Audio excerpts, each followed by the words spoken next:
Whoa, we up here, we up here, we up here, we up here, we up here. Shout out to everybody that is doing their thing tonight. I hope you got your drinks ready. I hope you have your energy ready. I hope you're ready for all the fun things we're gonna do tonight. Tonight is gonna be a memorable night. It's gonna be a night of spiciness. I'm just glad that everybody's here, and I see those who show love to us and give us our props. Shout out to Lensky for working hard. Shout out to Rasta Baby, we see you. Shout out to all my flowers and rocks out there. Shout out to Kim. Shout out to Maricela for real. You always hold us down. Make sure we straight before we get in the room. We need those likes up before we even come in the room. Shout out to Georgie. We know we show love. As Georgie, please chill out. Don't go too hard on the ops tonight. Go extra hard on hops tonight, though. Anyway, I want to say thank you to everybody that came in to the room today. We appreciate you. We got a couple of other panelists that's coming in, and we want you to show them love as well. Shout out to the fourth horseman, Darrell. What's up, man? Definitely waiting for you to come on board. I think we're going to get Willie tonight. Everybody loves Willie D, one of the knights in the room. We got another knight, Hannibal. He's coming through. So please continue. I beg you, continue to support us as we grow. We're growing organically, and we're growing to a point where we are going to start making a mark on YouTube. This was unexpected, but I'm just happy that it came to fruition. Hard work. Every night we've been giving you content after content after content, hours of gems. Please, no, I am going to cut this up into clips because a lot of people don't have the attention span to actually watch all this. I know Chef been telling me long as cut this into clips, but I haven't yet because what happens is I'm really waiting for us to get monetized. So when I get 1,000 subscribers, you will start getting clips of shows, of special moments in the shows where we were talking about important issues, things that are I consider imperative to our community's growth. Shout out to the whole entire garden. Before we start the show, I want to just say we're gonna go over the number one thing that we have to get out the way before we do anything, which is a shout out to our sponsors. Okay, shout out to the sponsors. Hold on, let me give my shout out to my sponsors. One, my first shout out goes to Love and Life Through the Hours of Travel. Please get this book. Please get this book. Please support me. Please make sure that I'm able to continue to come every night or any night you need me to give you these type of conversations because it's through conversations and dialogue we have solutions. It's not through demands or controlling or authoritative dictators or benevolent rulers or dictators. It's through conversations. So please go and support my book. It's called Love and Life Through Lives of Travel on Kindle, Apple, iBooks, BookBaby, and Amazon. Our other sponsor is Ripple Plus. It is basically a plant-based puffer. It's like smoking your favorite tea, lemon, mango, lavender, all types of tea. It's like smoking flowers. It's funny. Everything we do relates to what we have on this show. Gardens, flowers, is smooth, all natural extracts, no nicotine and no THC. This is for those who want to quit smoking or for those who like the aesthetics of smoking. I do not smoke cigarettes nor do I smoke weed, but I smoke this for the aesthetics and it's very relaxing to me. So please go and support those who go to the ripplecode.com. Please use my 15% discount. It's the Ripple King. Please use my 15% discount. It's called the Ripple King, whatever you want. They even have merchandises. So if you want a merchandise, clothing, a plant-based puffer, use my discount code. Thank you very much. With that being said, I want to say I'm just grateful everybody's here today. And I want to introduce my brothers in arms who are on stage right now. A couple of them will be late. But, E Black, please introduce yourself before we start this amazing, spicy, extra spicy show. Thank you. Did you say spicy? I said spicy. God, why would anybody want mild sauce? I'm Oh, sorry. I don't order. hello. I don't order no chicken mild. I go into Popeyes and I'm like, I need a mild chick. Who does that? I love spice. Like, anyway, I'm E Black from E Black TV. I'm ready for another Friday. I'm gonna tell y'all tonight. Now, tonight is sponsored by anything, and we gonna get it on tonight. So I hope y'all ready. Tonight is Chef. Didn't you say tonight is Ask Anything? Ask Anything? anything Friday, Freestyle Friday, anything. Anything? Okay. Freestyle Fridays, anything. Chef, please give an introduction. After introduction, give the definitions of flowers and rocks for all the newcomers that are coming in. It's 36 people in here. I don't know why it should be more. We got more likes than we got viewers, which is a great thing. So please give them the definition of flowers and rocks and other terms that they might have to know once they come into this room, so we do not have them off, tilt, turd. Thank you. Let's get it. It's your boy Brooklyn's finest, Chef Shupino at Chef Shupino on IG, and my page is Chef Space Shupino on YouTube. And welcome to the show, Friday. Let's get it. So first things first, we're going to give our wonderful description about this True Pill Community Garden. We are not red pill, we are not blue pill, we are true pill. We represent something different. This is not the manosphere, the black manosphere, the white manosphere. This is not manosphere at all. This is our sphere. And the True Pill Community Garden exists within our sphere. So let's talk about the garden. Two specific life forms that we consider within the garden: the rocks and the flowers. The rocks and the flowers. What do the flowers do? The flowers take light and they breathe oxygen into the air. Oxygen that we then breathe. They provide life, oxygen, and energy to our environment. We need them. Even after we utilize our energy and expel that used oxygen into carbon dioxide, what do? They breathe it back in and use the light from the sun to give us usable oxygen back, which means even with the crap that we expel, they still breathe life back into us. True universal helpmates. So they must be protected. They must be revered. How do we do that? Well, we are the rocks. The rocks normally sit on the outer perimeter or periphery of the garden. They work not just as a decorative agent, but as a security agent. What do? They protect the flowers from being stepped on. Anybody that decides they're going to try and step on a flower would have to succumb to the pain of sharp stone under their feet. So it would never be a mistake. What do they also do?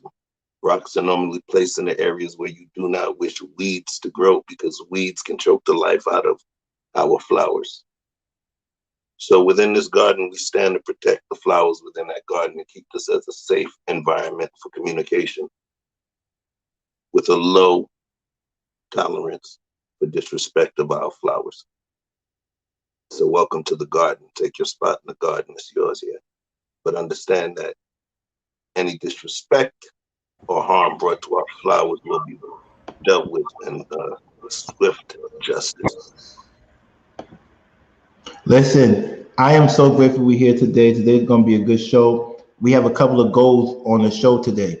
For those who are here today, please, I beg of you, we have 685 subscribers. Tonight, I'm encouraging everybody to grab a friend or a friend of a friend, and we need to get to 700 subscribers before this ends. So the goal tonight is not about the likes. It's about giving to 700 subscribers at the end. Those who can do that, we will definitely make sure we have a special treat for you next show. But please, we're getting to 700 subscribers by tonight. And tomorrow, we want 750. We are trying to get 1,000 subscribers before a month is over. We started this on October 6th. The first show was October 6th. We have a little over a week to get 1,000 subscribers, and we are on track to do so. If we work hard, we can get 1,000 subscribers within a month. And that right there is what you call unprecedented hard work and effort. We have the content, we have the community. We can get 700 subscribers tonight. Then we can get 1,000 before October 6th. That is our goal. If everybody gets a friend to subscribe, we can get everything done before the weekend's over. Let's get busy. Hello, We are here speaking of that, shout out to today. the Twitter gang. Shout out to Don Frank. She shares our show every week, every Absolutely. Thank show. you. Thank And you, Don Frank. Beverly, JP, everybody who shares our show to their favorite Facebook group, to their favorite page, to their favorite Twitter. Thank you guys. Thank you guys. We appreciate you so much. And continue. Before we go on, I want to give a shout out to my boy Willie Dean's book. He's not here yet, so I'm going to just post his book up. Because that's what we do. We show love to our brothers before we start our show. Because when we start a show, we don't get too much interruptions. So his book is called Love. It's by Willie Dean. Willie Dean. Please go and support his book. It's on Amazon. Love. It's a children's book. And he has several other books coming out. We want you to go and support his book. If you have children and you know someone with children, please go and support his book. It is called Love. Author Willie Dean. Please go and support. With that being said, actually, he has perfect timing. He has perfect timing. Let's get him up here. Let's get him up here. Let's get up here. That was great timing, brother. So what happens is Willie Dean is gonna come up and tell about your book, brother. It's funny, I just introduced your book and you popped up. That's crazy. I don't know if you saw it. Hello? Hello? You're freezing. You're freezing. Hello? Yo. Yeah.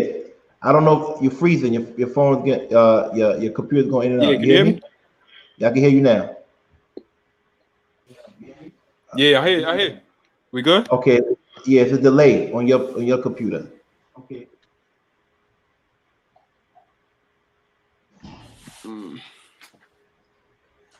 You said my joint is delayed? No, it's good now. It's decent now. A little bit delayed. It's cool. But you saw the book, right? So give a shout out to your book while you're on here.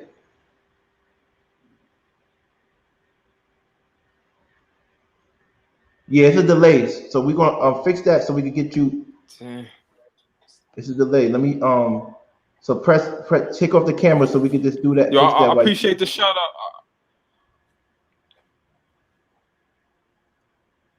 He's on mute. Hold on. Let me. Okay, good. All right, so he's gonna fix that. With that being said, please go and support. We out here. Rasta, baby, get your drink ready. I wonder what you're drinking on, Rasta. Please type in what you're drinking on so we can celebrate. I might bring my little tequila out here. My favorite drink is Casa Dragones, but I got some Don Julio in the cut. So I love tequila. I'm a tequila man. So let me know what you're drinking on while we start the conversation until our brother comes in. The spicy topic today, since it's Freestyle Friday, and I had an issue. Without revealing too much, something happened that I heard, and I was a little bit disturbed by it. I have an issue with people feeling like because they have a title, they feel entitled. Because people have a title, they feel entitled. You ever met somebody that had she was your girlfriend, because she had a title of your girlfriend, she felt entitled and to certain things without putting in work. Even certain men, because they have a title, they feel like they don't have to they feel entitled to put in work. And that's something I want to talk about before we get into the main topic tonight in regards to, the undesirables and how we treat them. But how do you feel about that? Have you ever had someone that you gave them a title or they had a professional title, but they feel like they don't have to put in the work? You're on mute. Yeah, man, back in my dating life, I had this one girl. She was more interested in the title Hey, than hey, she. Hey, Redux Life. What's up? We're glad you're here. Thanks for subscribing. We appreciate you. Please She subscribe and tell your friends to subscribe. Thank you. she was way more interested in the title than actually getting to know me. She was more interested in trying to be not alone than to actually get to know me and get to know what I wanted and how I operated. So we spent a lot of time just kind of going back and forth until she never realized that, yo, you never put the work in.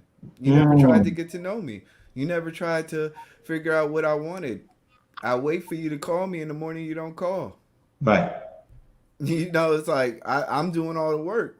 I'm doing all the pleasantries. But what are you doing for me? So you know, a lot of times women get in that position to where they want the title, especially if you have a good man or a brother that's worthy or has stature in the community. But they gotta understand that we have lives too. We want things too. Right. So me more context about the baby. I'm saying like you have people that once you commit to them, they think because you're their boyfriend and you gave them the title as girlfriend or wife that they don't have to do what they need to do to have your best interest at hand, right? Okay. I know a lot of women I dealt with. As soon as I say you're my lady, as soon as I say you're my lady, what happens is they just stop performing, right? They get into their own little world and they think because I'm their man, I have to continue the lifestyle I provide for them without them putting work. And I think that's kind of disrespectful. People tend to um, you know, use title as a safety net to receive the privileges and the pampering that comes with the relationship. But that comes with the relationship because you are what you do, not what you say, right? So that's what I meant. Look, I hope that makes sense to you. What do you think in regards to that, Will, Chef?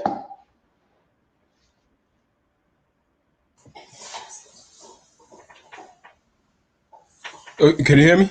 Yeah, I can hear you. You sound good now. You sound good. All right, cool, cool. I had to switch computers, man. I apologize for the delay, Right. but I don't know. I don't. I can't really rock with people that are inconsistent, man. Like that's just me because there's too many question marks. You know what I mean? Too many question marks involved. I mean, I'm a consistent person myself, so you know, I like what I like, and you know, I like to surround myself around people that's consistent. You know, I'll give you a perfect example. And everybody of all the places that I traveled, everybody's like, "Yo, what's your favorite place? What's your favorite place that you ever visited in all the countries that you went around the world?" And I was like, you know what? I like the Russian people the most. And they like, "Yo, what Russia? Like, why you say that?" Because I knew what it was with them. You know what I'm saying? Like in Russia, they either rocked with me or they didn't, and you knew it. And I respect that honesty because I when I'm out in Russia, I didn't have to look over my shoulder. You know what I'm saying? Because I was with somebody that was faking or whatever. You know what Right. I'm saying? So it's like that's what I respected about their culture. They either you was either on their team or you weren't. But if you weren't, you knew it. They weren't switching up. Like you knew what time it was. You knew who was riding with you. You knew who wasn't riding with you. So I respect that, man. Cause you know, last thing you want to be doing is looking over your shoulder, looking over your Right. looking behind you. Right. So But so in regards I just to try someone having I stay a consistent. So I keep consistent people around me. right. So if you ever gave someone a title of a friend or a brother or a girlfriend and they don't, as soon as you gave it to them, they stop, they feel entitled, but they're not doing the same type of work. How do you handle that? Well, eventually we'll eventually distance ourselves because you know there's a lot of people that you grew up with or that were friends before, but you just outgrew them. There's nothing wrong with that. Like you may not be going the same place that I plan on going, or Right. you may not have the same goals, you may not have the same um achievements that you set for yourself. And that's one thing. You either rolling with me or you getting left behind. Right. That's just I'm not I'm not holding up my goals and my accomplishments to pull somebody and drag them along. Like, yo, You either support me or you're not. You know what I'm saying? If we're not going the same direction, then you go your way, I'll go mine. Right. So, Chef, what do you think about that? Those who feel entitled because they have a title. Yeah, I've had to deal with that before, and I'll give it from the corporate side. There's been people that I worked with, and and I mentored folks that were my proteges. And once I ended up promoting them, they flipped the whole game. The dynamic changed. Even the way the dynamic even changed with how a particular one dealt with me. Before, it was like little brother. I was OG. I showed him the path. We had a plan. I even called it the Manchurian Candidate, and it was a success plan. Got this dude promoted in 9 months. After he got promoted, all of a sudden it was something else. Little back talk, little back office, back channel, yip yap.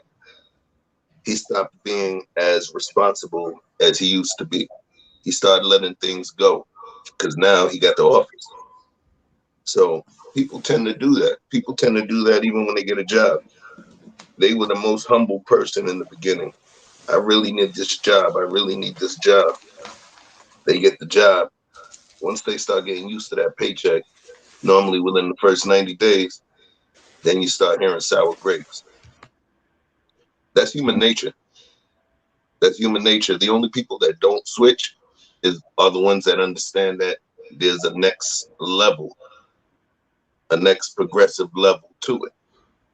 So the person that decides she's going to switch up, once she becomes a girlfriend, that's not very smart Right. because there's a next progressive level, which is fiancé and wife.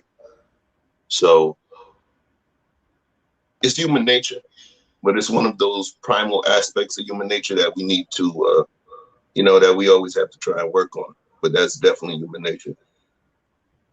Right. I agree with Terry. She hit the nail on the head. People have a title, whether it be father, mother, girlfriend, boyfriend, boss. If you do not fulfill the role of that title, then you can have the title you want, but you're not going to get my respect.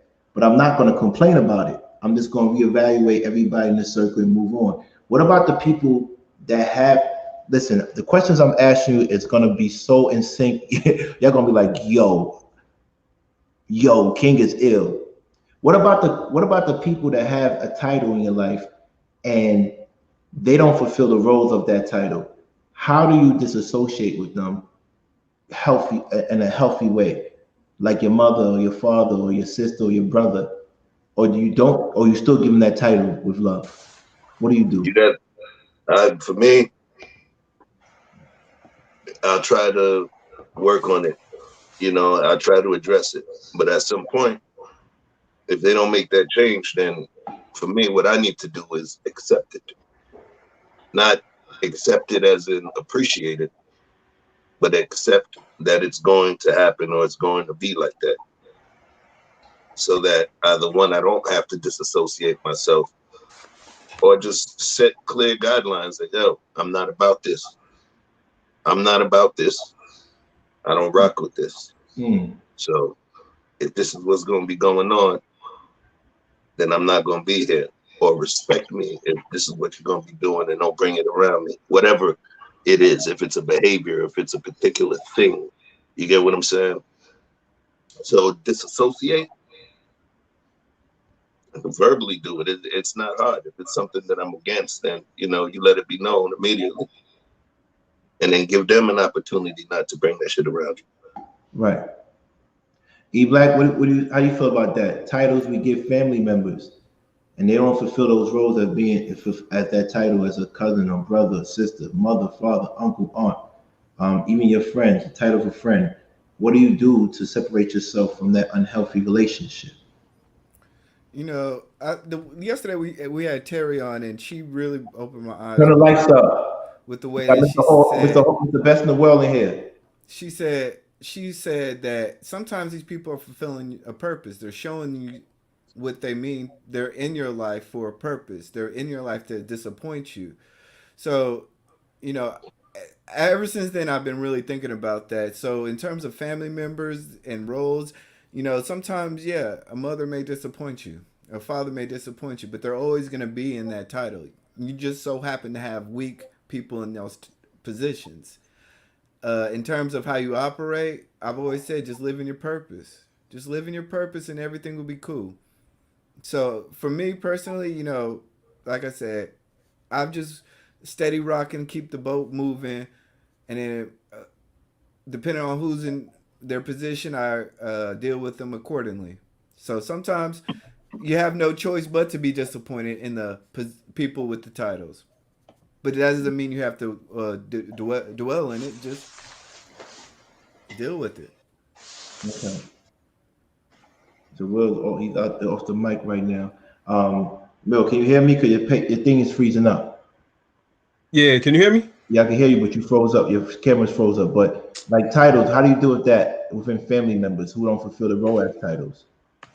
Yeah, it's like you can't get caught up in titles. Like people show you who they are.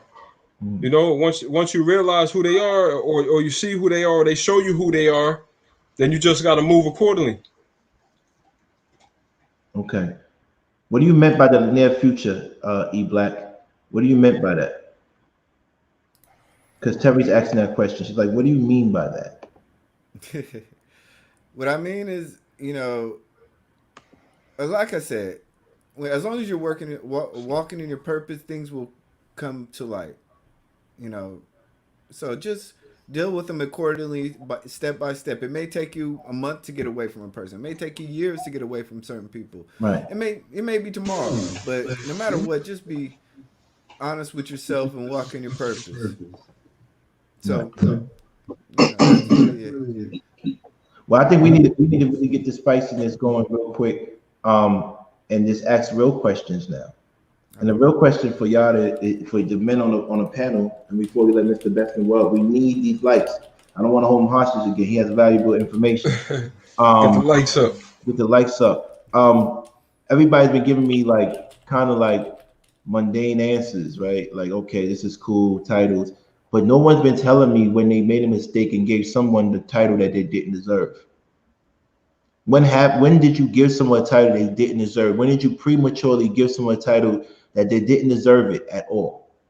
Can anybody give me an example? Or we all living a perfect life? What's going on here? Because I know I gave several people a title before, and it almost cost me my life. And I've given I gave I've several given people, people. I gave people I thought that cared about me and my well-being a title, and all they cared about is making sure that I waste the money or the resources that me and my father built. And I'm not going to waste that on anybody. That person has to earn it. So once I realized that person didn't want to be around, I had to let them go, because you're not going to have me waste the resources that I built and my father built. I'm not wasting those resources. That's for me and my next of kin. What do you think, Chef? Go ahead. Shit, I got trust issues, man. So when I say I got trust issues, that title is I don't entitle. I don't entitle.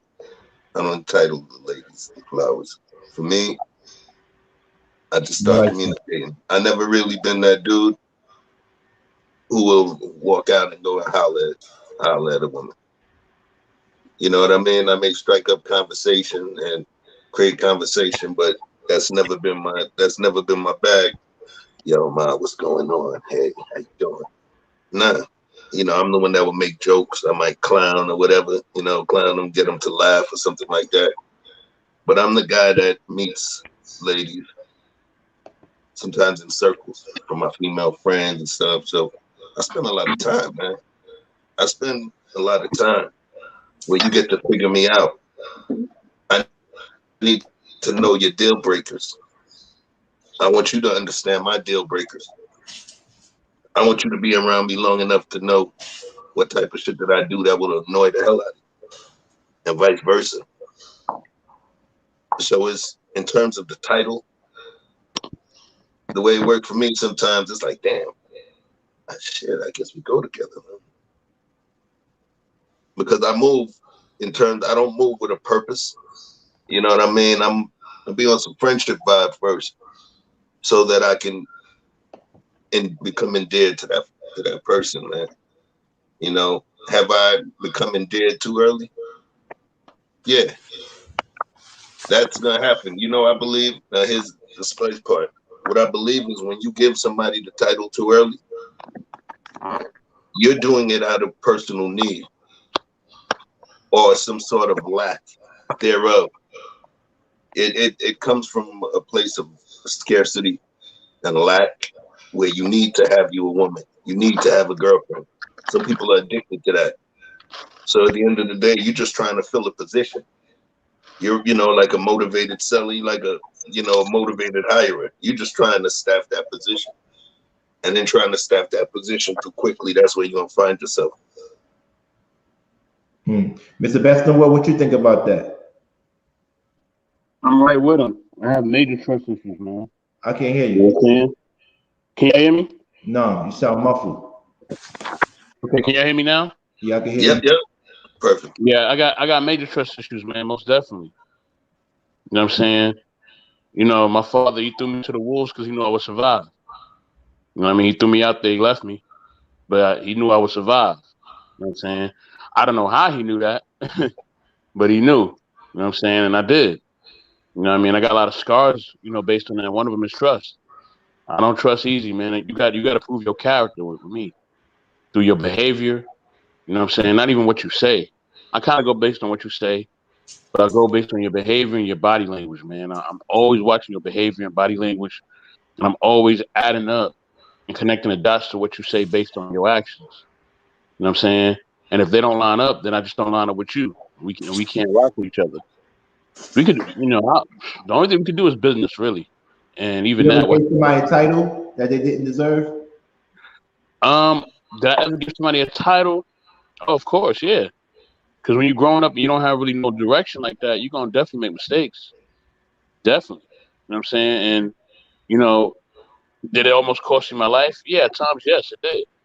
I mean, I've escaped death multiple times. Especially, I even escaped death this year. You know what I'm saying? Like, death has been trying to knock on my door for a minute, and I've always closed the door. You know what I'm saying? So I'm like that cat with like 9 lives. You know what I'm saying? So of course, you know that's based on your relationships, man. Sometimes you just make the worst decisions, and you put people in positions that they don't belong. You know what I mean? And that happens because a lot of times you just don't want to be alone, or you don't want to deal with certain things, or whatever. You know, but the best thing that you could do, instead of giving those people those titles, give that title to yourself. You know what I mean? Self-love yourself, so that way everything else will flow. You know, self-love is the most important love. And stop giving people titles that they don't deserve. If somebody's a coworker, keep them as a coworker. They got to earn that title to be a friend or a family or whatever. If they ain't earn that title, then don't give them medals. You know what I mean? You got to earn medals in life. You got to get those medals on your jacket. If you ain't earn that medal, you don't get that right. And that's really what it is. Turn I mean, shout out to you too, King, and everybody else on the panel, man. You know how we do. Thank you, man. I Thank you. do. What's up? What's up, Appreciate family?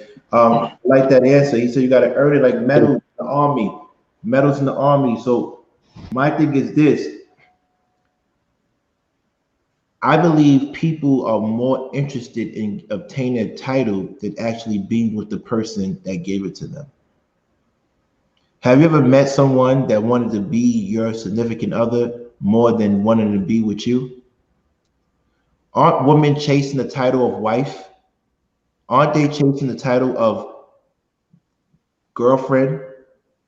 Don't they chase the title more than they chase the man? I always tell people all the time, like, do you like me or do you like being spoken for? Fellas, what do you think?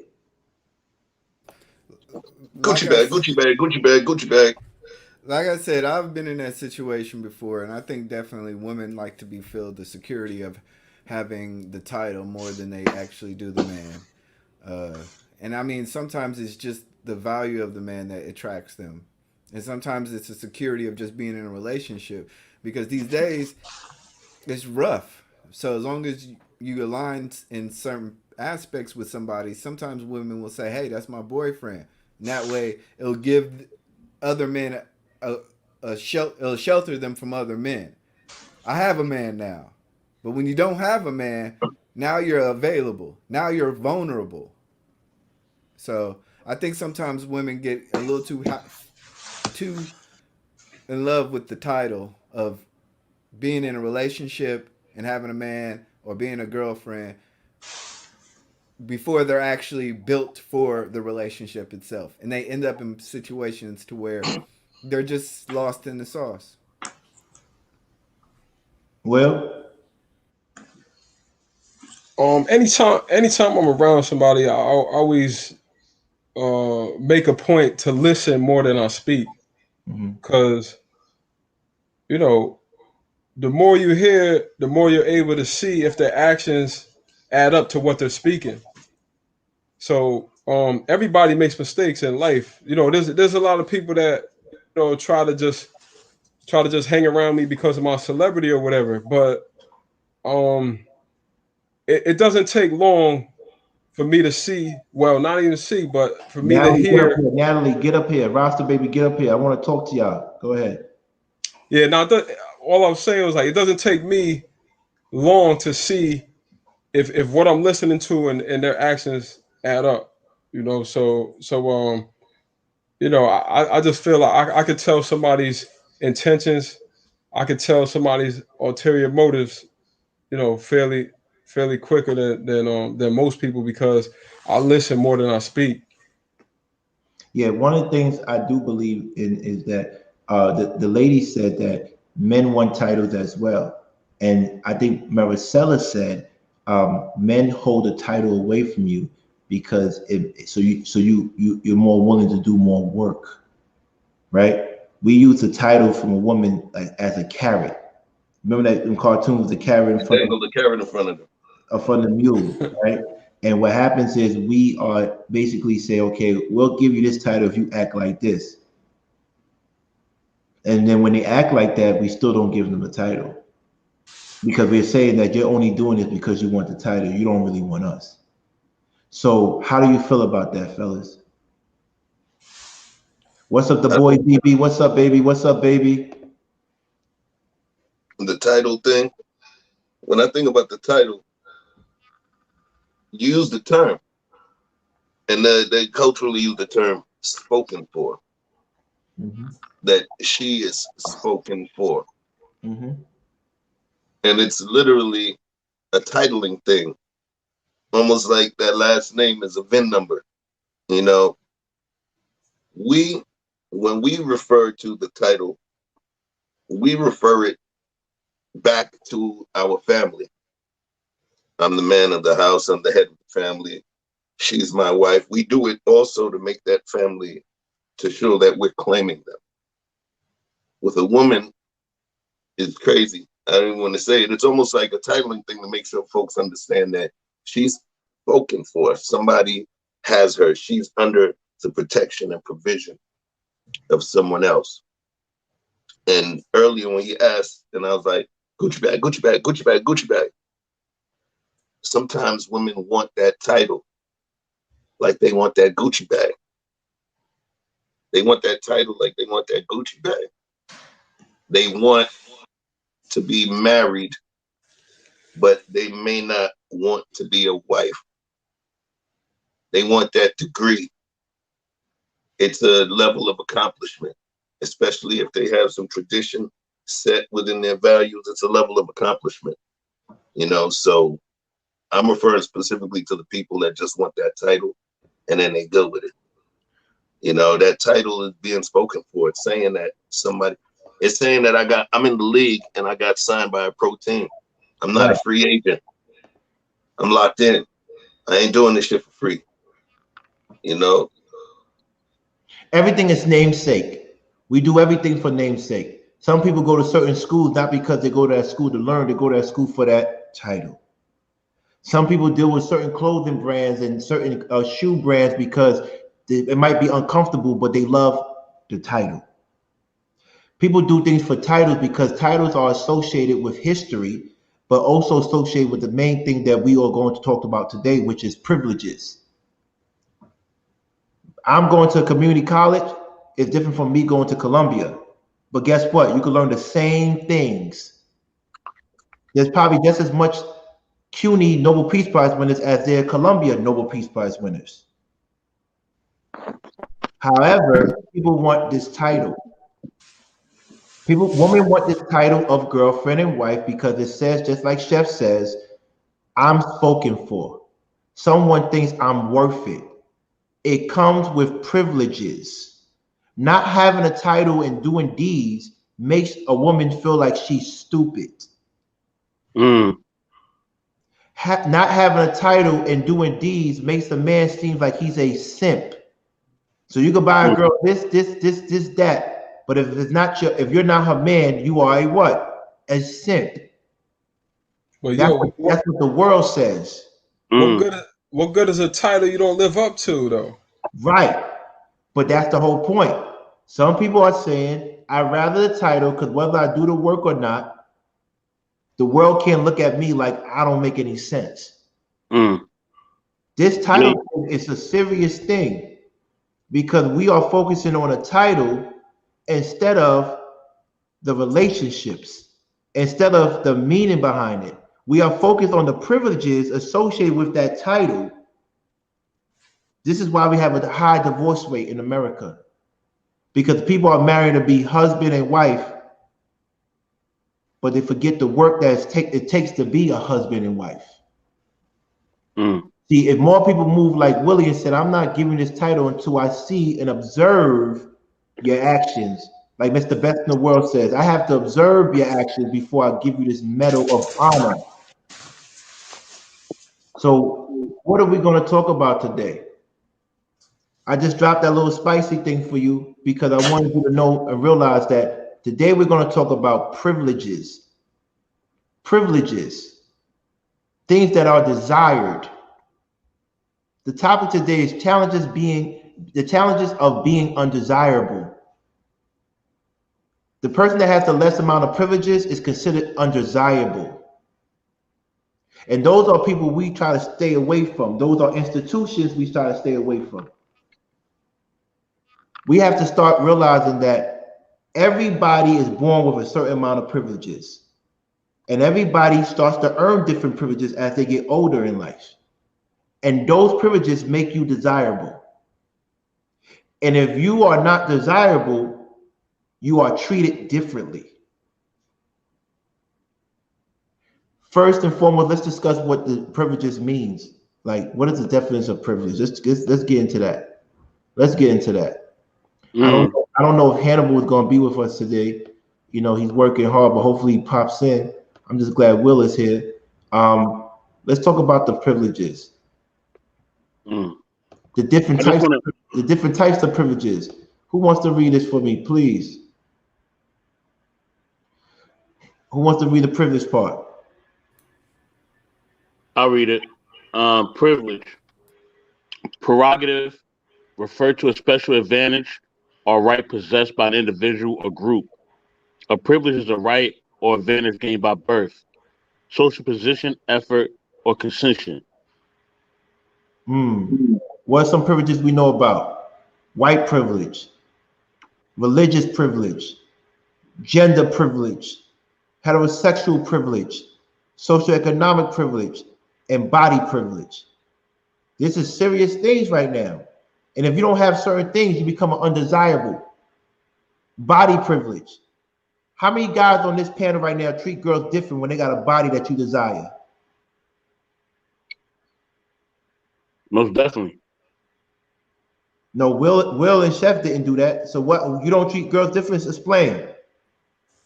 I'm not doing that because her body shape has nothing to do with her character. So I'm like, you might have a bad body, but I'm not gonna treat you any differently. The thing that's gonna make me respect you is who you are as a person, not your physical attributes. Socioeconomic privilege. How many guys give somebody that's richer than you extra minute to speak or explain themselves or twist their tone up? How many guys have done that? I know we're mature now, we don't do it anymore, but have you ever done that? Anybody on the panel? Yeah, if you ever had a job. Ooh, I like that. I like that. Jump into that, Chef. Jump into that. If you ever had a job, if you ever had a mom, if you ever had a dad and you wanted some money or allowance money, hey, Dad, you know how daughters do to us? Daddy, please. That's what we do. That's the nature of of survival. That's the instinct of the beast. You get what I'm saying? Whenever somebody's in a better position, your friend, we defer. We defer to them. We show them deference. Yes. We show them deference. It's a sign of respect. It's a sign of reverence as well. You know, but if you want to use the socioeconomic aspect of it, if somebody has a lot of something that you need, you naturally are going to defer to them without even recognizing it sometimes. Right. The challenges of being undesirable. When I wrote that title today, I wanted people to realize that they was gonna get real deep with this shit. Extremely real deep. Heterosexual privilege. What's some privilege we heterosexual men have? I'm straight. I have a privilege. What's some privileges that heterosexual men have?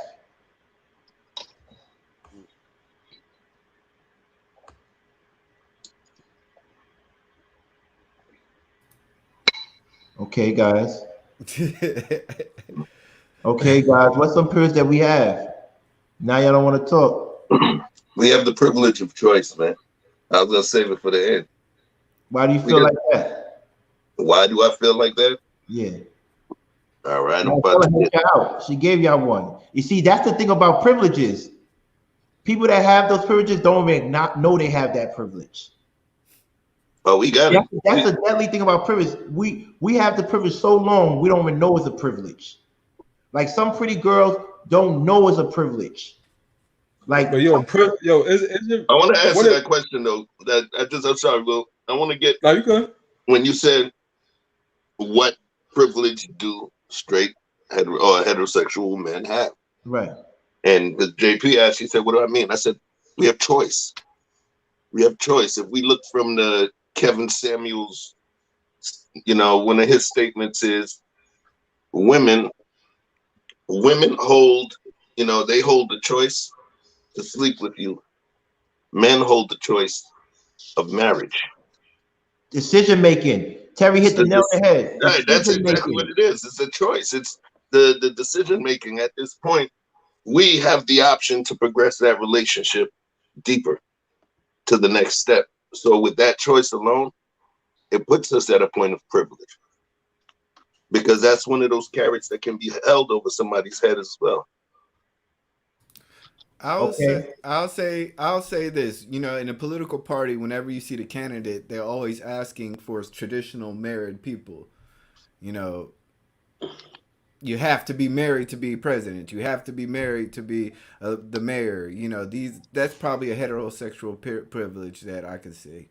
Well, I don't know about that. I want to say there was a president that wasn't married, and he's one of my favorite presidents at that.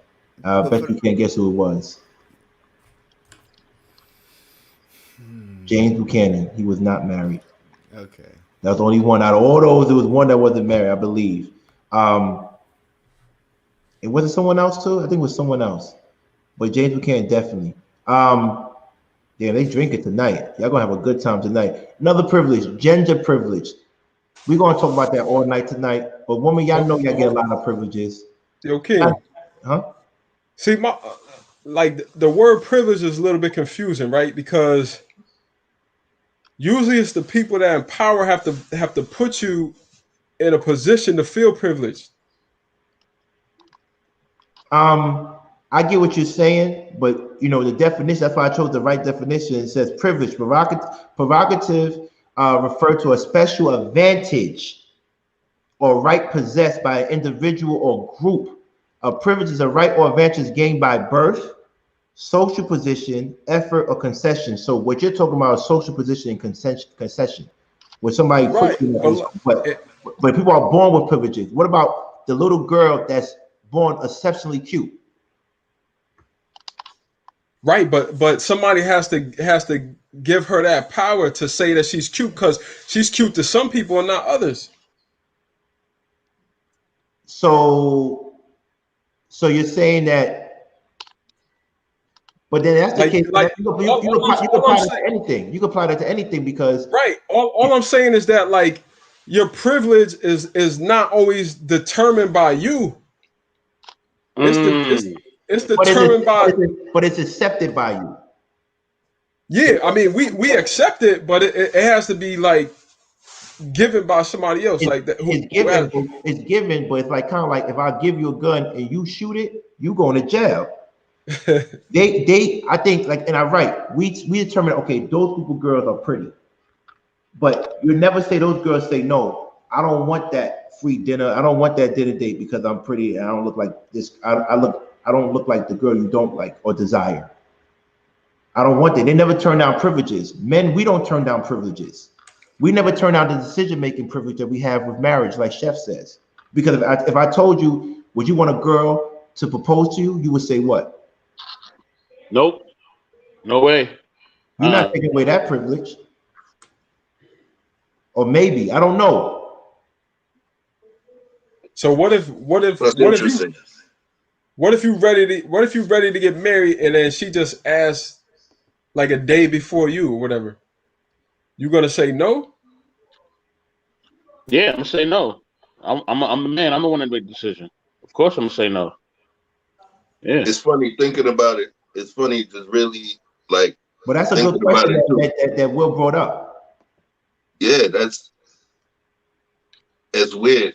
It's like weird because thinking like about you it. Ready? Yeah, the crazy thing about it is, it's my choice, like right? That.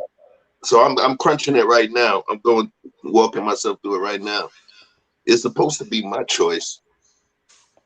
I'm the one that wants to exalt you and lift you up into the position of being my helpmeet and for life, right? Then it's something that it's a magnanimous thing. I believe that it's something that I should do. It's something that I should do. But I'm thinking, I'm like, damn, if you think about it, especially with the women that have been with a guy a certain amount of time, right? The pressure that they give, like, look, I'm not gonna be going on this long and we not be married, blah, blah, blah. They actually already asked you. They didn't do the ring. They didn't get down on one knee in front of, family and friends. But if your woman pressed you for marriage, she literally is telling you, I want to marry you. Right. Just say yes. Just do it. That's not a theory that I have. I just literally thought about it like, damn. So you still have She already did. She already proposed. Right. So let me ask you a question. Ramon Watkins made a good point. He said privilege is based on the groups you're looking at. Your height can be a privilege on a basketball court because it has value to that group. Your skin can be a privilege in a courtroom. Do we disagree with that? No, I don't. Right. But I think the bigger thing too is that, just to kind of piggyback off of what they're saying, do those type of women still exist? The ones that are just submissive and are willing to wait for a man to ask them, is that still a thing? You know what I mean? Or do women now feel like they have to be empowered and control the relationship? You can control the relationship what they want, but most women, 90% of women are not going to propose to a man. They're not doing it. They're not doing it. They're not doing it. Let's move to, okay, my bad, Will. No, you go. I was just gonna say, was it Mr. Watkins? But even like with the basketball thing, how many nice dudes you know out here that never got an opportunity with the league? You know what I'm saying? It's like just because you're nice, it doesn't mean you're gonna make it. No, but he's saying the height. Right, but how many footers are out here that not gonna make the league? Like how many? That's like the top echelon right there. But if you're in high school and you high school level AAU team, if you a 13-year-old that's 6'7", you're gonna be put on the team. They're gonna put you on the team. Go to your local park and get you a 6'7" dude. He's gonna get picked up first, and he trash. I hate dudes like that. Right. Like, dude, you got all that hype for nothing. I'm not nice at all, but if I go to court and everybody's 5-1, they're gonna pick me. But yo, I'm not picking somebody on my squad before I see how they play though. At all? Nah, because yo, you lose one game, you might not get back on the court. Right. So you tell me you not Facts. okay. Here's the thing. If everybody had the same skill set and only difference was height, who would you go? I mean, there may be advantages if in that case, yeah, for sure. Okay. Well, let's do gender privilege. What's it? Religious privilege. Let's talk about that. E Black. What's a religious privilege? We already know what that is, but give us some because you're a Christian and there might be some Muslim privileges being Muslim. Well, it's very interesting. I was thinking about it. You know, we talk about conservative values and how much is really just all about the money, right? But how many Muslim leaderships do they have? How many Muslims are in leadership of the Conservative Party? So it makes me think that being a Christian is more advantage in the Republican Party or the conservative issues than it is actual and real life. So let's talk about example. Chick-fil-A is a privately owned franchise. They close on Sundays. Yeah, it's closed on Sundays because of Christian beliefs. They have the privilege to do that, and no one says nothing to them because they are Christians. Anybody got some other examples? Hold on. Where's Hanifa and Mayat? I want to know some other religions that might have privileges associated with other religions that they're associated with. Okay. Yeah. So just from the work side, there might be some employees that I may have to allow them some time to go do salat. There's gonna be certain folks, any of my employees that are Jewish, you're not gonna see them. You're not gonna see them once the Sabbath hits on Friday, and they're not gonna be working on Saturday. Turn the lights up. Let's get 100. Let's get 100, please. So there's always going to be specific religious things, but I don't consider those privileges. I consider those understandings. I consider those religious consideration, because this thing here is a job, and your religion is your deity. That's your everlasting. So it's a consideration. It's a respectful consideration, I believe, that's given, as opposed to being considered a privilege. I left that up there for Willie. That's a way that height is a privilege. Can you go against that one? Cece's right. Not all of them, but I understand where she's coming from. But in terms of religious privilege, to me, religious privilege is determined by the strength of their network. So, the strength of your network is going to determine whether you get religious privilege or not, because the person that's at the top, they can bring whoever they want up. You know what I'm saying? They have the position of power to bring up whoever they want, and they can jump whoever. So, for example, if you have like a Jewish brother that's up here, he can reach down and pull up his Jewish brothers and pass the Christians and the Muslims.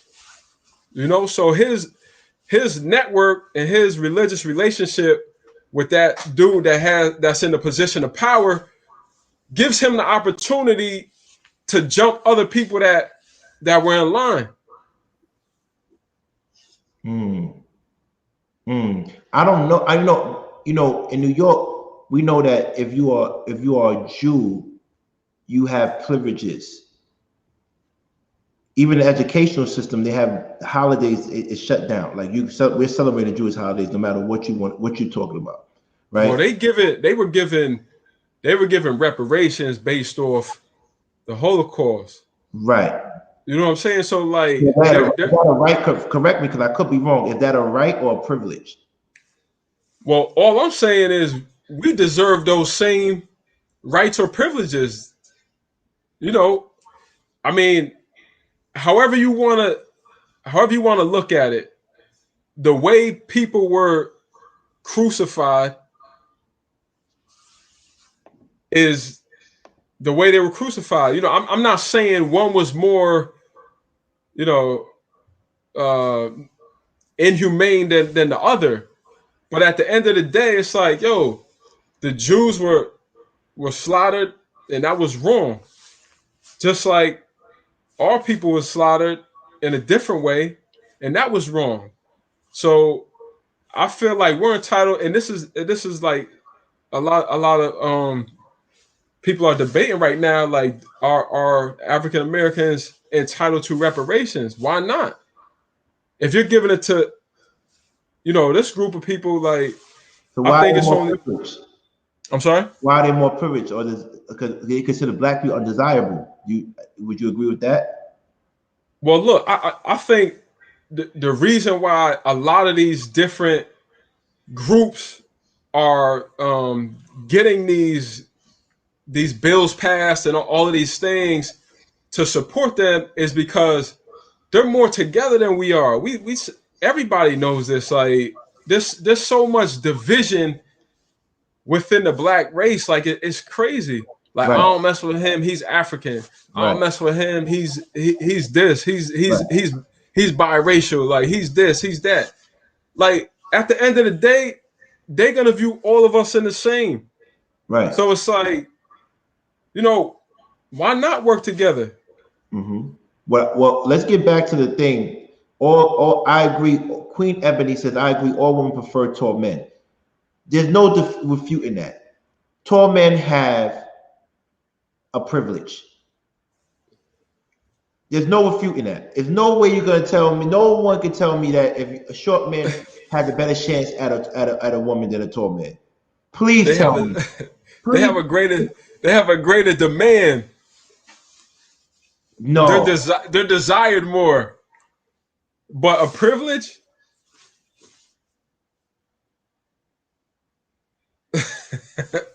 See, he's saying that because I told you, men with privileges don't know they have that privilege. He's 6'1", 6'2", so he can't relate. So he doesn't think it's a privilege that you're tall. But if you were 5'4", you would realize that, or 5'6", you would realize what the there are handsome shorter men, but taller I men. think a lot of women associate height. They saying it though. They saying everybody's saying. Okay, but I think a lot of women associate height with somebody that can protect them. They feel safe with somebody that's taller. Like, if a woman is putting her arm around their man and he's shorter than them, they feel like they stronger than him. But that's what I'm saying. Whatever they feel, I'm just saying. I wish a flower would come up. If a man, Flower, call in. If a man walks in the room that's 6'6" and he's handsome, and another man walks in the room and he's 5'8" and he's handsome, they're looking at the 6'6" guy. He has his choices. He has options. Well, you stand out more. In a crowd, if you taller, you standing out more. You trying to make it easy. You trying to make it fair. It's privileges associated with being tall. They saying it too. What about a pretty girl? See, pretty girl is relative, right? You can say pretty is relative, right? But height is not really relative, depending on where you're from, right? But height is not really relative like that. So most women, like Natalie says, want someone 5'10" or better. Who they settle for is a different story. Right. Right? But a privileged man has the right to pick which girl he wants, unless he's a tall guy that's like, he has to be really messed up not to get what he wants. Don, I like what Don said. He said I like, you know, he said men. But look, a tall guy is given that privilege. He's right. The tall character don't pay no bills. So here's the thing: when a short man knows that a guy is tall, he brings in the variable of money.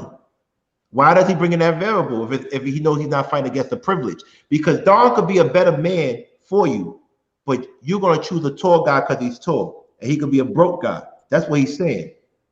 But why does Don have to prove himself more to a guy that just walks in the room who's 6'6"? Why? Because women like Natalie gave that tall person that privilege. He said that. No, I mean I'm not trying to trying to play. I'm just using her for example because she said 5'10" or better.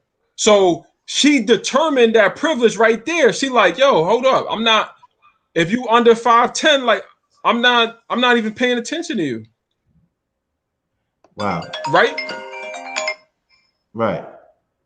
I don't know. I wish a flower would come in Yeah, I though and wish I would come in in. and stand everything out for real. Like, because what do you think, Mr. Best in the World, about height? Is that a it definitely is a factor.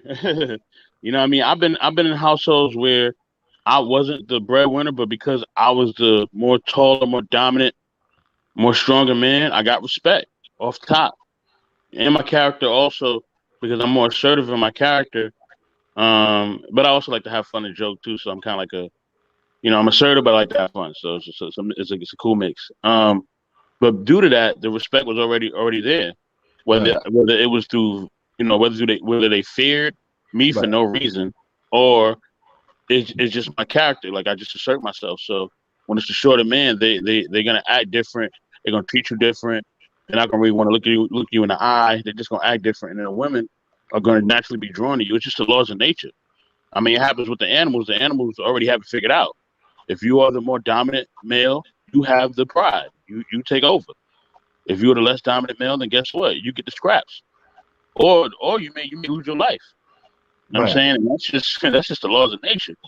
So, I mean, but humans, we think about things. So, we have a I conscience. agree with you. I agree with you because what happens is back then, hunters, gatherers, warriors, whatever, height made a big difference, right? Yep. Even when you see certain CEOs or certain where the height makes you stand out. But because we have this new thing called socioeconomic privilege, someone that's shorter could say, no, I deserve that privilege of picking who I want in the room because I'm the one that can take care of you. I might not be taller than him, but I can take care of you. Women do not desire short men. Everybody's saying it, but they're not going to come up and say it out loud. And the thing to me, that's a little bit kind of shameful on women because when we say we don't like big women, they get mad. But big women, no,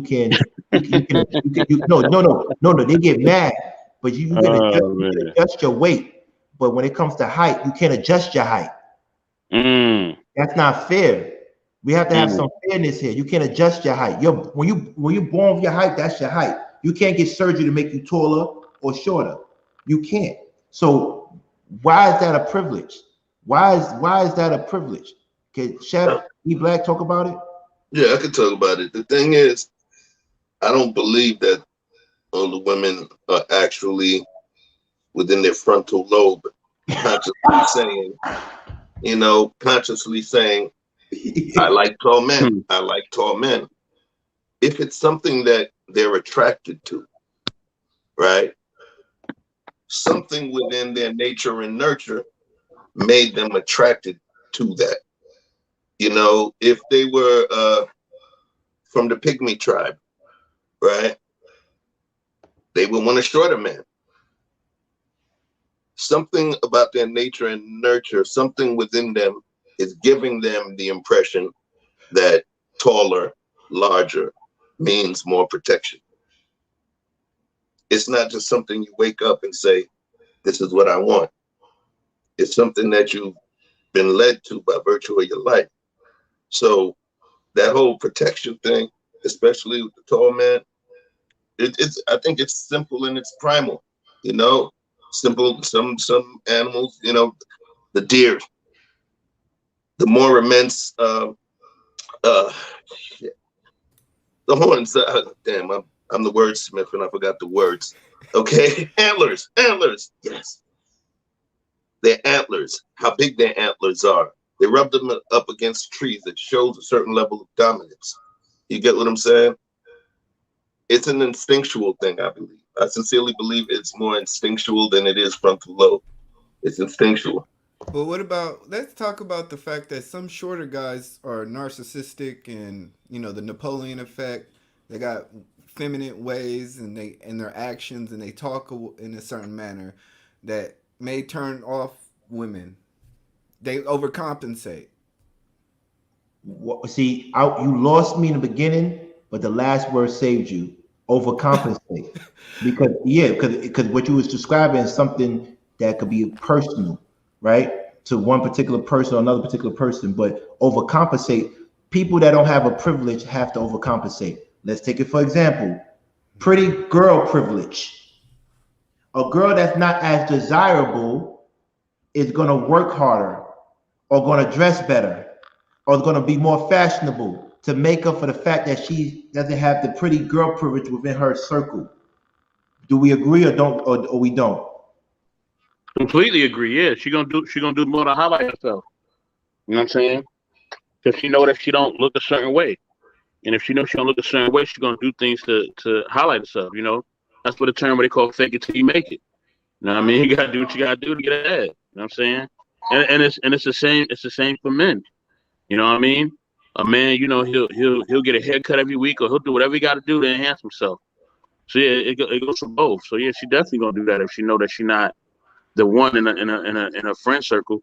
Definitely, you know, she gonna be nice. She gonna know how to cook. She gonna know how to do everything.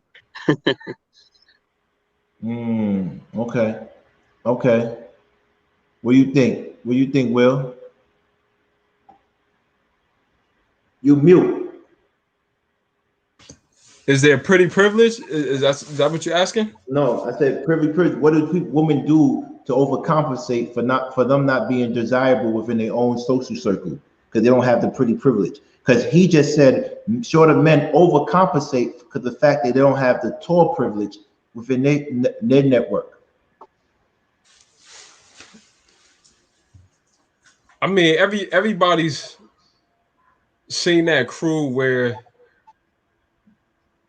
they have a team with them, and then one of them is like, I don't want to say not on their level, but doesn't get as much attention as everybody else. I don't know. I like I said, like who prefers short men? Oh, go ahead. Now, like I said, like I don't get too caught up. Yes, the woman has to be, you know, attractive in my opinion, and that's what you're gonna see off first look. But it's a lot deeper than that with me. Okay, yeah, now you got my attention, but really get my attention. And you're gonna really get my attention by what you say, how you move, you know, what you've accomplished, what are your goals? Do you have a plan to achieve your goals?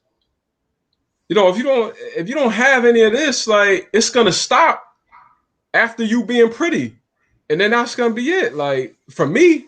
Yeah, but she got your attention. She got my attention, but she lost it real quick. But she got your attention. So now right. She got your attention. What about the person that's not undesirable? Who's undesirable? She doesn't even get your attention. Nah, I mean, I wouldn't say that. Have you even dated an undesirable chick before? I mean, I've dated some chicks that I would definitely never go out with again. Right. You know what I'm saying? And sometimes, like, let me ask you a question. So if you dated a girl that you consider undesirable, what did they have to do extra to get your attention, and what did they do? Nah, because I treat them all the same way. Just like at work, I treat the janitor the same way I treat the CEO. I treat everybody of equal importance. Okay. That's just how I move. You treat the janitor as the CEO. Everybody says that. But what if the janitor say, yo, I need to talk to you for an hour during work hours? Yeah, I need to talk to you for an hour during work hours. What are you gonna say? Yo, that janitor might be a multi-millionaire. This is just some job that he's doing just to... Within work though. Of course, if you say out of work, that's different. But if you had a job and there was a CEO and a janitor, and this janitor stops you and says, I need to talk to you for an hour during work, you're gonna say, give me a minute, can we do this after work? But if your CEO asks you that, you're gonna be like, okay, I got time. Well, I mean, I have to make time for the CEO because I'm employed by him. I'm not employed by the janitor. That's what Chef was saying. That's what Chef was saying. We show people those privileges because of their titles and because of their socioeconomic. That's what Chef said. But I want Well, I don't think it's privilege, but you know, it's just a mutual respect. Mm, You know, I don't have to meet with the CEO, just like I don't have to work for him. mm. What do you think about that, Chef? We call it privilege. Is deference. It's deference. We're not. It's not conscious. If it was conscious, then it's manipulation. If it's conscious, it's kind of fake. You get what I'm saying? Okay, okay. Because when I say that, if it's conscious, you have to look at yourself in the mirror, and you're gonna feel like a faker. You're gonna look at yourself in a certain way. A lot of that deference is unconscious deference. You know, it's definitely unconscious deference. The janitor, one of the best, and this is when I was an executive at a major record label. The guy, he wasn't a janitor. He actually worked in the mailroom. We ended up becoming friends. He literally sat in my office, door closed, listening to music, talking. He ended up becoming one of the members of my group. Went on tour, performed Ice Cube, did all kinds of stuff. He ended up becoming one of my biggest allies. He worked in the mailroom. My grandmother, all right, rest in peace, she put 3 of her sons through Columbia University. She was a janitor. My grandmother worked as a janitor, and she took that job to be able, because, you know, you got breaks and you were able to send your kids there for free. Absolutely. 3 of my uncles went to Columbia, and my grandmother cleaned the floor at Columbia University while her husband, while her husband was, you know, spreading the word of God around. So people who do those positions, for me, I don't move like that, because there's always something that somebody could bring to the table, man.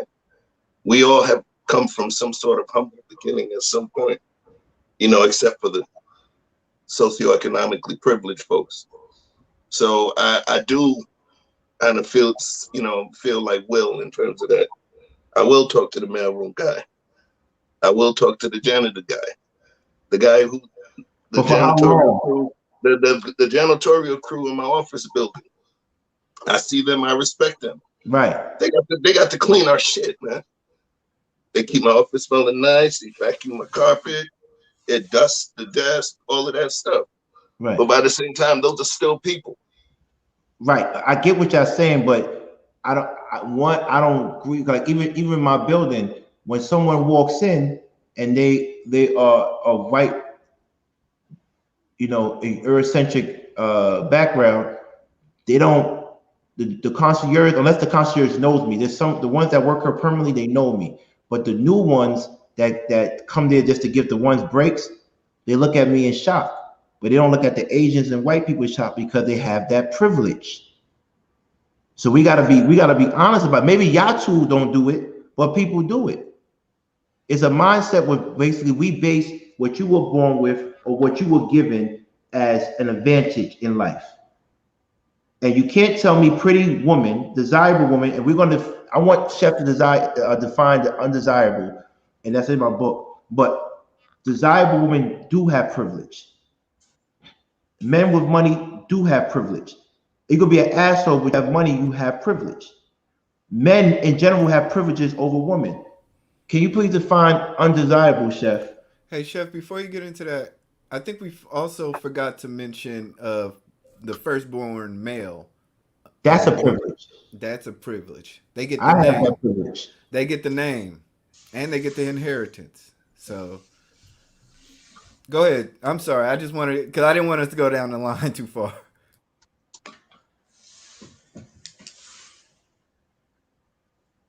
Chef, undesirable. Yeah. Not wanted or desirable because harmful, objectionable, or unpleasant. A person considered to be objectionable in some way.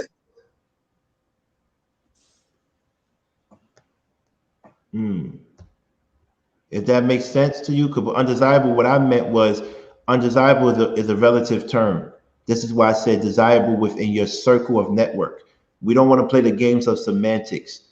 When someone's my undesirable might not be your undesirable, but I do believe we treat undesirables different from how we treat desirable people. I do believe that Yes. we treat them different. Hell yeah. Hell yeah. I could give you a perfect example. Watch this. Damn, girl. Yo, man, them jeans. I don't know, man. Them jeans are looking crazy on you, man. Damn, man, them jeans are looking crazy on you, right? If she finds me desirable, she's gonna be like, shut up. Oh, girl, right? If I'm not their taste, it's gonna be like, what a creep. He's a creep. That happens a lot. It happens a lot where the response that some of our flowers will give to a man that they consider, or the way they'll be with a man they consider, attractive. It's what you call a quasi-sexual dynamic. It's a quasi-sexual dynamic that exists when you have two people of a separate sex, and it's something that takes place where folks don't even realize it. That quasi or quasi-sexual dynamic, where, for instance, a flower may perform differently if she's working for a man as opposed to another flower. It's exactly, Heather. They'll call it sexual harassment when she's not attracted to that man, but it's playful flirting if she is. So that quasi-sexual dynamic always has a major part. Just like they say when men communicate, there's always a low level, there's always a low level potential for violence, right? That's why we move in a certain way, because we understand how we move. That's another dynamic that we have amongst ourselves. But the quasi-sexual dynamic is very important, because that woman's attraction is crazy. A woman's attraction plays a major point in terms of how they move and how they will perceive certain things too. Maybe it's the emotional aspect. Yes, we are emotional as well, but it almost feels like their level of attraction and how they feel definitely plays a part on how they perceive something that's taking place. Darrell, what you think? Oh no, you started to say something? Well, I was just gonna say something real quick. This is my take on desirable versus undesirable, right? So whether somebody's desirable or not, whether somebody is desirable is directly determined by their demand. Right. So what makes somebody's desirable versus undesirable is how much demand is there for that attractive woman versus what maybe society may view as unattractive. Right. So, a lot of the demand just for beauty, for instance, is determined by a lot of outside factors which have influenced the masses. Right. So society has created that greater demand for what they deem as being attractive, and then everybody else is just following suit. There's a lot of jealousy and a lot of hatred and a lot of envy with those who want to could have these privileges in a network where they're not appreciated. There's a lot of jealousy and envy. A lot of women get mad at other women and call them pick-me's because those women are being treated a way that they desire to be treated. But you're not treated that way because you're not a desirable in that particular circumference. So go and find your network where they value you. But the problem is they don't. And this is the problem. We want to always tell somebody, yo, go where you celebrate it. But what happens when they don't want to go where they celebrate it, because where they celebrate it is not where they want to be. I'll speak to this. Yeah, go ahead. So I've been listening. Shout out to everybody here tonight, man. Privilege. I'm about to break it down to two different things. We all been to the club before. How many of us, I'm asking rhetorically, I don't really need a response because I know the answer. How many of us have seen a woman get into the club for free based on how she looks?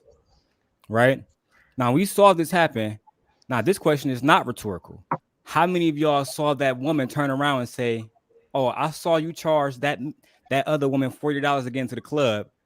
Even though you let me in free because I'm pretty, I want you to treat me fair and charge me the same price, sir, please." That Thank don't you. happen. I said that. You That don't know, happen. thank you. So I don't know. And with men, because height and all the different stuff, religions, Napoleon Dynamite, it's all coward stuff, just bullshit, right? Right. The truth is this: you want to figure out what kind of women and men deal with? Tell him to pull up his roster. What do the women that you attract look like? Because I've been around tall dudes, right? Because the whole thing about a tall dude would beat you down quicker, wrong. Hit the gym, Right. get your shit together, and watch who you approach like that. You know what I'm saying? But The greatest again, fighter in the world is Floyd Mayweather, and he's like 6', 7? yeah. And before that, it was Mike Tyson, who, in my opinion, is the best fighter of all time. From Brownsville, Brooklyn. Brownsville. Yeah. Right. Iron Mike. Right. You want to have a 7-footer walk up on him in his prime and not think twice about it? Good luck. Right. So to me, it's about your true demeanor, not the demeanor that you portray, not the persona, who you actually are. Right. Because with me, women always been attracted to me because they will see men trying to be strong, but they can see weakness just oozing out of them. And you know what they would say? The same thing Lady Keisha said to me. The same thing a lot of other flowers in the set have shared and flirt with me all the time, knowing I'm 5'6". We really love your demeanor. Right. We would love to be covenanted under a man like you. Right. Right. Because it's more than the height and privilege. It's about who you really are. And Right. that's why I said for dudes, with me, it's always about check their resume. Right. Don't let them just tell you who they are. Check their resume and you will see what kind of bad women they deal with. Are they dealing with women with their own stuff?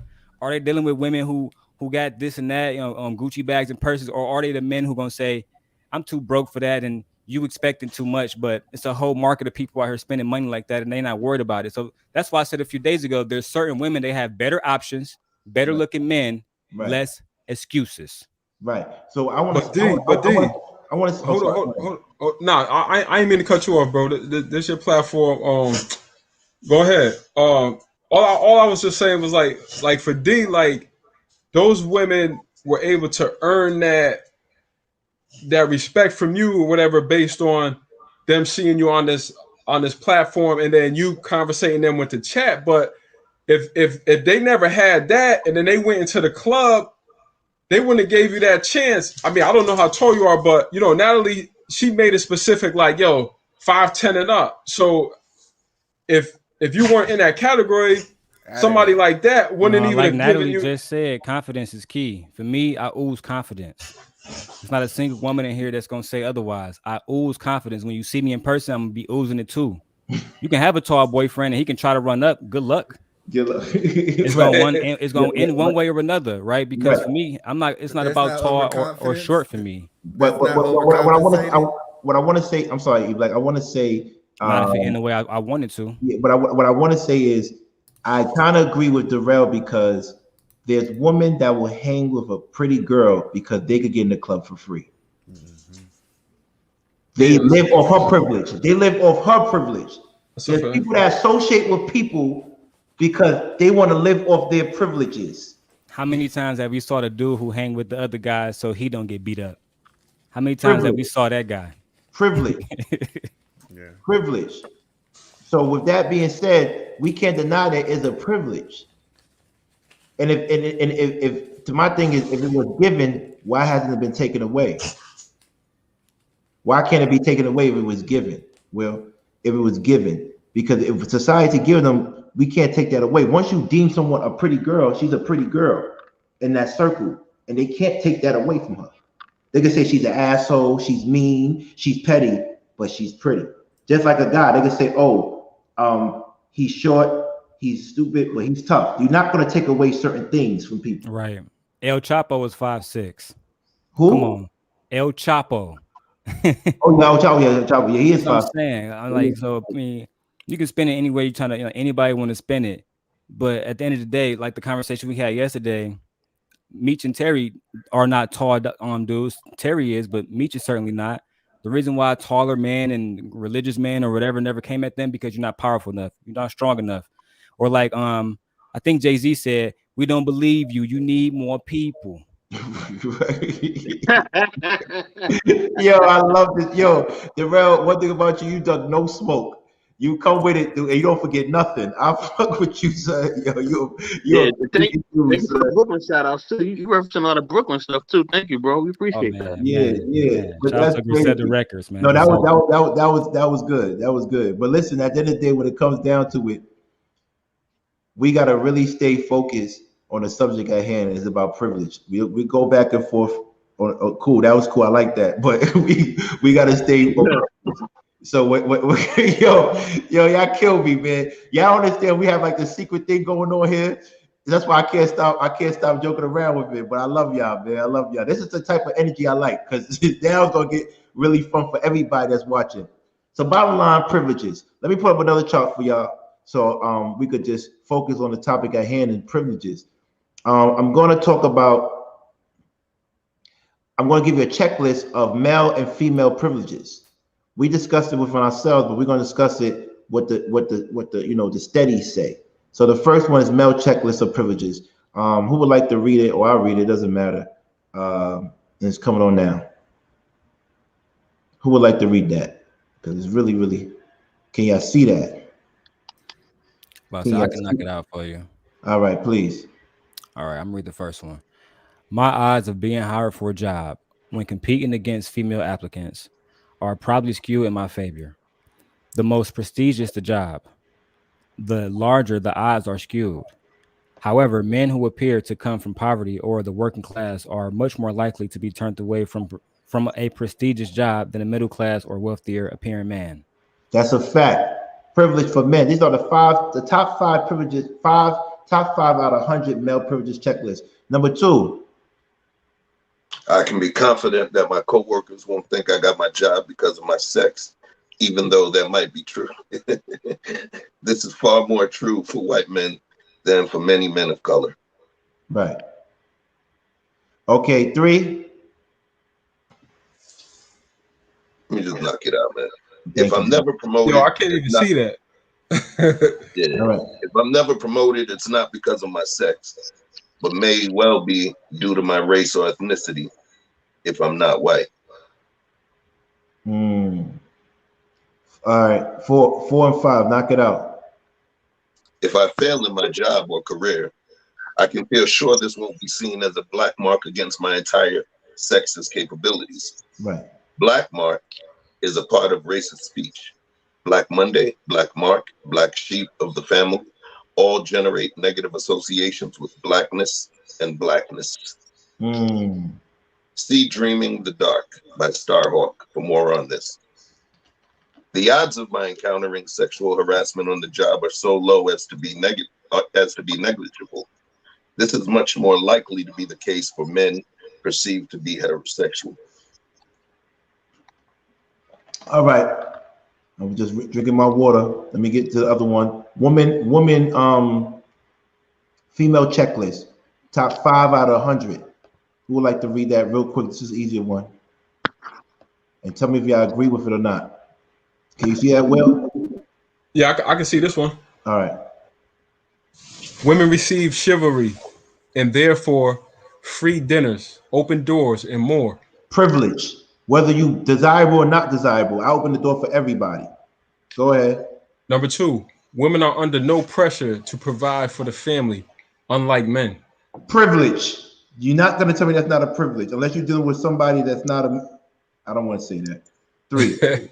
Number 3, on that note, if women don't feel like working, they can just marry rich. Privilege. I can't. I'm trying to, but I can't just marry a rich woman and just relax and put my feet up.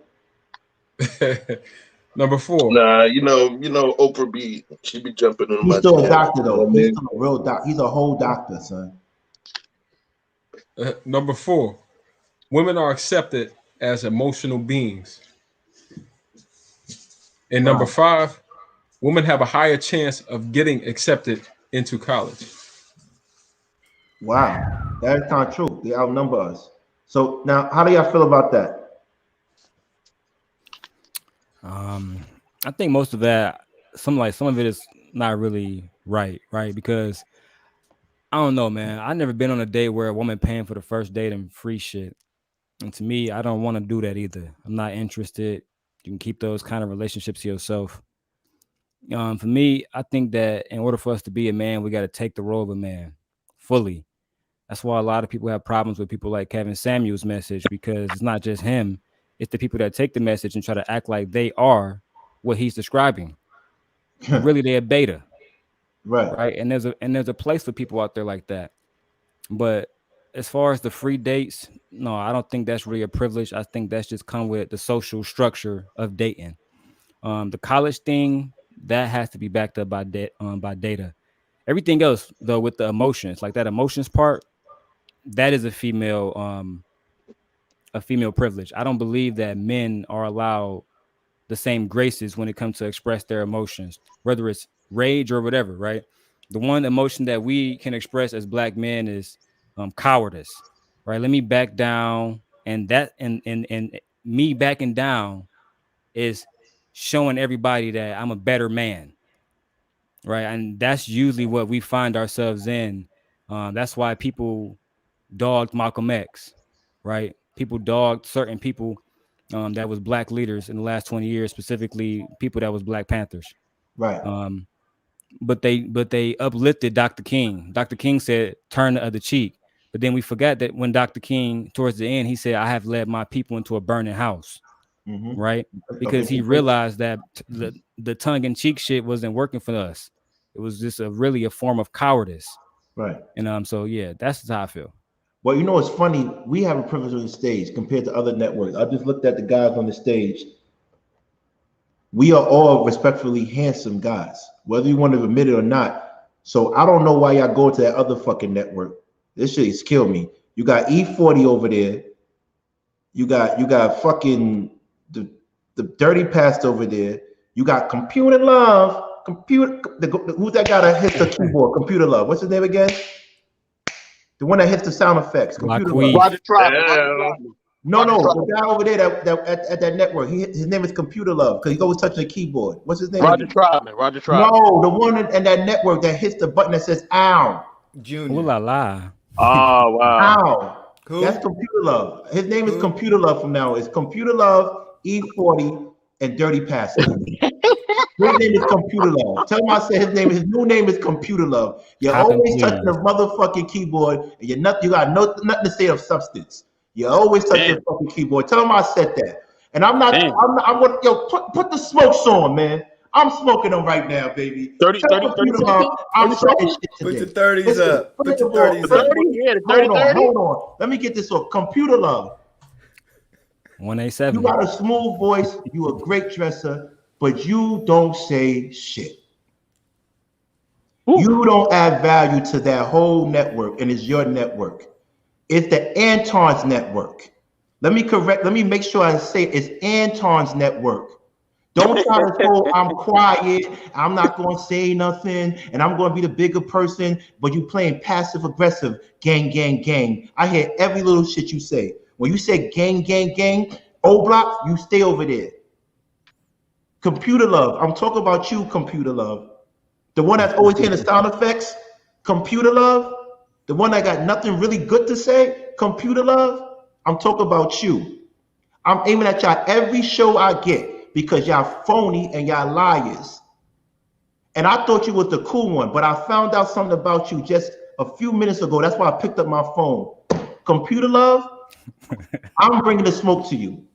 Please, relax. Let me breathe. Let me get my subscribers up. And stop listening to that Anton dude. Stop listening to that. Because I want to say one thing. I don't got no issues. I'm lying. I got issues with that whole network. But at least one thing, you're not like TLA. Woo, damn. TLA is lying to his consumer base. TLA went to Uncle Stu's From the Block show yesterday, and only 900 people viewed it. Get your money back, Uncle Stu. Get your money because you paid them to help you out, and you only have 306 subscribers. Get your money back, Uncle Stu. I could have done that for you for half the price and got you more views. Get your money back, Uncle Stu. Please. Facts. It's a privilege to come over here and deal with us. We're all handsome. Facts. We all handsome over here. You can say what you want. Remember, TLA, you was cracking jokes on me? But you can't even get your man more than 900 views. And he's paying you. That man drops 200 every show. Oh, really? On Super Chat. And all he got to show for is 900 views after 24 hours. Computer love. Talk to your boss. And talk to your partner TLA. Them sound effects is not going to help. It's not going to help, Uncle Stu. Uncle Stu, I don't want no beef with you. You look kind of old and out of shape, so I don't want to say something that caused you a heart attack. I don't know what's going on with you. It's all about health with me, and I'm not joking with that because my pops is real sick, so I don't joke around with shit like that. So I don't want to beef with you. I'm just telling you, as a brother to brother, get your money back because they did not help you out. You did a show with TLA. You only had 900 views. And you only had 306 subscribers. And you was up there for 6 hours. You look crazy. You was there for 6 hours. What was the strategy? Go get a bag. What was the strategy? Let's make Uncle Stu stay up there for 6 hours until he pass out. What was the strategy? I'm sorry, y'all. I apologize. Nah, that's good, man. You know, you're right. You're right. You right. You do got some handsome brothers in here, because you know how many dark skinned dudes you know can wear yellow? Go to his page and give him some views. Go to his page and give Uncle Stu some views and give him some subscribers. We're gonna spend love here, but get your money back because TLA is taking your money. In my opinion, I'm not dissing what he do, but he dissed my book. He said it was a pamphlet, but his multi-tier marketing scheme. I would never pay for that. Man, shout out to Tasha K. How you have a dude with 75,000 subscribers and you got 900 views?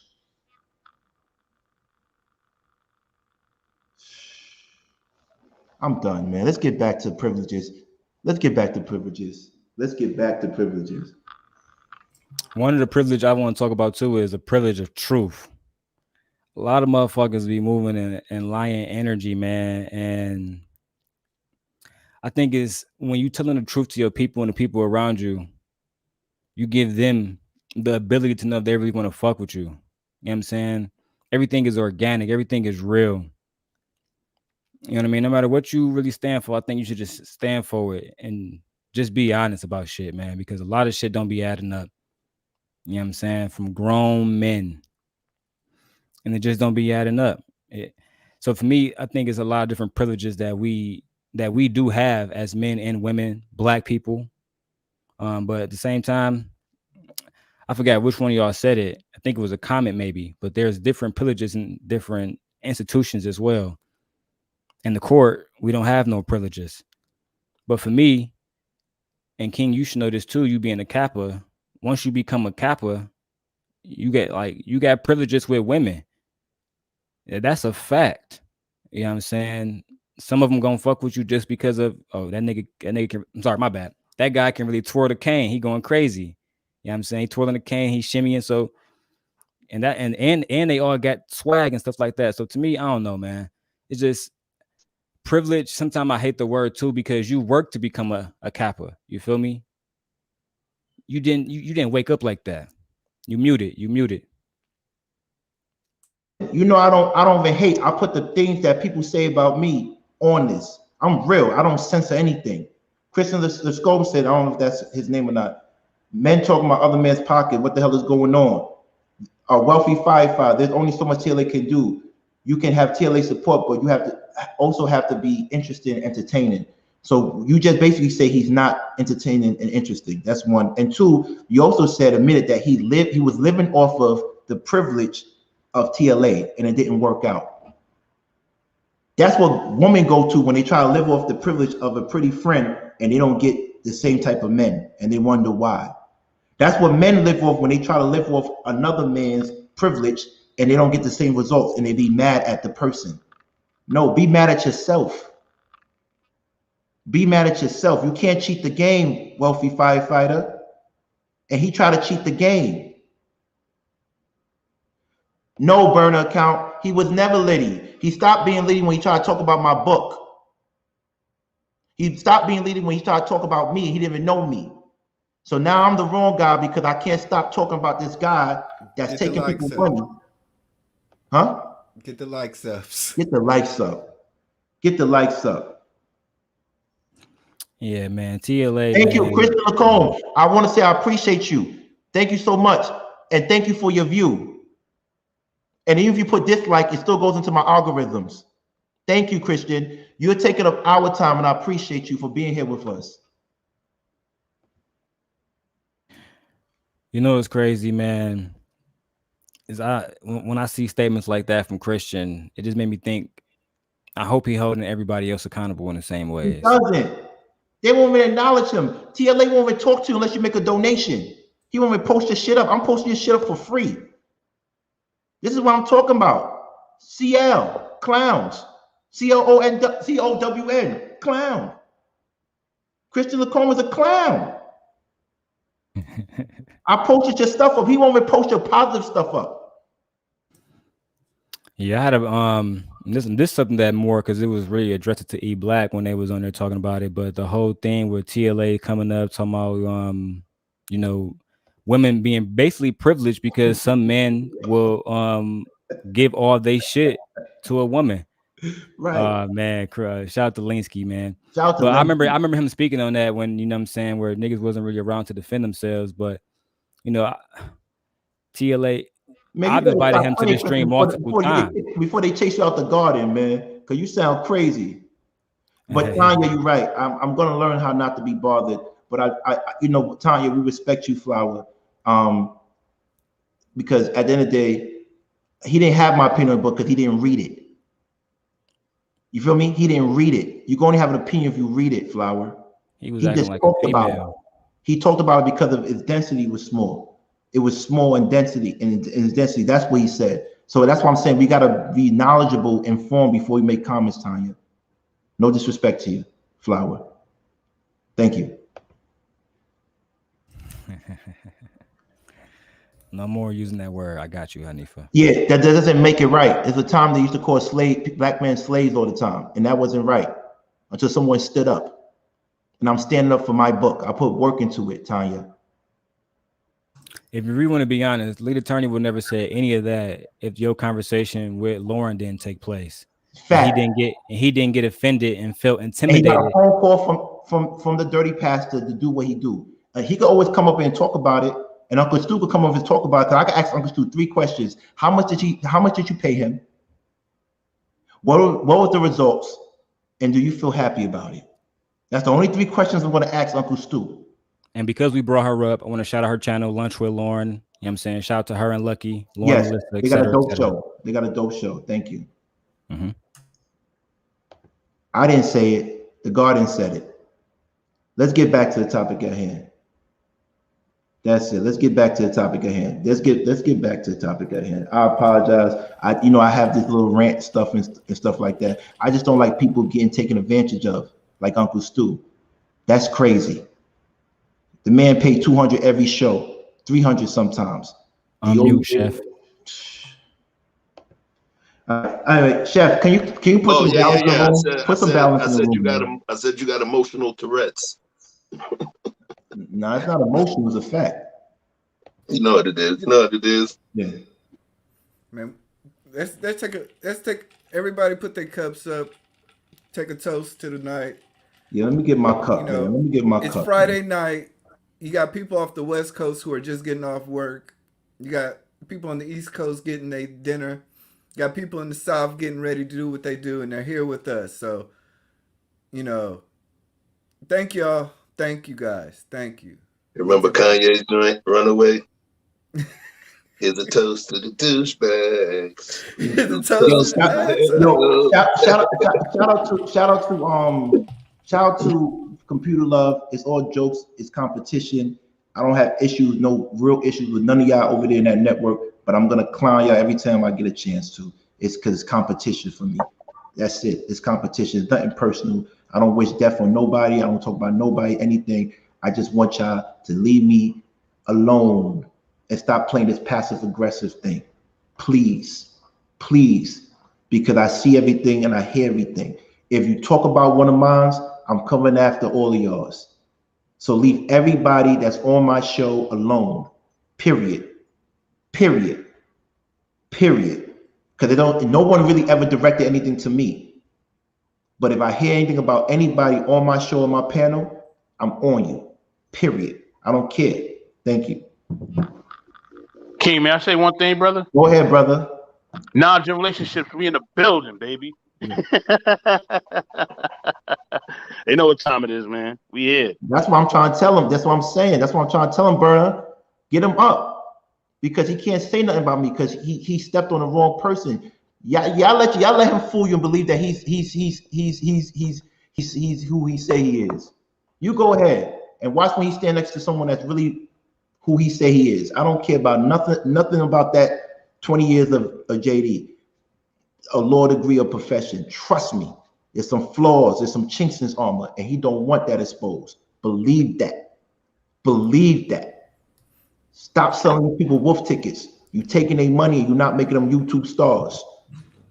And let me say something too while we're addressing all of this, because I don't want anybody to ever, whether it's my channel or your channel, because I got over 400 videos. Maybe 15 is about this topic, right? About these people. Hello. So what people try to do is they try to, well, y'all channel is about this. No, it's not. Our channel is about respect. And if we see disrespect somewhere, we're going to check it. At least I am. I'm not the kind of person who's going to just see some shit out here and just let it slide.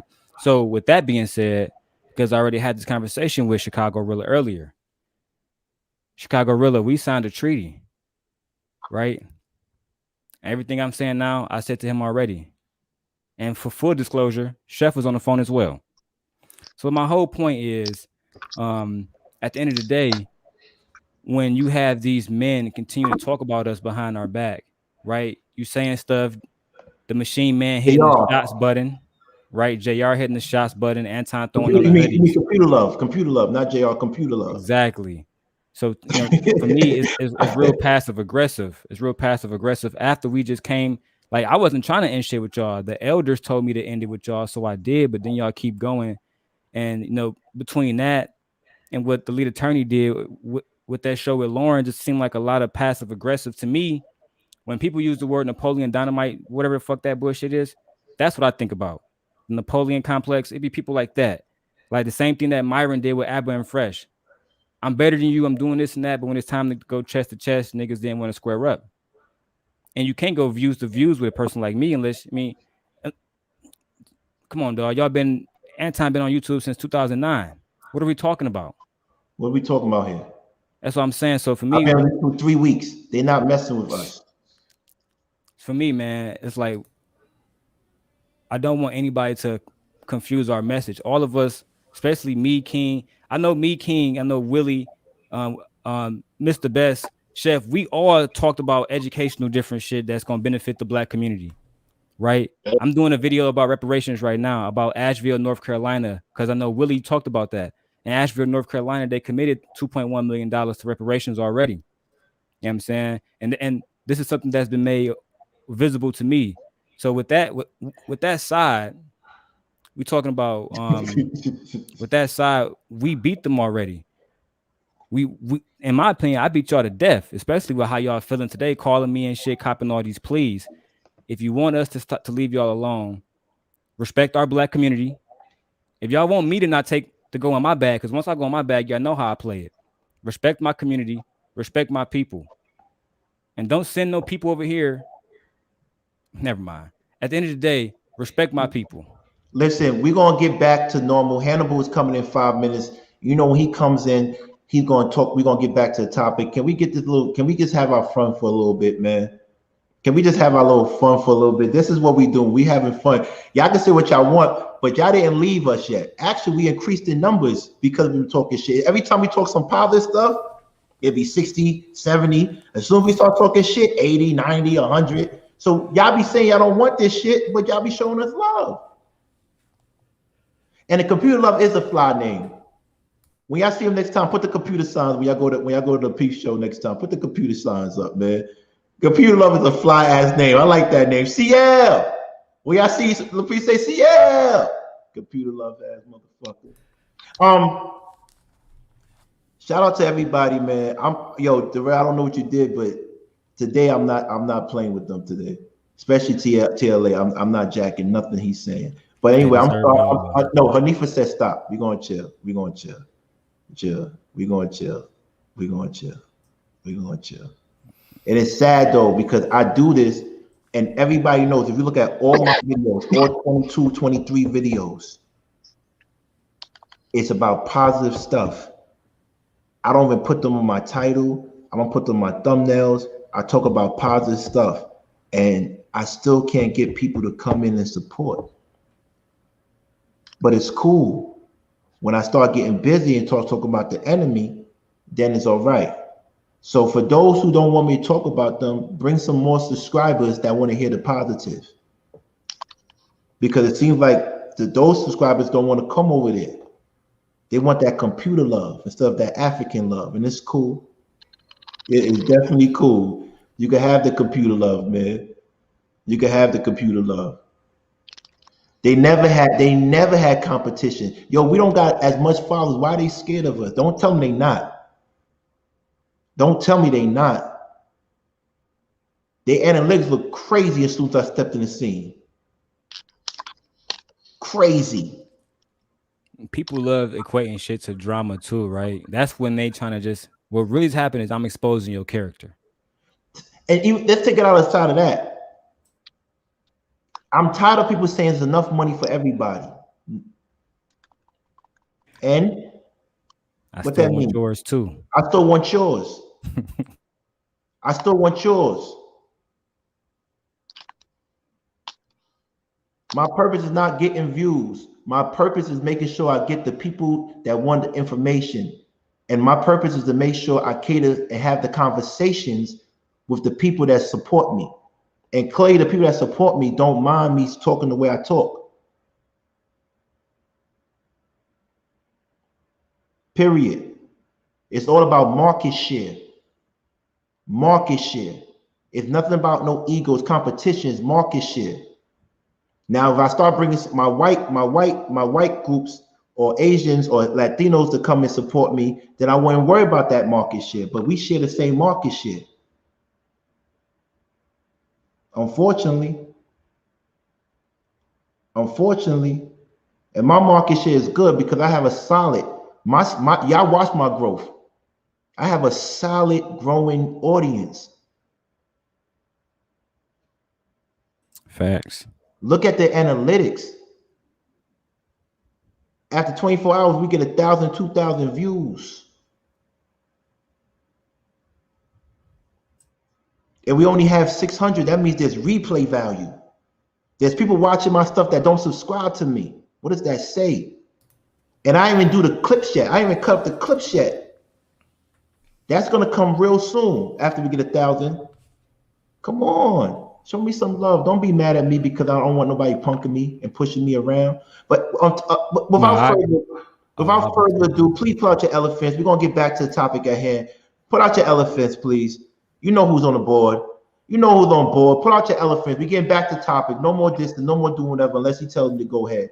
Put out the elephants. Shout out to Hannibal. Hannibal, what up? What up? Introduce yourself, baby. What's happening? Hannibal's in the building. What am I What's going on, family? Going on, Hannibal. It's excuse my tardiness. I had responsibilities and labors to attend to. But I got. Wait for the elephants, Hannibal. Come on. Wait for the elephants, man. Wait for the love, man. Come on. Wait for the elephants, man. You see, brother. You see how we rock up here? We not jealous that they love you. We want that. We want that. We want our brother to win. I told you Darrell was the one that helped me understand analytics. He wants me to win. Chef talks to me every day about how to get content. He wants me to win. E Black is the one that gets these guests we have. And he got a big guest coming real soon. Watch out for that. He wants me to win. Will always consults me. Yo, do this, do this, do this. This is how you're supposed to move. Boom, boom, boom, boom. He wants me to win. Mr. Best in World, he's from the Ville. He wants me to win. We got a network. The family coming real soon. Mr. Best in World, watch how we take over. Yeah, baby. But all I'm saying to y'all is we want everybody to win, man. This ain't no triangle. This is a circle of winners. And we do fight amongst each other. We do talk, we go back and forth. When we come here, we stay together for y'all. We stay together for y'all. And over there, I'm not jacking it. I have the right to talk about it.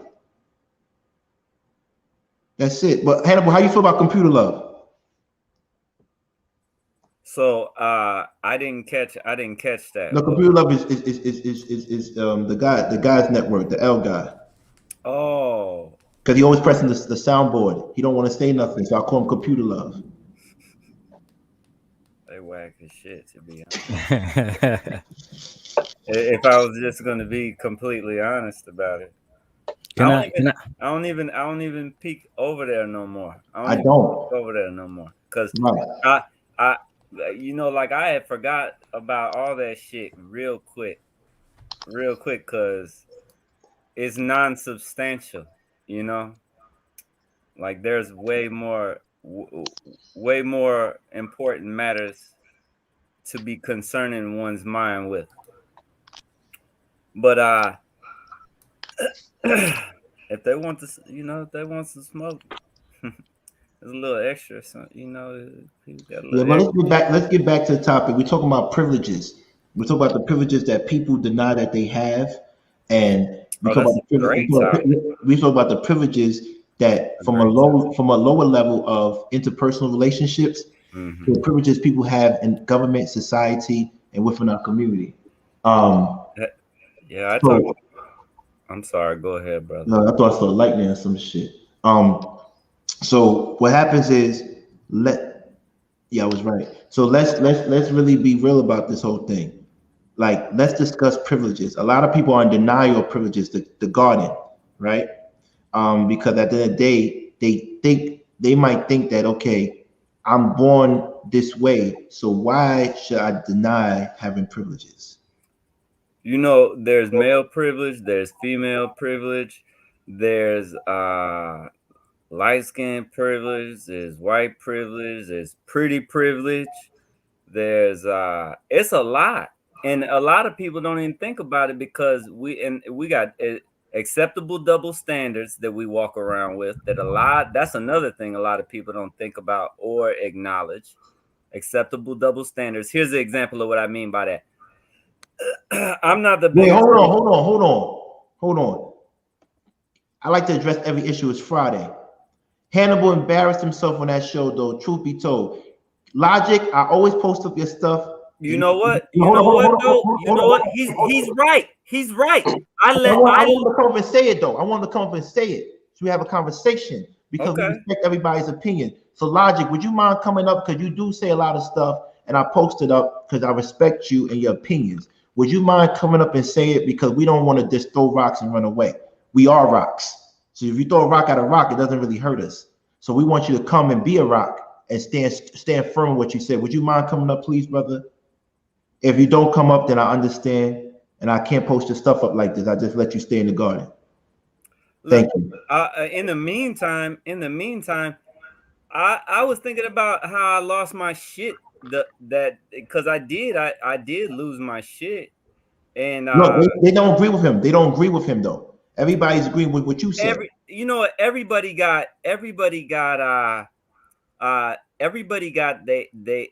entitled to their own opinion. I'm passionate. Some people appreciate the passion. Some people don't. Some people, I honestly, my ideal version of myself. Oh, he's coming up. I like Roger. Thank you, brother. He said he's going to come up and address that. All right. Okay, cool. So we deal with that when he comes up. Okay, bet. Let's go back. That's it. Thank you. Because I didn't think you played yourself at all. I think I saw what I didn't see it, but I heard what happened. And Chef told that story. What happened? Let me tell you, and without getting too much into, we'll wait for bro. But I thought to myself after I got off there, if my dad would have saw me, he would not have been all the way happy with how I conducted myself. He would have appreciated where I was coming from. He knows how I am, but he would have probably said, son, you could have probably kept it a little more cool. And I probably could have, because you know, like I was mad enough to fight. Right. And I made it a point in my life to say not to let fuckboys make me mad enough to fight. You know, like a man gotta have a little more control, and I lost it a little bit at one point. So I'm man enough to admit that. But that's respectable. Werner Count said Werner Count said, and I heard this before, Hannibal out debated Anton on the issues discussed, but Anton out joked you. That's accurate. Was that accurate? Very accurate. Pretty accurate, because I don't joke around. I'm not. Was that accurate, Chef? Because you watched the shows. Yeah, I watched it. But it's not fair when you tell a man that he's gay online, and you assault his marriage, and you assault his manliness, knowing that you'll never see the guy. Certain lines you don't cross. And I understand where Hannibal's coming from, because certain things that were said, I'll be the same way. I'm pulling up. So with all due respect, I know you feel that way, but everybody saw that because you were intellectually more dominating the conversation, he had to go into fairyland, literally. Mm-hmm. And you know what though, at the end of the day, everybody knows that if we was in the studio together, he wouldn't have been talking like that. You know, like I always look at the internet tough guys, and a lot of times I shut down the chat tough guys like that. I say, you know good and well you wouldn't be talking like this if we was in person. I make it a point to try to talk to people online as if we're in the same room, because to me that seems like the best way to do things. Facts. Wow. I want to say too about the whole buttercup thing. Like, what kind of dudes running around calling somebody buttercup? Even Auntie TJ, she don't like us fighting at all, and she didn't like that. And above all, it interfered with the exchange of ideas. That's what got me the hottest. Like I had came up there to have the kind of conversation we having on this platform here. And it was bananas to find out that they didn't have no kind of appreciation for this kind of dialogue over there. And that's why I ain't been over there. I ain't watched none of their videos. I don't want to hear none of their boring topics, none of that asinine bullshit. We're over here cracking atoms, trying to get to solution-based discovery on relevant issues. Listen, let me be real with you. If anyone comes to our channel, it's hard for you to go back there and listen. It's hard. It's very hard for you to come on this channel and hear our conversations when we cooking. You can't tell me you hear Chef cooking and you go there and you want to feel the same feeling that Chef makes you feel when someone's pressing the keyboard. It's no way when Will or E Black or Darrell's talking, you expect the same type of dialogue from E40.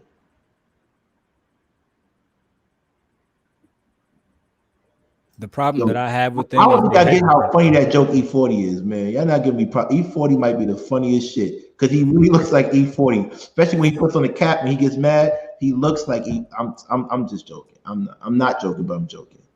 When I talked to him today, I told him that it's very hypocritical for people to come at me. Oh my God. I'm saying, Hannibal, I think you would like my methods, right? Royal executioner, right? But oh my God, you're so wrong. You're so wrong. All right, let me go to your page and see how many videos you got of when this young man, when this man was talking about beating women in the chest? Where was you at? Right? When he was making fun of his co-hosts and saying that they look like a bully. You never made a reaction to that. But a lot of people didn't like the way that I talked about his wife, right, Hannibal? Maybe because these other black women wasn't coveted under his marriage. They didn't deserve the same protection. Either way it go, you know what I'm saying? They said I come and watch the show with Hannibal, son.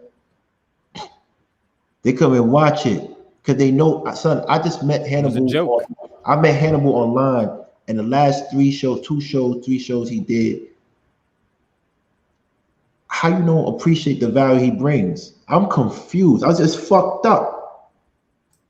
This dude said black culture was trash. Man, that is, I still don't understand how a black man could say that, and not just say it, but in public. Right. Like, it's one thing to feel like that and have issues with aspects and then talk about it at the crib, but in public? Yeah, listen, I don't respect him, but one thing I gotta give props to, I saw the video with him picking up his daughter, and he really loves his daughter. And she was like the Harvest. He was like, she got the Harvest sweater on. That's what she think about Ivy Leagues. He loves his daughter, and he did find a way to make money off of this thing. So I'm giving him props. And it's not easy to do this every day. So I give him props that he did that, right? And I'm always gonna show a man that loves his children. Y'all all love y'all children, so I love y'all for that. I don't have children, so y'all men have unselfish love, and he has that for his daughter. So I can't take that away. Yeah. But you can't talk about a man that went to Columbia and make fun of him, but you know you want your child to have the same privilege as me, because that privilege is very important. You know how important to have a certain type of school associated with your child's name. So he wants the best for his child. So I would never take that. He's a good. From what I see, he's a good father. I'm not taking that away from him. But the way he steals money from y'all is different. It's different. It's a different thing. But at least he's taking to take care of his family. So I respect that. Hope economics. Listen, I don't know. I just know I respect the way. I love the dynamics between him and his children, his wife. So I would never talk about his family. That's one thing I don't touch on. But I will say, I think as a man, him personally, he's a con artist. That's what I said. For sure. He's But why, a King? first-class Wait, charlatan. time out. But why, King? Why What? is family off limits as much as they try to take food off your table? Why is family off limits? I think family's off limits because for me, because other people don't play that. Other people say you touch mine, I'm touching everything you have. That's what other people do. This is social media. So I've been in real beef before. So this is not real beef. This is to me is him versus me. Philosophy versus philosophy. So even when he talked about my family, I don't care because this is what I signed up for. You feel me? I never talked about his family. Never. You could look over the tapes. No one can point what I did wrong. I will never talk about his family because once again, I always said I respect the marriage institution, and from what I see, he's a great father. From what I see, and I would never talk about another man's family because, you know, that's lines you can't come back from. Right? That's just me. But if you threaten a man, he kind of did because he said he had more people in Brooklyn than me, whatever. He said that, but I don't take it seriously. At the end of the day, I would never threaten a man's family. I don't do that. I don't do that. Right, and especially not just. But you asked that internet for a reason, stuff. you black. But a man should never expect that kind of grace, right? Hannibal, if I say right now, I know what time you come outside tonight. I know where you live at, right? You just don't live by yourself. Your family live with you. Am I wrong, Hannibal? So when you say shit like that, you can't be the kind of dude that say, please don't talk about my family, Mr. Hannibal, even though you just let the whole world know that you have money and you can destroy me. And that's why I don't really get into my bag of men defending other men without really adding context, right? You defending somebody who's slapping niggas in the faces, but then once they get slapped in the face and he say, ouch, that hurts. Why did you slap him so hard, Hannibal? What? Right. Did you see what this man did? Right. And to me, that's why I said yesterday's show, too many men act like flowers. Flowers defending flowers. That's all it really is. I said it for a reason. And I make the reason clear too. You know what I'm saying? But as far as like for example, Hannibal, when I went that anti-wife, I made it clear. And I make these points again, Hannibal. Hannibal, which one is worse? Saying that I find a woman unattractive, or if I go out and say the LGBT community is trash? And before you answer it again, the second question, which one is worse? Me saying I find a woman unattractive, or me saying that, oh, Jewish people, because you haven't went through the Holocaust, any type of ramifications that it have on your life right now, victim Olympics, right? Right. So which one is worse? Which one is really damaging? Well, clearly, my question is this: before we answer that question around the room, is family off limits? Because E asked that for a reason. We know why E asked that. Let's go around the room so you get the answer that we all believe, and then Daryl could defend himself. But is family off limits? Hell yeah, family's off limits. Because if I live by a code, I stand and I die by that code. And I have to move by that code, especially if I don't want to involve my family and endanger my folks as well. I don't believe that you should bear the brunt of an assault that belongs to somebody in your family. I don't bring that to somebody else's door. I'm not the dude that's pissed off at you, gonna slap your mama. That's me though. Yeah, that's me. Yeah, and like I said, we don't stop people from liking. We like Lansky is one of our biggest rocks, and he could be on Anton page 2 because we don't stop him. He could do what he wants. He's his own man. That's why I kind of defend Daryl. I would never say what Darrell says or does, but Darrell's his own man. He's his own boss. He could do what he wants to do, and that's it. I won't do it though, but he could do what he wants, and nobody better say nothing to him. All right, go ahead. Yeah, that was the whole point to me. It's like is family off limits. No, go ahead. Will, is family off limits? Because I said it is. I'm from the old school, you know what I'm saying? And this just me. This just me. Like for me, it's off limits because like if I got a problem with a person, I'm gonna go straight to the source. You know what I'm saying? Like that's just me. So the old school views and the way I was brought up, women and kids are off limits. You know what I'm saying? Like let men handle it.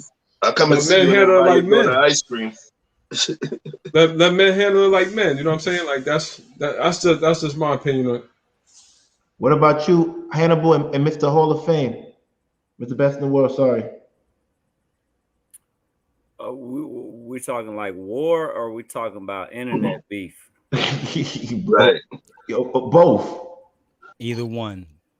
So, in the internet beef, for sure. Like you said, King, you was like, at the end of the day, that's what the violence. Any of this shit here shouldn't provoke no violence at all. Shouldn't provoke no violence unless, like Darrell said, I know where you are, and make a comment like that. Cause I'm gonna take it seriously. I'm gonna tell my family to go somewhere else, and then I'm gonna call my purge squad, and then say, "Come on by." Thank you. Because my family is safe, and we're built for action. The purge has started. but you know what though?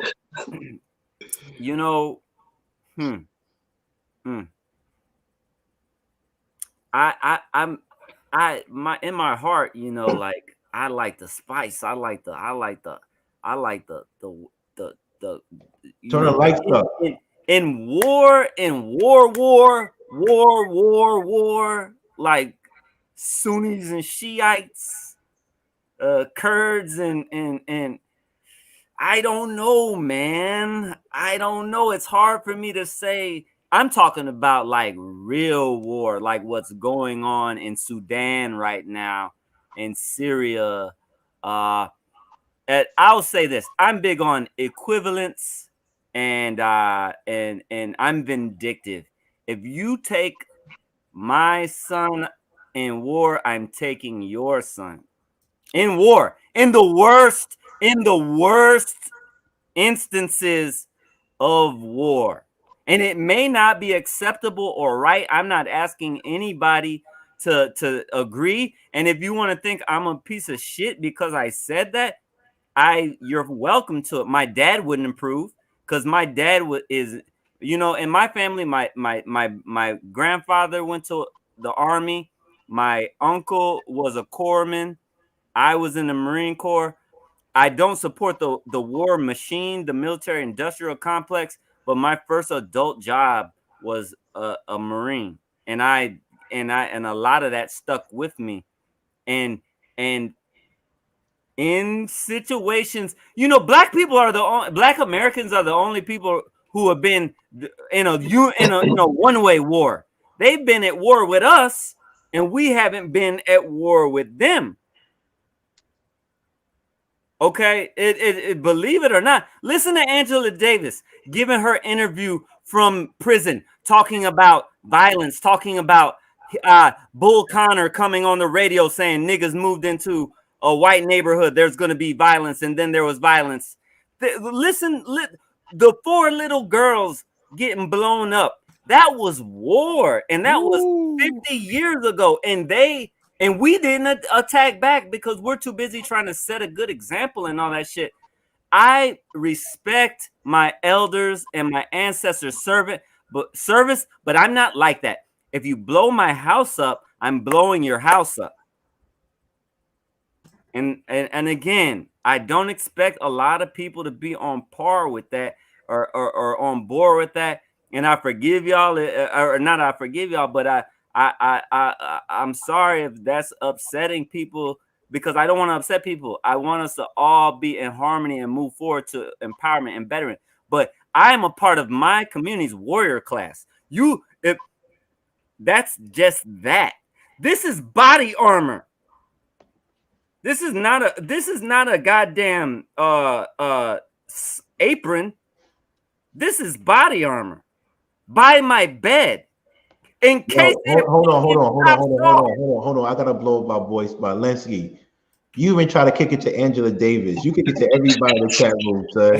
Yo, Loverboy Lansky. Loverboy Lansky. That's your new name from now. Loverboy Lansky. He's the flyest dude. If you pretty, he step it to you. I don't care whether you are dead or alive. Loverboy Lansky on your body. She had the gap and everything, right? She had the gap and the natural. Come on, Lansky.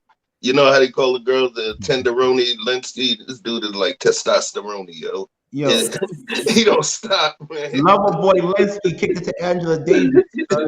That's crazy. And somebody sprinkled Viagra on them honey buns they be talking about all the time. Yo, shout out to when you see Linsky, put the hearts up, man. Put the hearts up when you see Linsky. Loverboy Linsky, boy. Linsky be having honey buns with ginseng in them and stuff. Yeah, man. put the hearts up when you see Linsky. When he got the smooth Haitian name.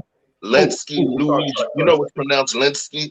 Louis Jean. My bad, Linsky. I apologize, sir. My bad. Louis Jean. Louis Jean. It's pronounced Louis Jean. Yeah, man. Yo, we love it. Haitian lovers in this street. Yo, see how we have fun? We cool. We don't want no problems, man. We just know what it is, man. Somebody made a great comment in the chat too, talking about, you know, the Old Testament God was a wrathful. The Old Testament God killed a lot of people.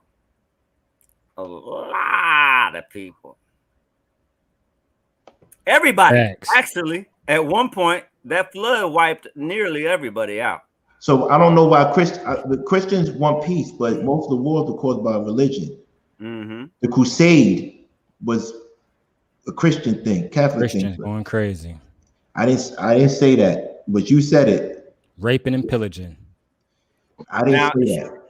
Chef, do you remember? You do you remember the IRA? The IRA troubles back in the 80s? Yeah. They were fighting over. You're talking about with Sinn Féin and with Terry. I forgot his last name. Yeah, that was a religious conflict too. Bro, those are religious conflicts, and you're talking about Christians going against Christians. You know, Catholics versus Protestant, Irish Republican versus. Turn the lights up. Bloody, destroyed island. Mm-hmm. Can't forget about the Vatican.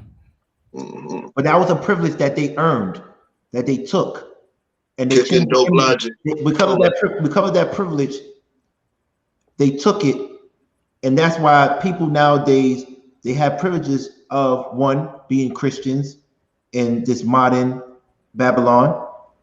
They also have privilege of changing the imagery of what's beautiful, because when you put up a white Jesus, and I always say I don't have a white Jesus hanging on my wall.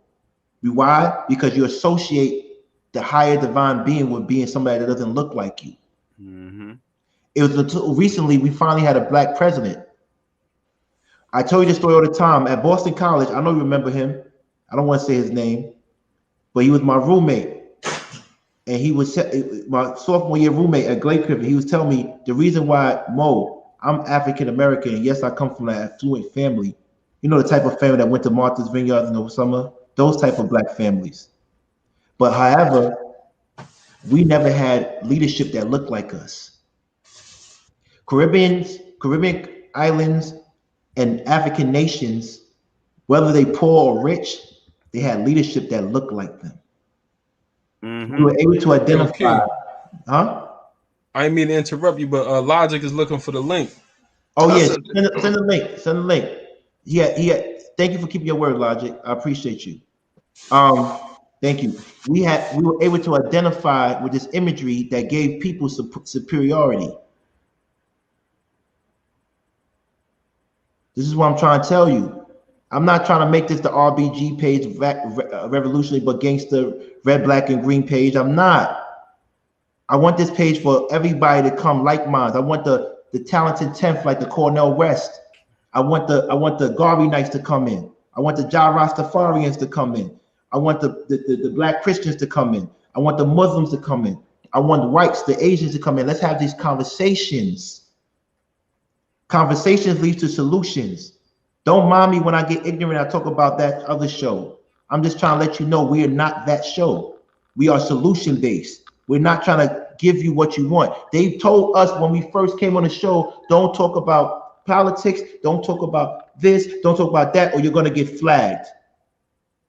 That's fair mongering. That's what that is. I've been talking about all those things and I haven't got flagged yet because I'm talking from a place of solution. I'm not imposing my beliefs on you. I want to hear your beliefs so we could come to oneness.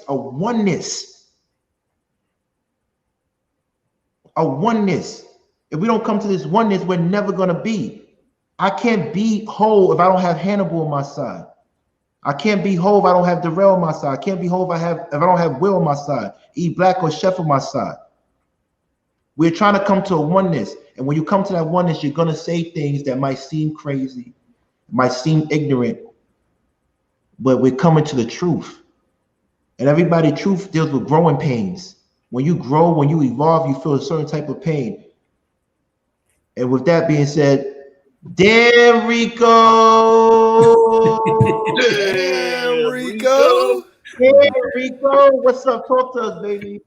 Good morning. Good evening. Good evening. Glad to be here to join you fellas. Thank you, brother. Listening to the conversation. Great as always. Thank you. But let me ask you a question before we get to the smoke session. How do you feel about privilege? And how do you feel about white men, white women, black women, black men privilege? How do you feel? Do you have privileges that you acknowledge or don't acknowledge? I acknowledge my male privilege, yes.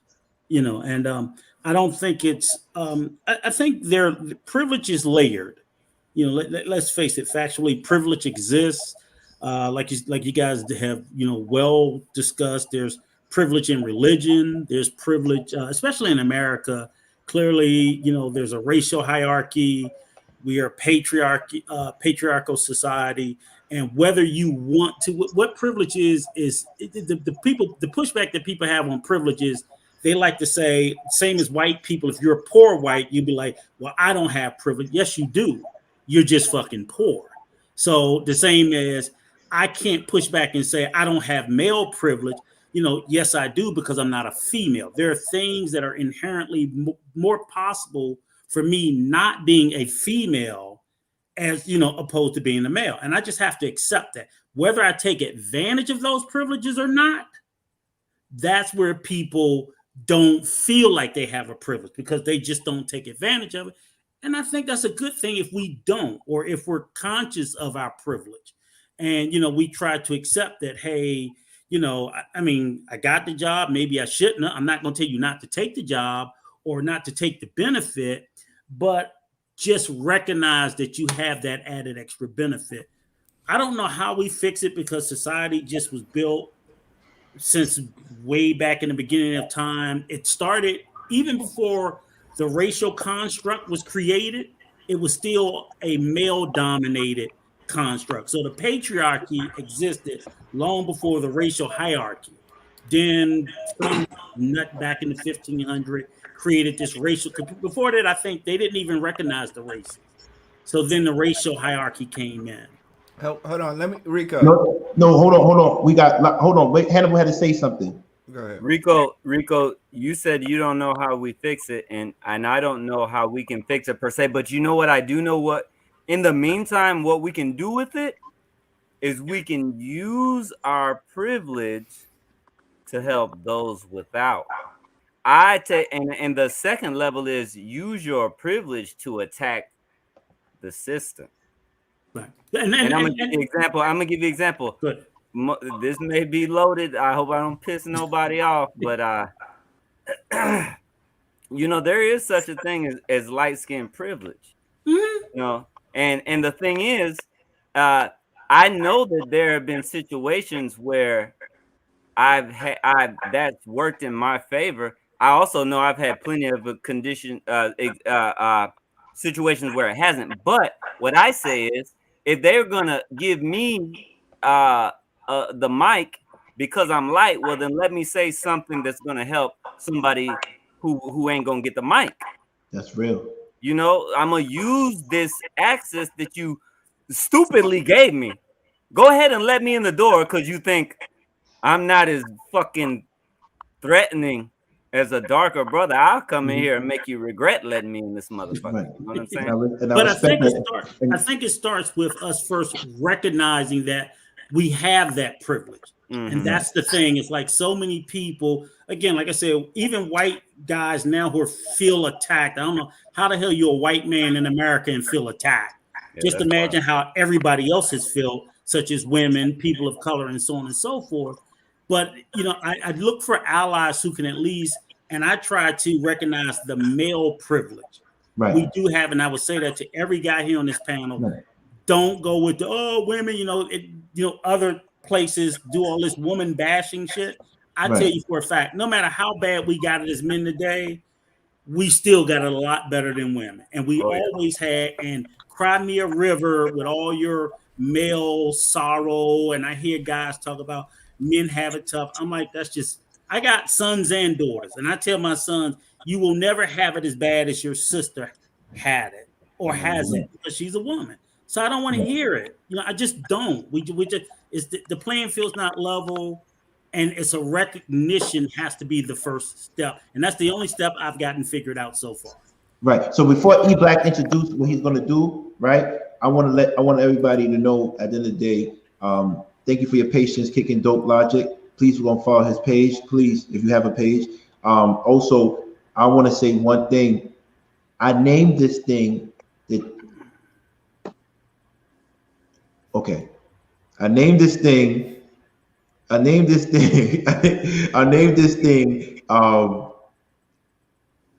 challenges of the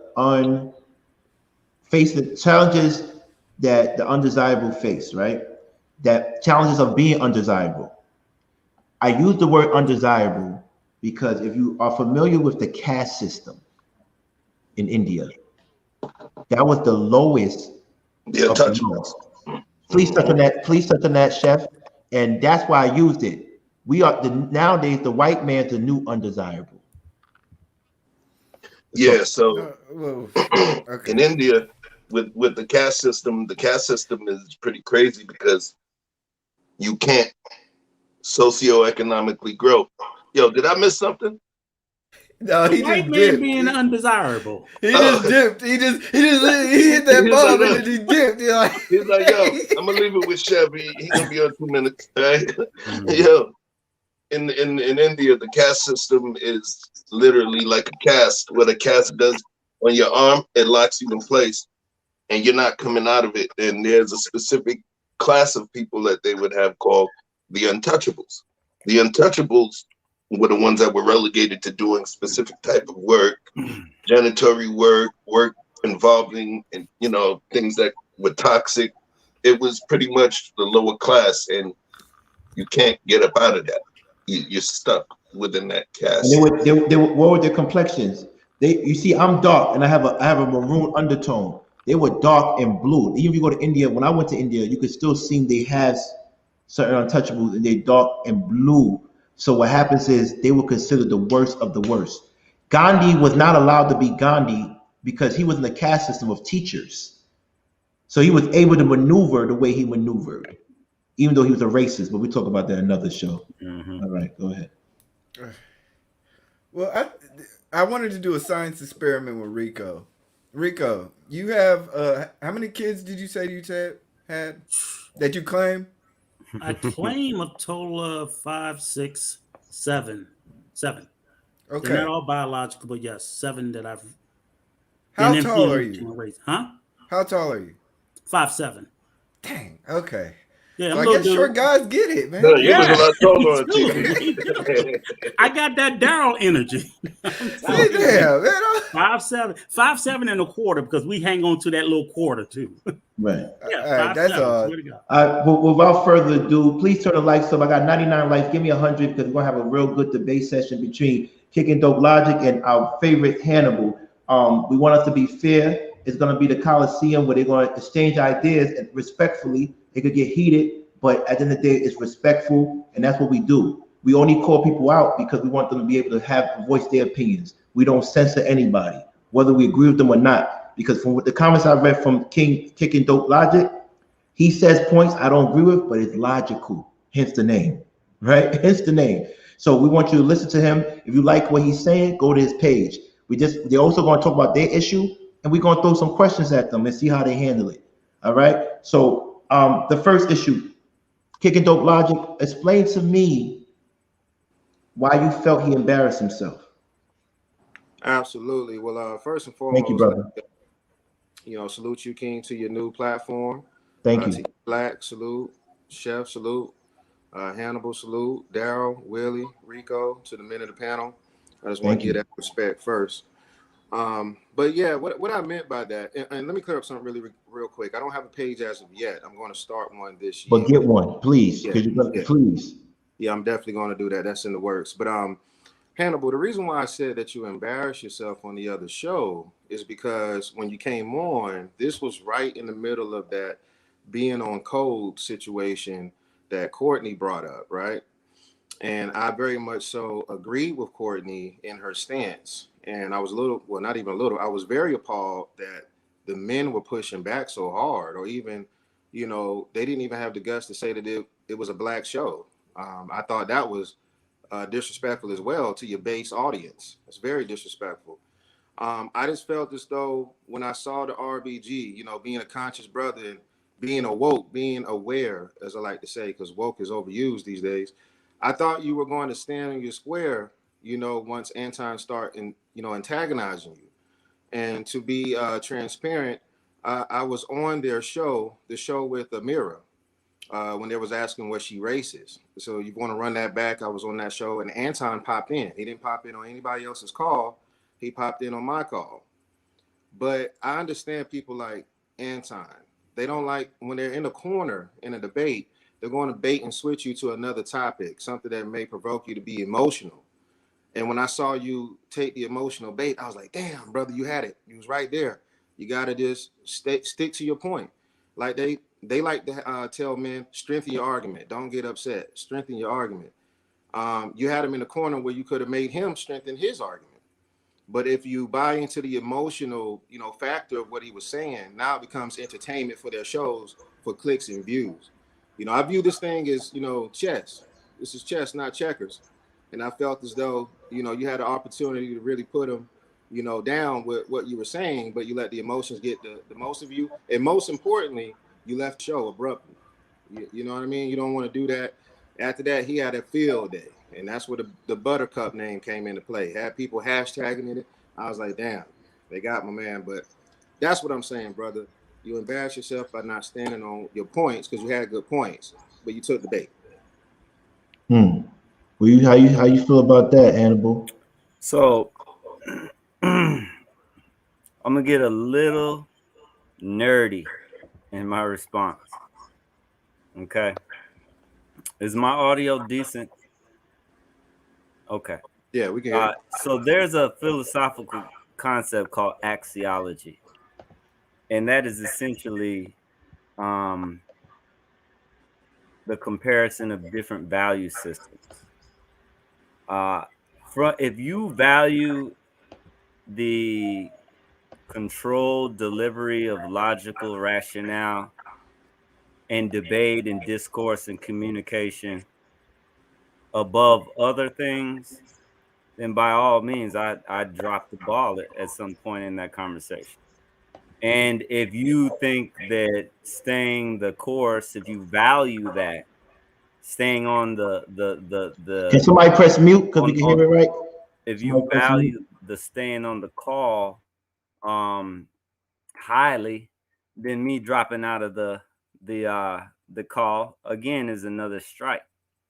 From an axiological standpoint, what I value above anything is, well, in that circumstance, was probably a close tie between productive discourse and my own mental health. And frankly, the productive discourse, I had made a decision that I'm on here and the productive discourse is over. And I'm not even getting an opportunity to really talk my shit, for lack of better words. So I came on there to communicate for productive discourse. It appeared that was no longer possible. I'm not hanging around. Axiologically, I value my time. And they were disrespecting my time. He was disrespecting my time. Aside from calling, I can take a fuck boy calling me names from the safety of his internet studio. That's, what hurt me more than anything is a person with a huge platform talking about black culture is trash. Like, how fucking dare you? How dare you? That bothered me more than the Buttercup shit. I'm a substitute teacher. I've been in the class. I be substitute teaching sometimes. Sixth graders got way more smoke than Anton got. I substitute teach too. I was an adjunct professor. Believe it or not, I was a substitute teacher. Be in the class. I had the kids today talking about Mr. H. You got a mullet. I bet you get. Call you Mr. H? Yeah, that's what they Shut up. They call me Mr. That's crazy. Yeah. And so they was trying to, get at me. And I was like, talking about, I bet you get all the girls. I said, my wife likes my hair and that's it. I don't care what y'all got to say. So back to the point. The point is, and again, I don't know if you heard me say this, but my only regret is that there are people that I respect who might have been a little disappointed with my performance. My dad would have been a little irritated. I could have, because really, truth be told, if I would have realized earlier that I wasn't going to get a chance to talk again, to continue the productive dialogue, I would have bailed on that conversation way earlier. I stayed there and allowed myself to be worked up because I was dying for an opportunity to really talk my stuff. And if I'm telling you, bro, so you got some points, but again, so I can kind of agree with what you're saying, but here's the flip side. There are people, who appreciate my passion. There are people who know that the same thing that motivates me to cuss Anton out is the same thing that motivated me to physically fight for my high school friend when she got threatened by some dude. And I am passionate. I get worked up and sometimes to it's what they say, passionate to the point of pathology, or it's detrimental, you know. And I'm self-aware enough to know that it's probably an area I could probably work on a little bit more. So, you know, I ain't gonna sit here and say no, I didn't, because I know that, again, axiologically, there was people watching me. They understood where I was coming from, and they don't think I embarrassed myself. And so, guess what? Here's the beauty of life: everybody's right and everybody's wrong. Everybody's everything and everybody's nothing. It all depends on your vantage point and your perspective, right? Right. Now, I definitely agree. It's just that, I don't know. I guess I want to call it emotional intelligence, you know, reading the room and seeing when someone's trying to box you in with emotional statements or bait and switch statements. You want to stay on your point. Don't go to the left and go to the right. When you're in the debate, you want to stay on the point, especially if you had a good point and you had a great point. That's what we needed in that conversation, was a little bit of masculinity, and you were the first man who had the opportunity to address that situation after it happened. So when you did that, I was like, damn, homie, you know, homie had a chance and really didn't seal the deal. You know what I'm saying? So I don't mean it disrespectfully. I just like to call things like I see it too. You know, it's all good, bro, because I can tell, you know, that you coming from a positive place. Absolutely. And you know what, like anybody who understands that Black culture is trash remark is out of line. And anybody who agrees that that's out of line, we are in alignment. And Well, I wish I wouldn't have let nobody down. You yeah. know, I hope that if I'm ever put in a position, I'll do, you know, a little bit better. Oh, I'm absolutely. not no debater, you Yeah, know. yeah. I You know, just we all got I do my best. No, so since Logic is up here, and I see that he has a lot of knowledge about debates and dudes handling this stuff verbally, and I don't know how long you've been watching Conversation with King channel. I gotta ask you your opinion Yes, sir. about other disputes that we had up here. Okay, yeah, let's do it. Okay, cool. And this might be the niche for your show, because I think that this is what you do. You're good at it. So Yes, this sir. is, we try to spread love, boy. We try to spread love. I appreciate y'all, man. Yeah, so we're gonna support. Follow his show. Logic talks about the issues in regards to how men engage each other on social media, and he tries to squash it, or he gives you your opinion who won the debate or not. We don't have nobody doing reactions on people going back and forth. Maybe that's his lane. But I want to say something. Stoicism. Yeah, you don't show no favoritism. So where Darrell at?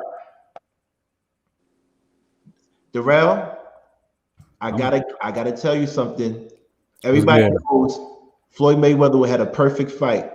He had a perfect record, but he lost a fight when he was an amateur. If you remember that, he lost a fight when he was an amateur. Darrell, you had a perfect record, but I think you lost one fight since you've been here.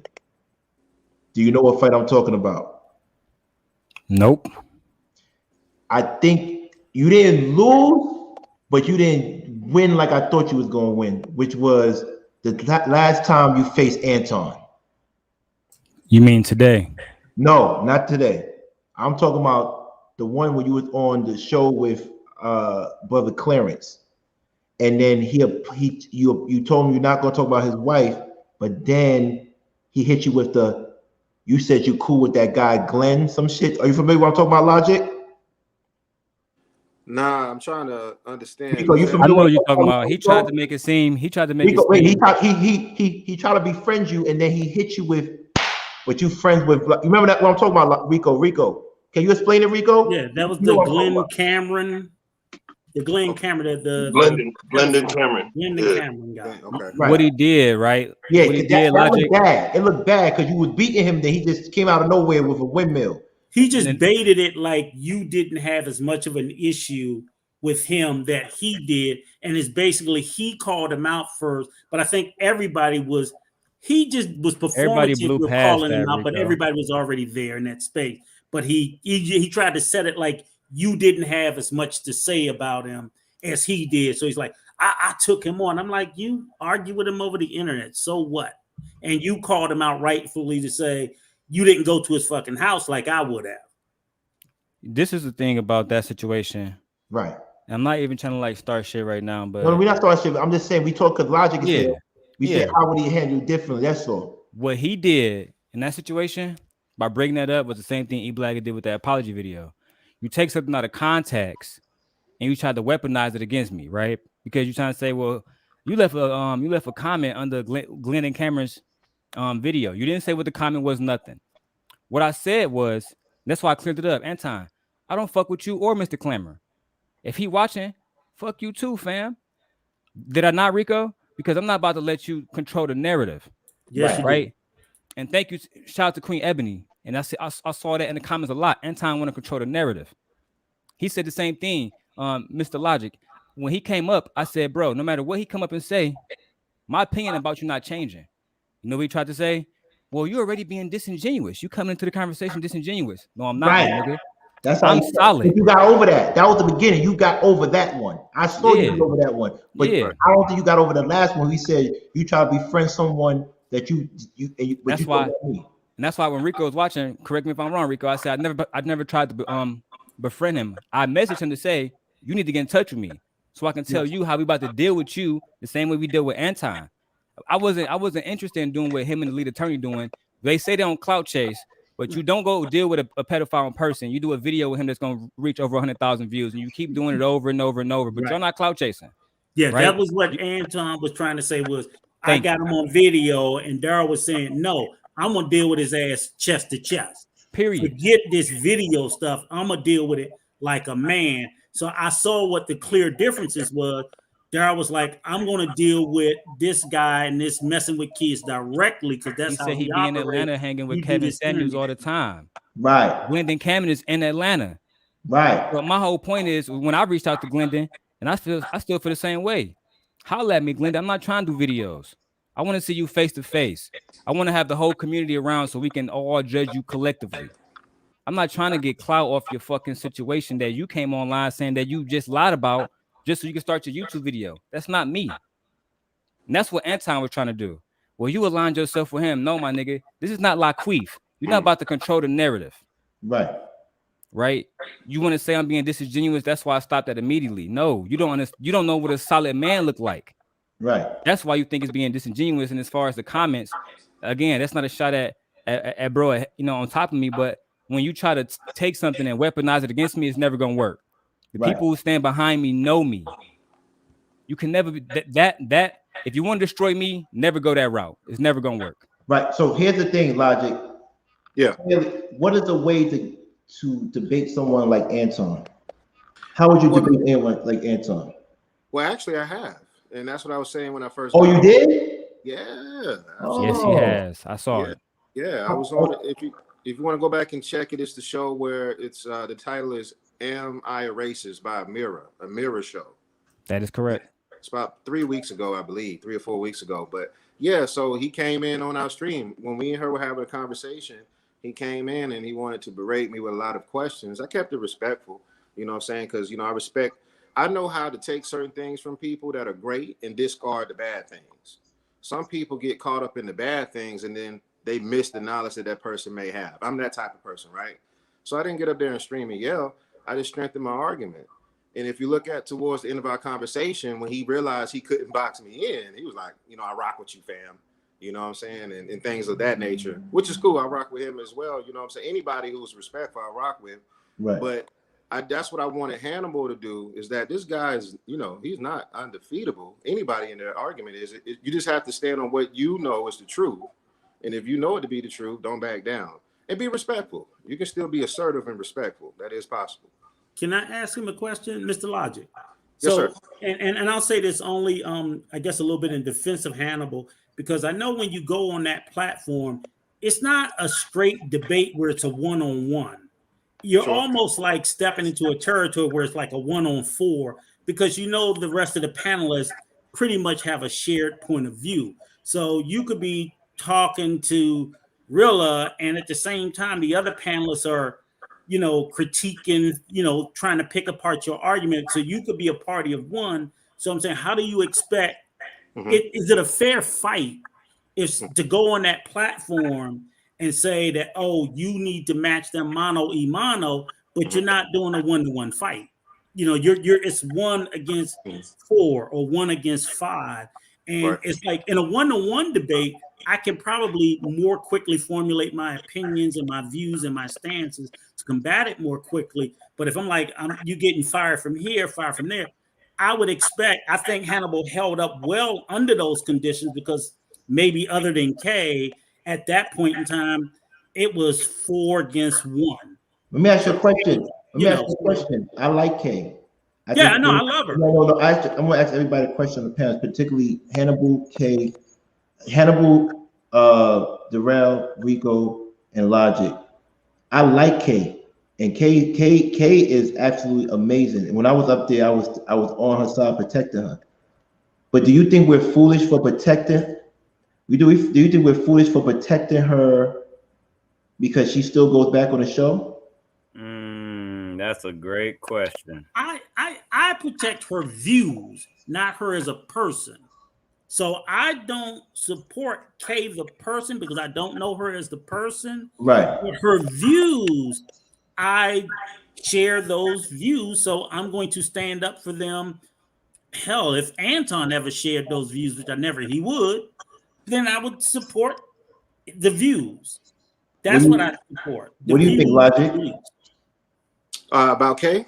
Yeah. Why do we continue to support her? And I support her and her views. I think she's a dope individual. We spent hours talking about education. She's super dope. True. But does it make me look like a fool that she goes back there where she's being treated like that?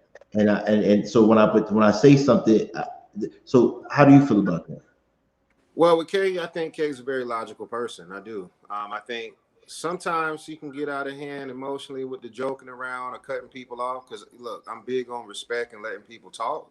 So she can improve in that area, in certain areas. But we all got areas that we need to improve in, right? But no, I think we should continue to protect Black women like her and any woman that's in our presence. That's another big problem I have with Anton and them is that, in certain circumstances, they'll get on a guy. Like a couple months ago, a guy came on, he was talking kind of stern to one of the girls. He got, I think it was really, he was like, hey, fam, we're not going to disrespect Black women at all. But then, when other people come and disrespect Courtney and Kay, it's crickets. They let it go on. And sometimes you can see the women pleading like, y'all don't see this guy coming at me with this intensity? Yeah. I talked to Rilla about that today. I talked to Rilla about that today. You know what I'm saying? Y'all quiet looking down at your phone screen. You looking around, but it's protect Black women, right? But, they move funny. You know what I'm saying? And I respect them for what they built. But, I got to call it like I see it. But to answer your question, King, yeah, we should continue to protect Black women as long as they're respectful to the platform and they're not in the wrong. If a masculine energy is pressing up on them, yeah, you should definitely say something. You know what I'm saying? I don't see a problem with that. Yeah, I don't see a problem with that at all.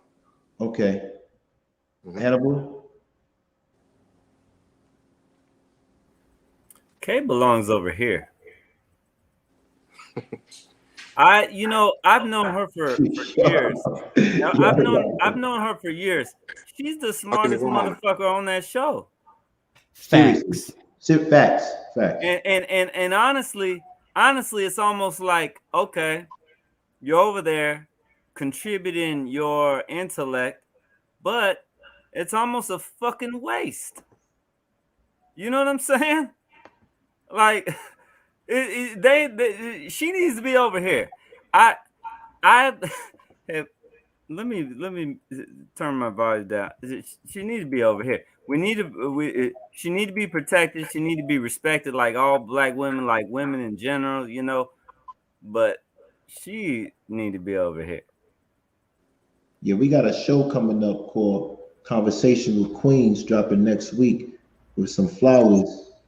Kay, I don't know the situation over there, but we need you over here if you want to come. I don't know what contract, if you sign, I don't know what's going on over there, but we got an opportunity over here and you could grow, but it's on you. I just don't understand. Like, I was trying to wonder why we still stand up for Kay and she keeps on going back because she's such a brilliant, beautiful, fearless woman. And I don't want her to be around that type of energy. But these young gentlemen said, No matter what she continues to go back, we will continue to protect her if they disrespected her. This is the type of energy I want to be around. Yeah, I think that's what we should be doing. I would love to see videos of people making videos talking about that disrespect. I think that when I go to people pages, that's what I should see first more than anything else. From people who claim they protect black women. I just dropped a protect black women video.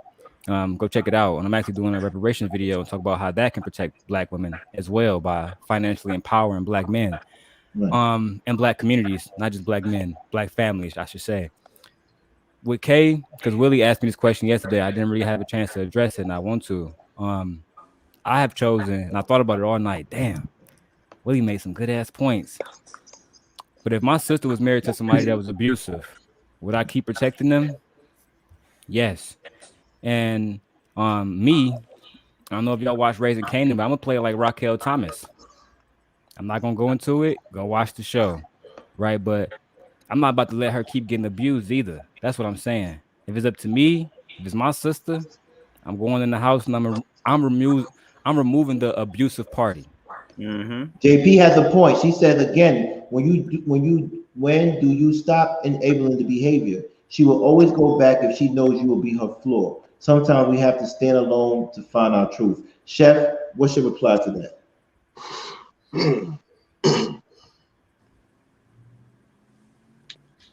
I may have a different take on it than anybody else, or maybe I don't. Who knows?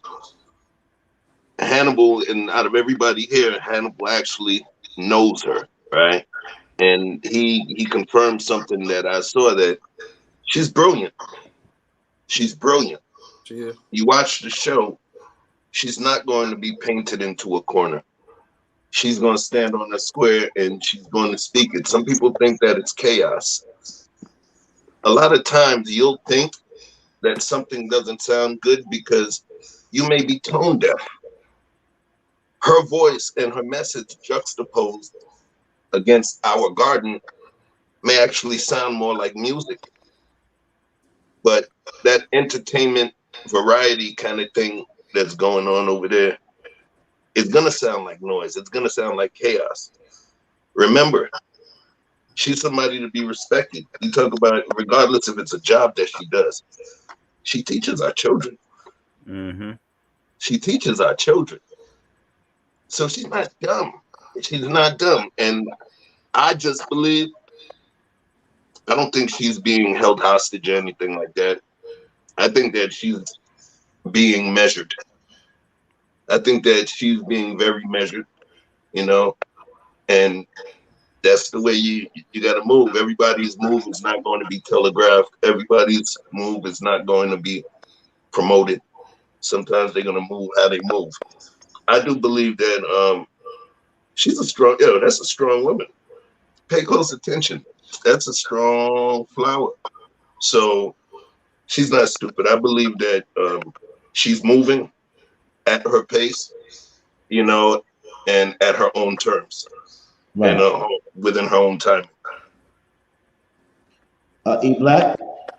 Oh, and she's anti-height too. Don't forget that. They looking eye to eye when they talk. So, Come on, man. oh, never mind. My bad. Come on, man. Yo, E Black, what's up, man? We have a serious conversation. What's up, E Black? You know, like I said, I love the dialogue. I love everybody's talking points. The thing is like I said, we just got to be consistent about it. If we're all a reflection of protecting our women, we need to all be reflective of that. And when anybody comes around, we need to show our history about how we're protecting black women. In terms of Kay, like I said, she's her own person. She's obviously an educated individual, so we don't know what's going on. Hopefully she can see what's going on. Hopefully she can change the cultural environment. And the one thing I will say is, Hannibal, your name is Hannibal for one of the greatest warriors on time, right? But the reason why he's one of the greatest warriors, because he did what's impossible. He endured through the Appalachian or the mountain range when nobody would do it. He took his army across, right? In the time in which it was necessary to take it across, the harshest period. Yeah. The elephants, yeah. Yeah. So a lot of times when y'all look at me and y'all understand that I endure, I come from the same thing. Sometimes you got to be the one that does the hardest task. You don't have like it's not going to be easy. Sometimes you need to go through the snow in the mountain range, because it ain't always going to be fair on sunny plains of spring and sunshine. Sometimes you're going to have to go through the snow. So maybe this is her battle that she's feeling, that she's enduring. Honestly, real quick, E Black, I don't think that she has a problem with the platform, guys. I don't think she has an issue. She revels in those moments, even those moments when her and Anton or her and Rilla, like we saw last night, I don't know if y'all saw it, go back and forth. You know what I'm saying? So I don't think it's a matter of her not liking the platform. I believe what Chef is saying is true. She's very measured in what she does. And I think she understands the business of YouTube and the business of those type of shows. Because YouTube is a business. It's a business. It's a business. But is it beneficial though, right? Is it beneficial? Is it beneficial? Because if it's a business, right? Let's say if it's a business. So what is her? She adds value, but what is her return on her investment of her time? What is it? Because if it's a business, that means like for me, example, when you come on this channel, the first thing I'm telling everybody is get your own YouTube page. We're gonna promote you so you can go out and have your own page and do what you need to do. I don't know if there's over there it's like blood in but no blood out. True. But what I It's wonder is it's like a cult. You can't leave. There's no escape. It's like Jim Jones. Yeah, hello. What's up, Will? Now I was just saying that she's on a platform where she has exposure and a chance to make her presence be known to all the viewers and subscribers to the main platform. So there's definitely opportunity there for her to gain a following. But the question is, when does it get to the point where your presence there is being taken advantage of, being unappreciated, and you're kind of like jeopardizing your integrity by being disrespected and treated the way that you're being on the platform. I don't know the young lady, you know what I'm saying, and I'm not trying to speak for her, but judging by the way everybody on the panel talks about her, I would hope that she is just executing her plan and lining up her ducks before she steps away, because it's clear as day that those gentlemen are not going to let her be on the same level as they are. So they're going to keep her in her place. It's just the question is, how long is she willing to stay in her place before she separates herself from that entity? But I have a bigger question. Who of all the panelists over there, other than Kay and Courtney, sometimes shows the most basic level of intellect? Because all I ever hear from Anton is a bunch of boastfulness. JR's a fucking empty suit. Will's all over the place. He's an empty suit. I mean, literally. Yo. I'm just saying, with Kay, at least I get a sense of intellect. I mean, seriously. I mean, all jokes aside, I'm just being at a base level. With Kay, every time she speaks, she may overtalk people, she may interrupt, but it's still a level of intellect. With the rest of them, it's nothing. But Rico, that's exactly why the threat, like Hannibal was a threat, an intellectual threat to that platform. So he had to go. Right. He had to go. But that's why I say she's a waste there, because she's the only voice of intelligence out of the panelists. With the rest of them, I mean, literally, Anton, he could be smart, but all he ever does is talk about himself all the fucking time. And I really don't even think he's that smart. He's like fucking Trump. He's not smart. I don't even know if he's that rich. I don't believe nothing he says because it can't be quantified. It can't be validated. What about and just because I say so doesn't make it true. What about Prince and Kira? I thought she was intelligent. Hold on, Rico. Last night he told a 17-year-old that this all the time, and I'm saying if you look at the main four, which is Rilla, JR, Anton, Courtney, and Kay is the only every day in, day out, purely intellectual, and maybe with her training teacher. She's an intellectual all day, every day. We need Kay on the show. Courtney can, but I think they've dumbed her down from being around the other three. And that's just fucking facts. Sorry. I mean, I hear what you're saying. I think when it comes to Anton, he's very antagonistic. Like he's one of those guys that want to antagonize your point, but he doesn't want to give you a chance to really make your point. Because if you gain ground on your point, he's going to do something to divert the attention from your point. I like Amira too. You know, D don't like her. I like Amira. What? She's the dumbest. I'm gonna tell you what. I like Amira because she hasn't switched up. Give her that. I can respect that. She's consistent with her message. She's consistent with her message, but I don't know if you guys studied Dr. Neely Fuller. Yeah. And you know his main saying, right? If you think if you think you understand if you think you understand white supremacy, racism, and everything that is involved with it, everything else will only confuse you if you don't understand it. Right. And I think with Amira, she is what we would call a refined white supremacist.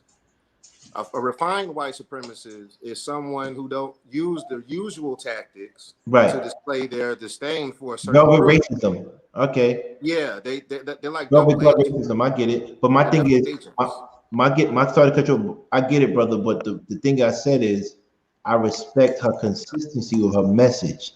I never said I like the message. Oh no, I agree with you. If someone says I'm a racist or someone says I'm this and they stick to it, you gotta respect it. They're not trying to please the crowd, right? No matter how wrong they may be. Right. Okay. So I respect that. She really believes in what she says. So you gotta respect that. At least just me. I respect that. Well, let me tell you why I don't respect it. Okay. I respect it. Go ahead. It's disingenuous, right? You can stand on your point and not, be passive aggressive and say things and try to undermine someone's intelligence like they can't pick up that you're undermining their point. You understand what I'm saying? Mm-hmm. To me, I don't respect that. And that's what she does. If you notice, when certain people from our community get on her show that can't articulate their point well, she'll say things that are disrespectful to them, but since they're not picking up on it, they can't pick up on those points. Right. And they think that she's being honest and soft-spoken with them. A lot of our men think that she's soft-spoken and feminine. I can look all the way through that, and I told her this to her face, so that's why I'm saying that here. It just seems disingenuous. And Anton asked me a question. He told me he don't align with people that have the same skin color. He aligns with good people. But here's the thing: she's going to defend her culture if you come for her. You understand what I'm saying? We're the only ones that want to, every time, and she's going to come hard. I've seen her get almost masculine over her culture. But if she don't talk about honor killings and nothing. Nothing. Child brides. Yeah. So what I'm saying is, King, it's disingenuous. It's refined racism. It's almost like, I won't even get into the politics, but yes, it's refined racism. That's what I say. Okay. I like to call it white nationalist talking points because that's more of a legal definition. Yo, you said white, which is code for racism. Yo, that's the first time I see Darrell and fucking E Black agreed on, so they both shook their head like, yo, that's fucking hilarious. I was there and thinking that was the realest shit he ever said. Yeah. There you go, man. There you go. I'm trying to get y'all cool, man. But listen, at the end of the day, when it's all said and done, I just brought that up, and I don't want to ever disrespect the ladies. They're not involved when we go back and forth with the other network. We leave them alone. But we're just saying that, Kay, we value you.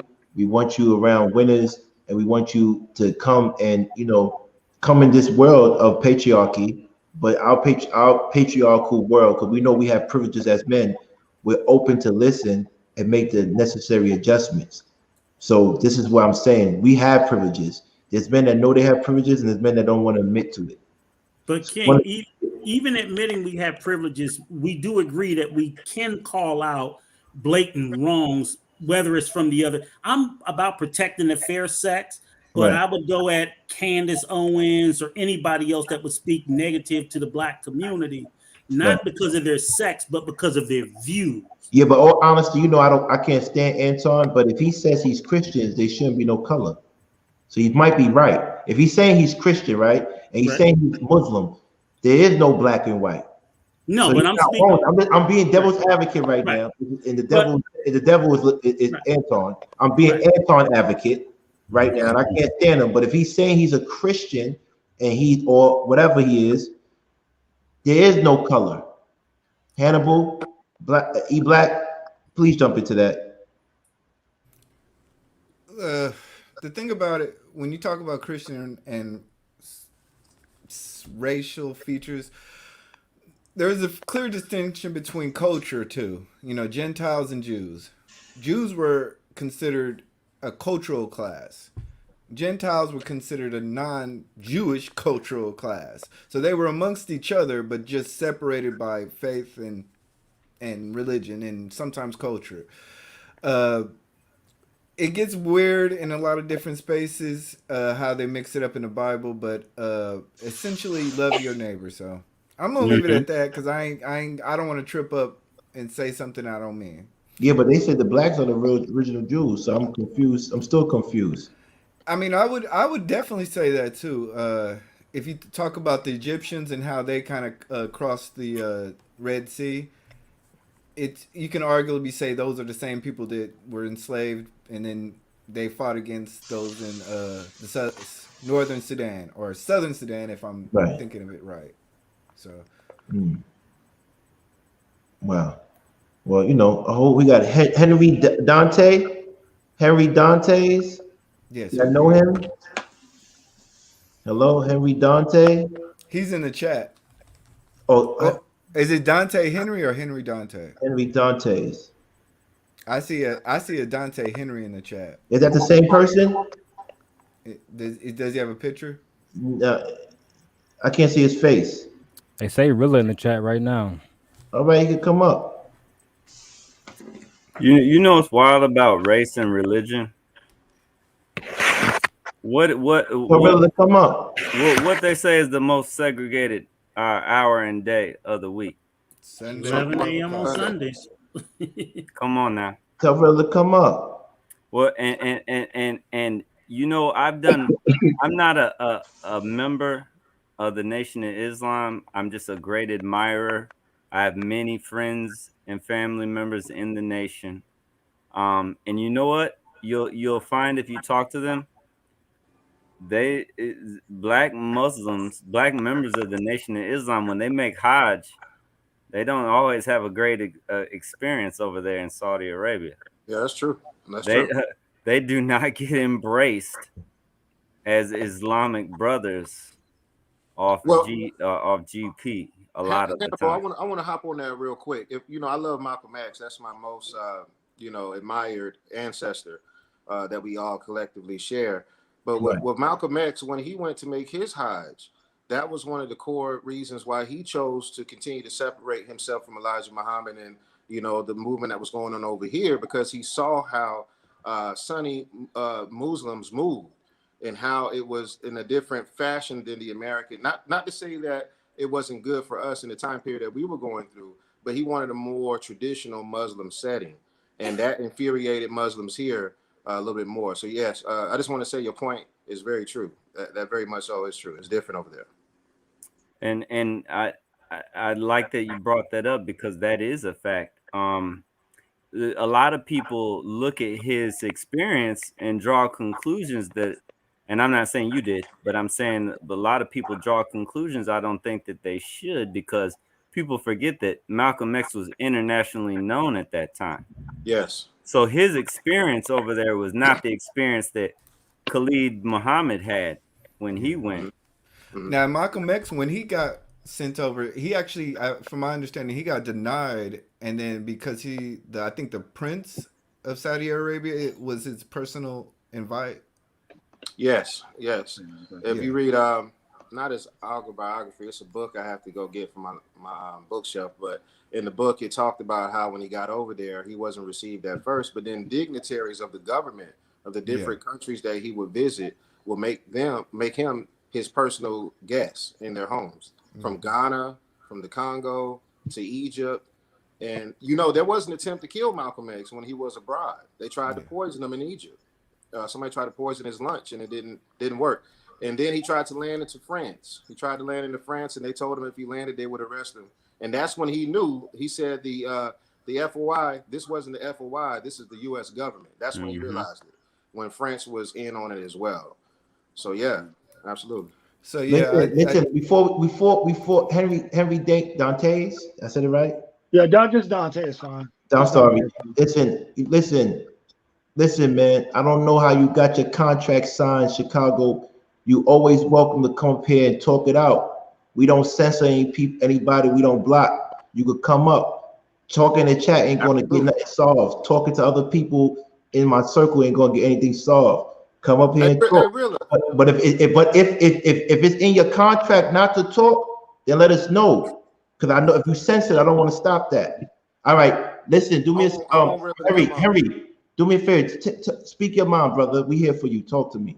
Well, I mean, a lot of times Christianity is touched on, and one of the things we keep forgetting, there are some things that God doesn't like. In fact, there are certain things that we do that He considers an abomination, right? So, I mean, let's be clear about that. It kind of goes back to what I heard in reference to Christians. I think Gandhi once said, I mean, though he was a racist, he said, I'll be a Christian one for Christians, right? And in all actuality, he didn't speak about Christianity as we know it, right? Christ didn't speak about Christianity as we know it. That title came later. So, that let's be clear about that. We got to be clear about that. E-Black, I know you touch on Christianity, quite often, but his followers initially, that came later, right? As we know. This is what, hold on, I'm sorry, Henry. This is what I'm talking about, man. You see what I mean? This is what I'm talking about. This is what I'm talking about. You just come up here and just talk. We can have a conversation. We don't disrespect.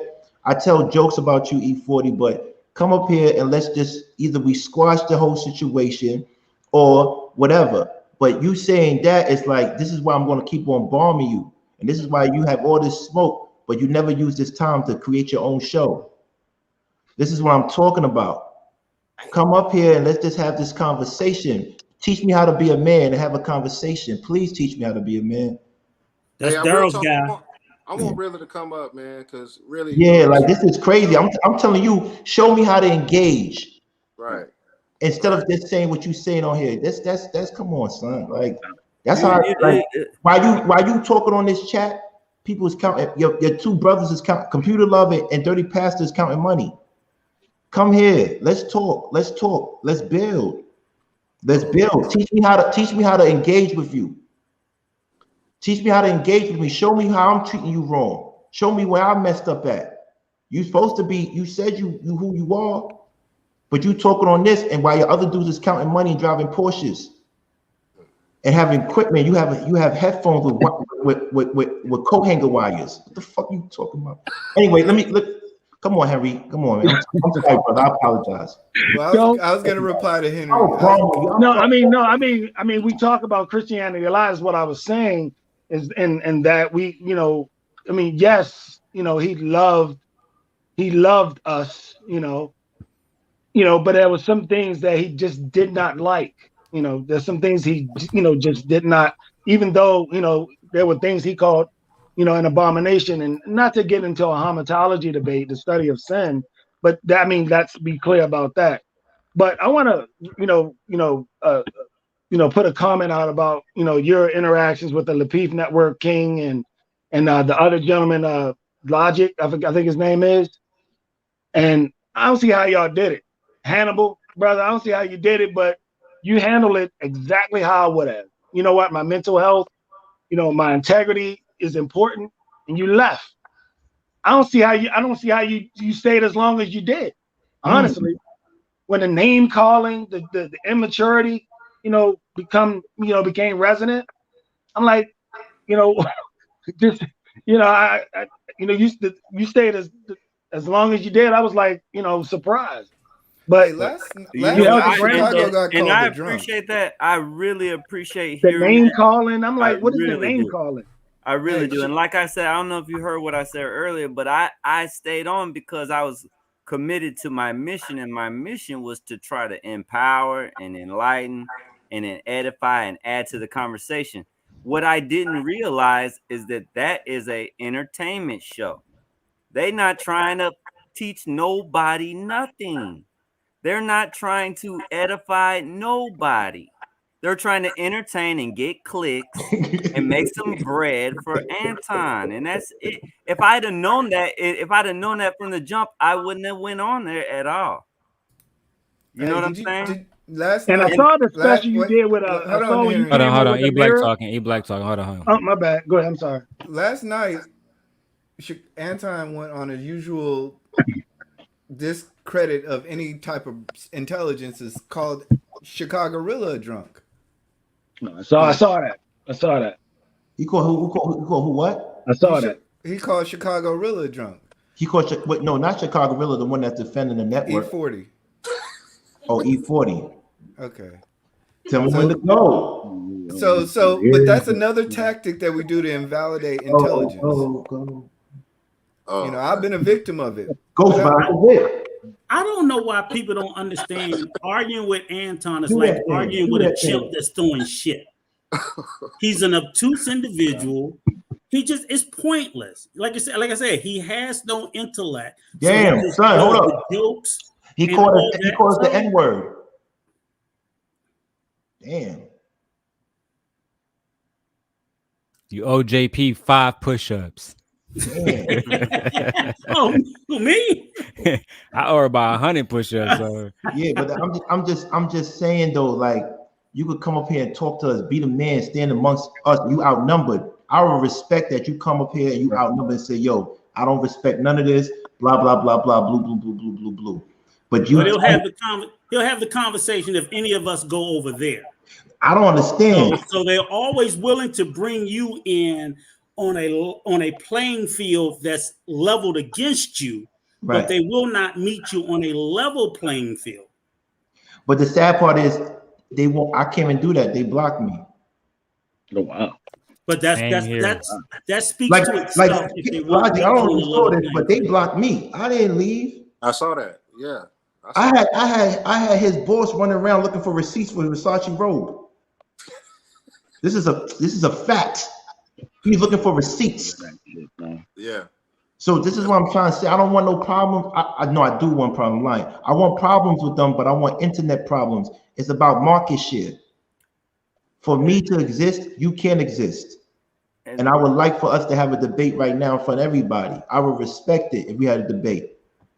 You can't keep on giving compliments about this show and then say I don't want dudes and have my name in their mouth. Then what are you going to do about it? You have the chance to defend yourself up here. He's been triggered all day. I just want to have a conversation with him, man. That's it. I just want to have a conversation. Conversation with King and E40. I don't deal with barkers, man. I let people bark. You want to bark? Go ahead and bark. Right. I learned to be more responsive than reactive. If you want to bark and name call, you do that. You do that. Yeah. You know what I'm saying? I'm too old for that. You know what I mean? So you do that. You keep doing that. Because we all know what that stands on. When you got to stand on something false, something tangible, right? That doesn't, build an asset. It doesn't, what I'm saying? When you got to stand on that, that's barking. Right? Especially when it's over the internet. I don't argue with grown men over the phone or over the internet. I don't do that. That's teenager, middle school stuff. We're having a discussion. We're trying to figure out what is right. Arguments to figure out who is right. Discussions to figure out what is right. We're having a discussion. We're grown men. We're having a discussion here. That's what we're doing. So I don't deal with barking. Is anybody else curious? Why in the fuck is Chicago Rilla over here anyway? Like, Rilla, why? Because he said we have the greatest show. Like, bro, if you're not threatened by this show, why are you over here? True. Why are you over here? That's what I want to know. Yeah, They let are me threatened verify by the the show. real account. Let me verify if this is a real account.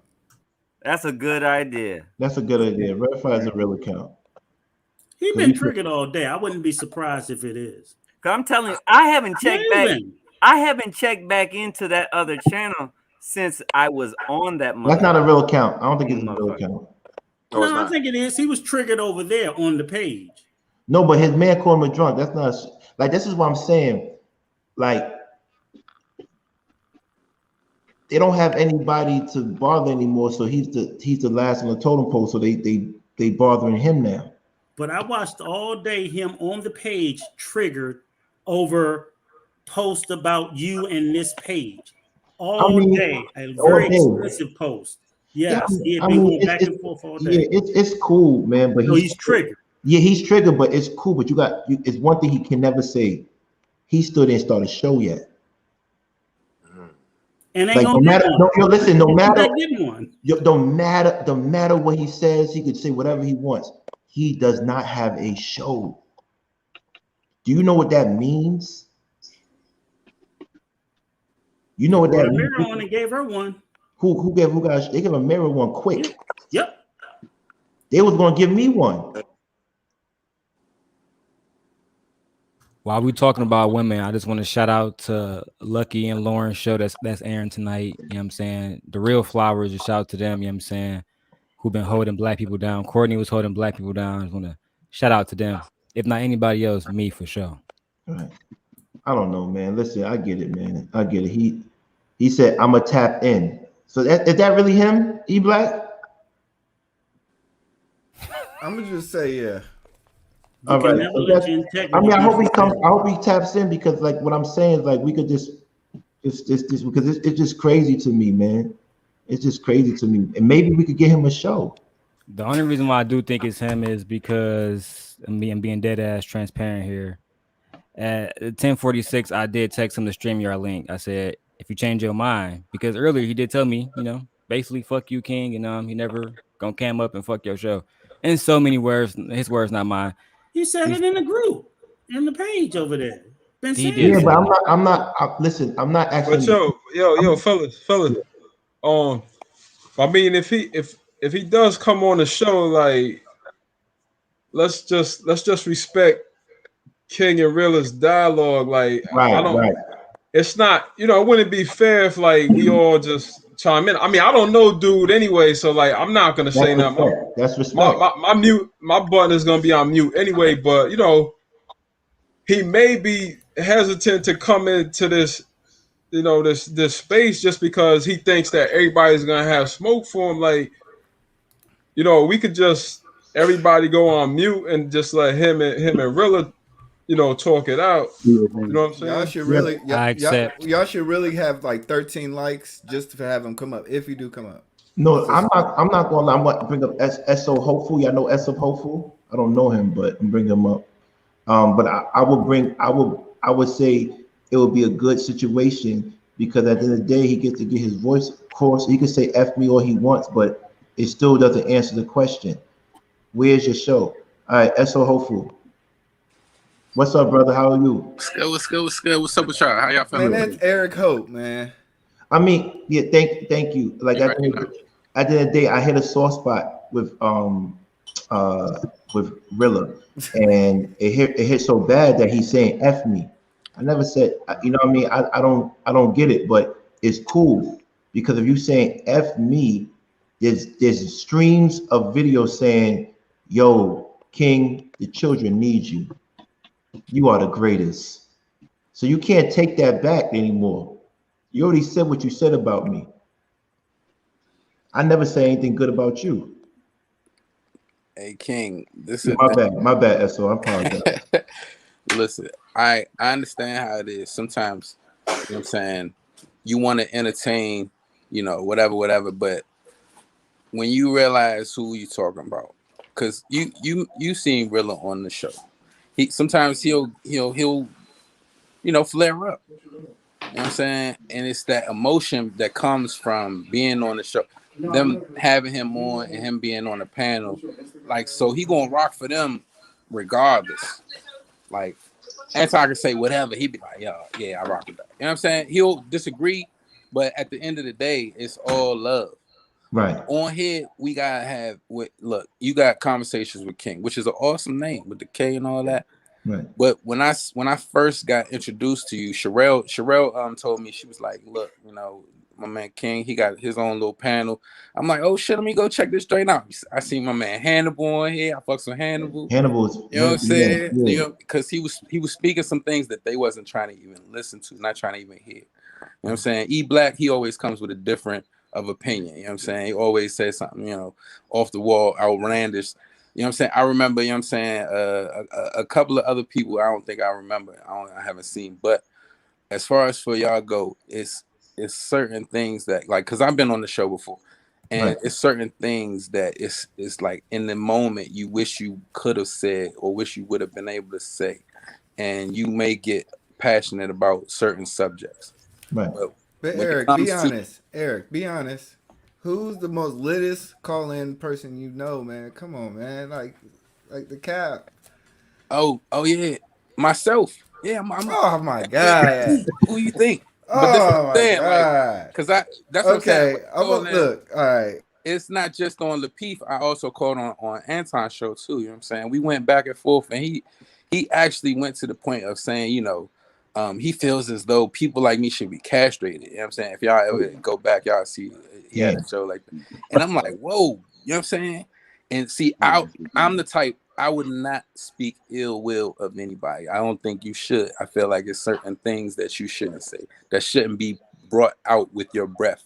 As far as for us being spiritual beings, you know what I'm saying? When you speak, you speaking with your spirit. So it's like, I feel like that in him alone showed me, okay, yeah, I can still not necessarily, you know, will be like, oh, we friends, but I would know, okay, I got to keep it that way with you also. You know right. And so it's like, you know, the same way when you was on the show, it was like, you got to understand, okay, when it's time, you rock the boat. But if it's waves and all that shit, you're not supposed to rock the boat at that time. You know what I'm saying? And it's like, I know for me, I, you know, came on here and I you know, I don't have too much smoke, but I feel like as far as for the smoke I do have is when you want somebody else to fail, you end up not doing as well. So right. King, I rock with you. I want you to understand what I'm saying is you do not have to wish ill on anybody and still do your thing. You know what I'm saying? Still be successful and still have your whatever you want to do, maintain and get better and get greater, however you want to get it to do. But this podcast shit, what we got to do is we got to not play with it and really come with, you know, whatever topics. It can't be, oh, we talking about Anton for the whole time. You gotta have your own time. You got a platform now, bro. You know what I'm saying? I'm calling into your show now, bro. You get what I'm saying? Well, let me ask you a question. Subscribe to you now, bro. I appreciate it. Let me ask you a question though. Every show I talk about a different topic and ill content. Today's Freestyle Fridays. All right. Every show has been a different content that you have never heard from another show. To the point that, like you said, Cheryl called you and she told you about this show. Yeah. And our group chat is lit. So at the end of the day, I'm just saying, I get what you're saying because you're speaking righteousness, but I don't talk about them unless I go for my tangent. It's Freestyle Friday. I'm having fun, but I only do that because at the end of the day, I still have a purpose. And my purpose is to make sure I have a platform that allows everybody to get their point across. No matter if you mess with them or you don't mess with them. I don't want you choosing sides. However, my purpose also is to make sure I silence them like they silence me. And I'm gonna do that. I'm going to silence them like they silence me, one by one. Remember, the last thing I said on his page is, Anton, you don't pay me. You don't control me. He blocked me. This is why I'm a threat, because I'm going to silence one by one. And I'm going to show everybody that, guess what? He don't fuck with none of y'all. I already proved that with Chicago Rilla. And I'm going to prove that with Computer Love, JR. Question, isn't it also true that certain certain things should not be allowed in our community. So, like you said yourself, this is a gentleman that told you should have been castrated. Yeah. Should he have a voice in our community if he's out there spewing that toxicity? Because no matter how he felt about you, I'm not. I think certain people shouldn't have a platform if that's what they're speaking. So I understand you saying, well, don't. But I'm like, but if he's telling you that, how many other fucking black men he done spoke that to? And think about and it. it's the toxicity they spoke to black women. So Yeah. it should be silenced for that. And think about it. At the end of the day, I gave him props. I said I think he's a great father, and I love the fact he's been married to his wife that long. I said that, and I said I don't condone people talking about his kid. I don't condone that. But other than that, I'm putting my foot on their necks, because guess what? If I wasn't who I was, I would have been silenced, and that's it. Yeah, I wanted to answer my brother right there. Okay, Yeah. I'm sorry, boss. I apologize. So yeah, I feel like everybody has their own voice. You know what I'm saying? And when I say like, okay, he shouldn't be, as far as for silence, I feel like, we have to hear from those people who are also, the negatives. We got to hear from the, the naysayers. We got to know what our critics are saying. We got to know, but at the same time, somebody who says something like that, you know what I mean? We got to know, okay, what else are you capable of thinking and saying? You know what I mean? Like, you don't want to, you just hush up and no. Let them talk. Let them talk. Back against that a little Let's bit. hear They what need else to you be gonna say. challenged, correct?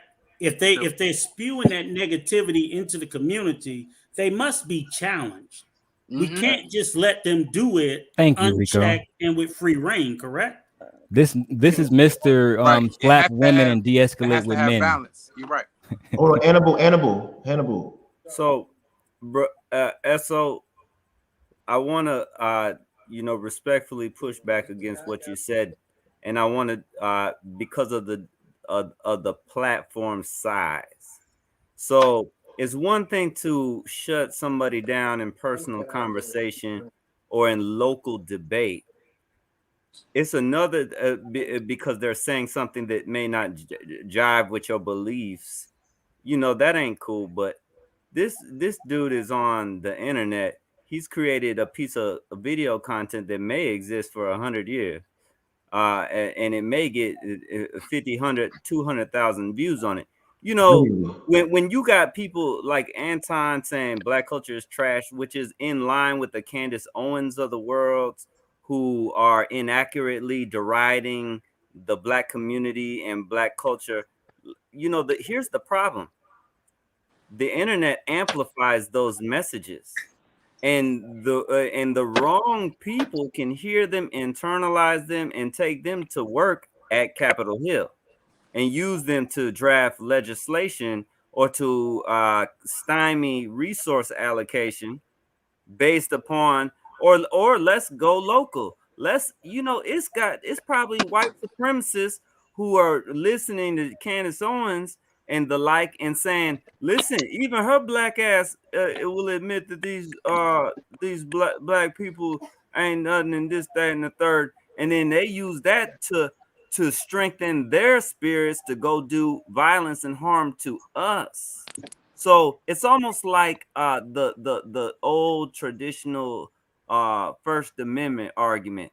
We protect speech, but we ain't gonna protect your speech if you in a theater talking about fire and you cause a stampede and 3-year-olds get trampled.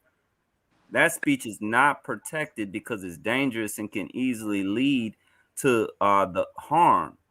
And what Rico is essentially saying is that language could easily lead to some harm.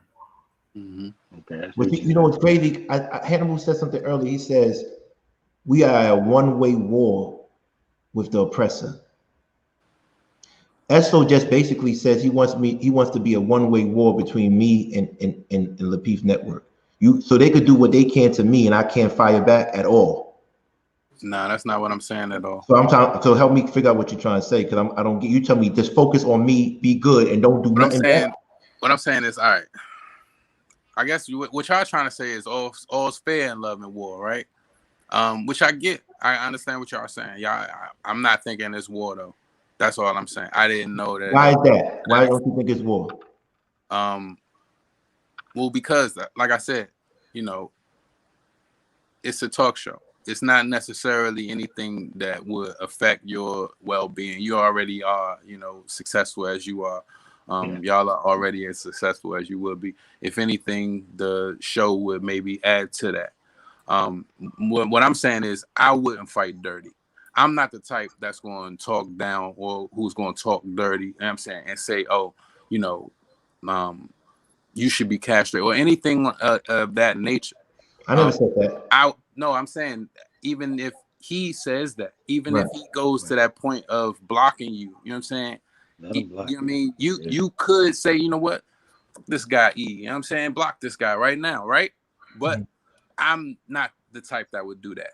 You know what I'm saying? If it was my show, I wouldn't have blocked, I wouldn't have kicked you off. You know what I'm saying? I'd let you rock. I'd have been like, let me hear what this guy got to say.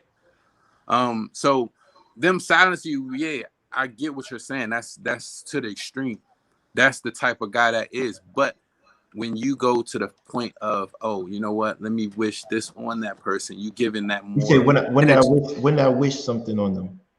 You saying that you want them to not get no more viewers or be, you know, worse off than they are. No, I didn't say it. I said I want them to be done.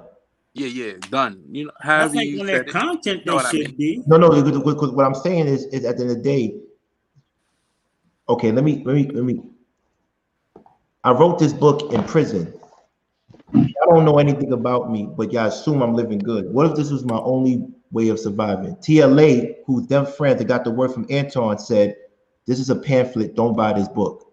So you stopping off me generating money. 1, 2, you discredited me on your show. So what if I wanted to do a YouTube? You stopping off my cash flow. Any man that stops your cash flow, they don't care about me. So why should I care about them? Like, this is the thing with black people. We tend to pray and forgive too much. That's why the oppressor gets over on us. The oppressor gets over on us because we tend to forgive people that violate us. I've never been that type of black person.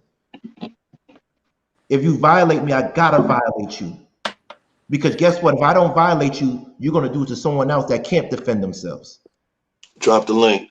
I ain't saying like pray on them. Drop the link. Like but then how do you want me to teach them not to violate an innocent bystander anymore? Drop the link. Yo, Rilla calling in. Rilla trying to call in. Okay, okay. So somebody got to get off. I got 10. I got 10 people. So who's gonna get off? All right, hold on. Stay right there. All right, he can come in now. He can come in now. Hold on. Before we get him on, we need to do some housekeeping though. We need to get some more likes. We need to get more subscribers. We need more shares. Post on YouTube and post Thank on you, Twitter. SO. You brought him up. I appreciate you for that. But not only that, you know, a lot of you guys are content creators too. We got a free space. You can come up right now. I'm on a live chat and shit on my phone. But you guys have content creators. You guys have community pages. Share there. You know, this is an event. All right. The Coliseum. With a K. Show some love. But yeah. So we have a free spot open. Willa could come in. No one join in. We're waiting for Willa to come in.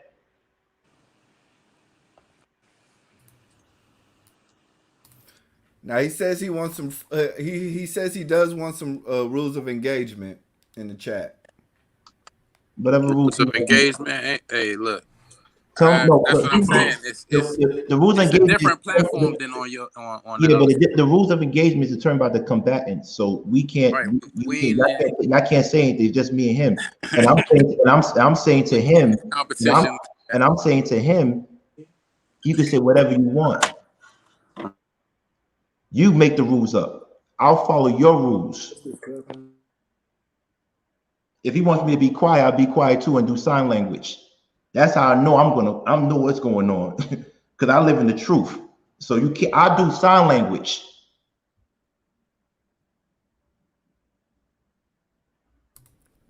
Well, I'm still waiting.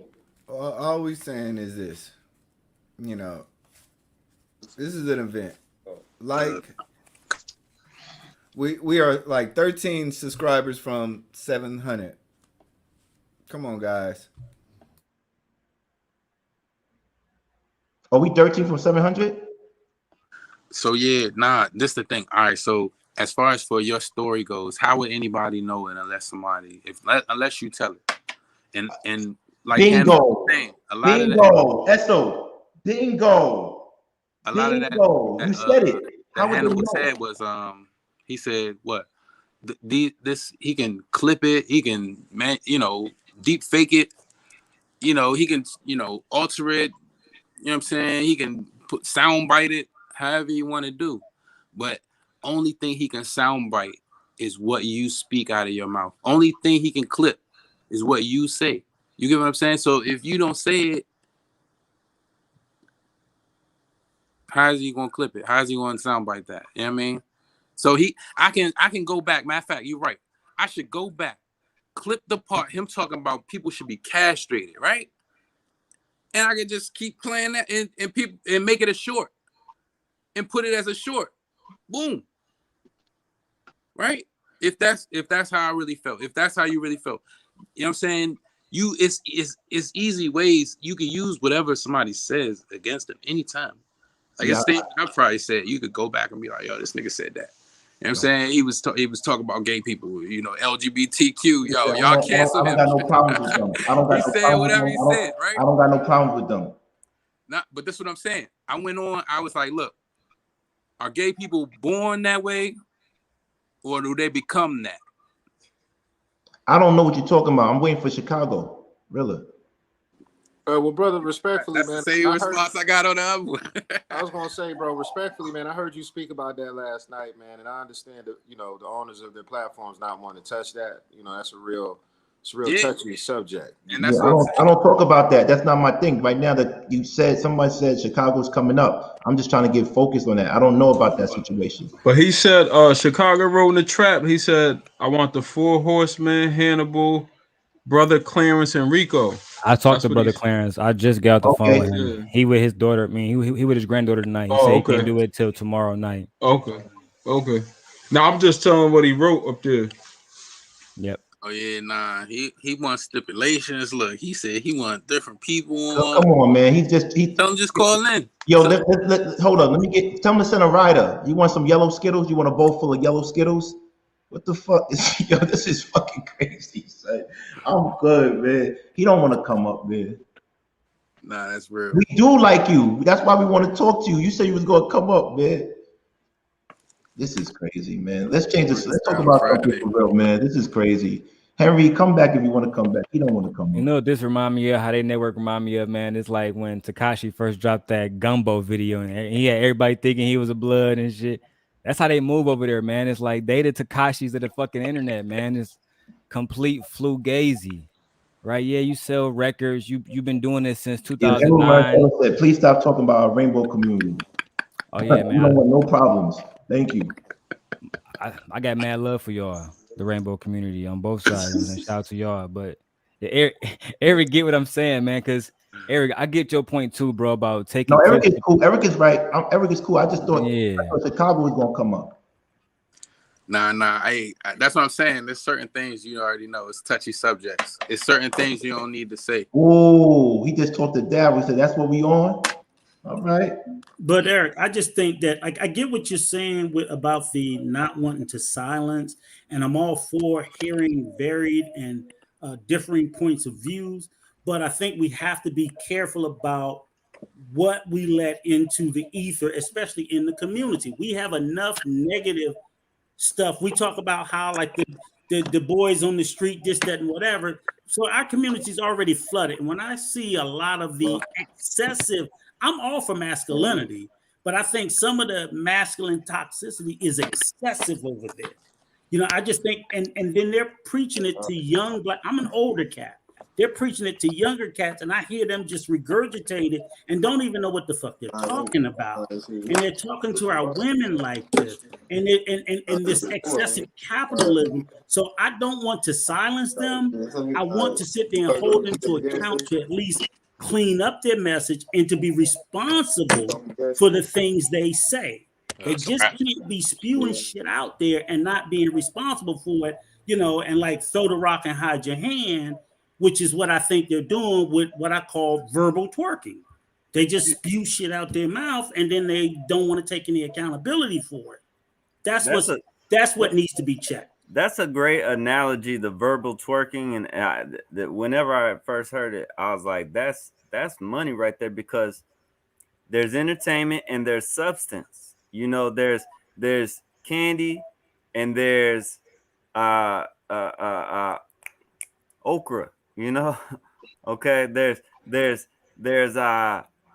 productivity and then there's leisure, you know. And the unfortunate thing is, you know, candy is always going to be sold because candy is tasty. It stimulates your most that sugar. You know, people don't know that it's the sugar reaction that happens when you eat it. I mean, that's as old. That's 100,000 years in the making. So you know, there's always going to be a group of people who can't get with the substance, and there's always going to be a market for that, and they are appealing to the lowest common denominator, and that's unfortunate. Yeah, no disrespect to Esso, you can't do that on this stage. But I do know this. That's why I appreciate this platform so much. That's why I've been on here 3 days in a row. Mm-hmm. It's funny. I'm straight up. I had a hard day, a long day. I had substitute 8th graders today, and then I came home and printed a whole, you know, did a whole bunch of free breakfast work, and then I had more work on top of that. I was tired. I wasn't even gonna come on here, but then I got all my work done. I ate my sandwich. I poured a little IPA, you know, poured a little, you dig, and then I was drawn into this conversation because that was a troll. That wasn't him. I was drawn into this conversation because this resonates with me. This is important, and there's a lot of people in our community who need this and who want this and are glad that this is here, and we're gonna keep developing it. Because there's all these smart people on here who care about the community and care about substance and building.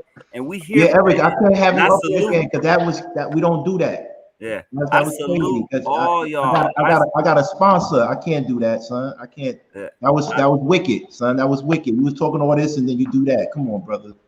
I just want to quickly big up and salute all y'all on here. I'm happy I found. Come in now. Now, see, every time Chicago's come in, he blocked the way. Come on, Chicago, it's free now. Come in.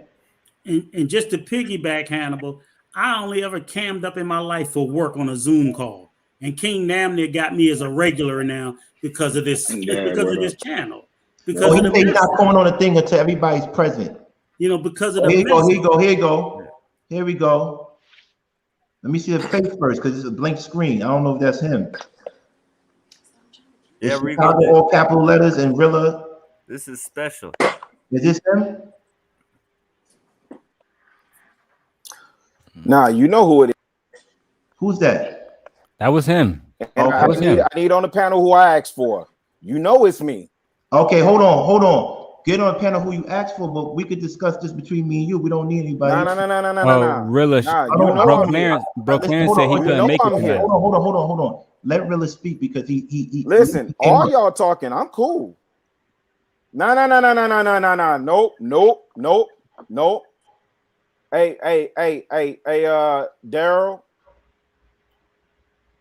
Daryl, I heard you, bro.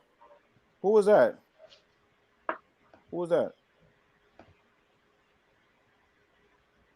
I don't know who that is, fam. I don't see who talking. Nobody talking right now but you, fam. Hold on. I think I got the YouTube on the background. So let me be specific and clear. Okay, I have the YouTube going in the background. Okay, that's it. So here goes. I asked for because I heard my name specifically spoken by certain individuals. Right. So I want to address those individuals, not just you, King, because you already know I have regular conversations with me behind the scenes. No. You have conversations with me. King, Like, let me finish No, what I'm saying, bro. hold on. I did not say I had regular conversations with you. Oh, okay. Sorry. I hadn't even finished my sentence before you jumped in, saying, bro. but listen, Chicago, you could speak, right? But when you came on the thing, you was aggressive. I said, speak, do what you're gonna do. Oh no, it's been real aggressive over here. Yeah, I understand Chicago, but we're gonna have to. So let's set some things in order and be clear, bro. Thank you, brother. Now, thank you, brother, because you know off the rip, I gave it up for you. I saluted you. I showed you when you was talking about your book. I showed you when I ordered your book, right? I showed you on the panel that night. Yeah, you go ahead. Yes or no? Yes or no? No. I said go ahead. It don't need my yes or no. Go ahead. Well, it kind of does. I'm asking you to confirm if I'm coming in good faith. You bought a book. I'm coming. No, brother. Like real spill. I'm coming in good faith. I understand Chicago, but Chicago, I feel like if when you talking, you asking me a question, what you're doing is you're not letting me finish, or I'm saying go ahead, but I think it might be something wrong with your audio. So if it's I got the audio fixed, bro, and I think and let's keep it a beam, bro. Let's keep it a beam. Before I finish my question, you kind of jump in. No, Chicago. When you buy me a book does not take away the fact that I was making a point, bro, but I hear you. Go ahead. You buying my book does not take away the fact. Okay. I think, hey King, and listen. Yeah, but you're not. I don't want to disrespect your platform. But you're not letting me. Let me let you lead your joint, bro, because I want to address everybody else, and then I think actually me and you should dialogue last. Okay, perfect. If that's fair with you. That's perfect. If that's fair with you. That's perfect. Let's do that. Okay. So where's the elder that was saying I'm in the Facebook group screaming and whining and crying? That's who I want to speak to first. Everybody put mute, except for Chicago. Put mute. Is that Rico? Put mute, except for Chicago. Is Rico up here? Henry, put mute. Yeah, he's talking to you, Rico. Yeah, come on. Yeah, I'm here. I'm here. Yeah, so tell me what I'm doing in the Facebook group and what I'm crying about. You went on this long diatribe about the conversation with King. You did a what did long I do? rip. Say specifically what I did. You did a post with about 50 or 60 words. Are you gonna let me finish? With the capital K. Wait. Hold on, Rico. Are you gonna let King say turn the lights up? That wasn't me, sir. Excuse me. What do you mean?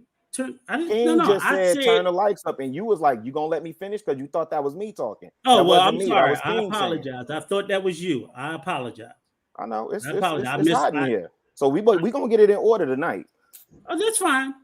You did a very long post describing about the conversations with every word that should be spelled with a C, you replace with the letter K. So you use words like you asked me a question. I'm gonna try to finish. Not because I'm asking you to say what the post was, sir. I don't know the post verbatimly, but I know what I read the post in its entirety, and I know what it inferred.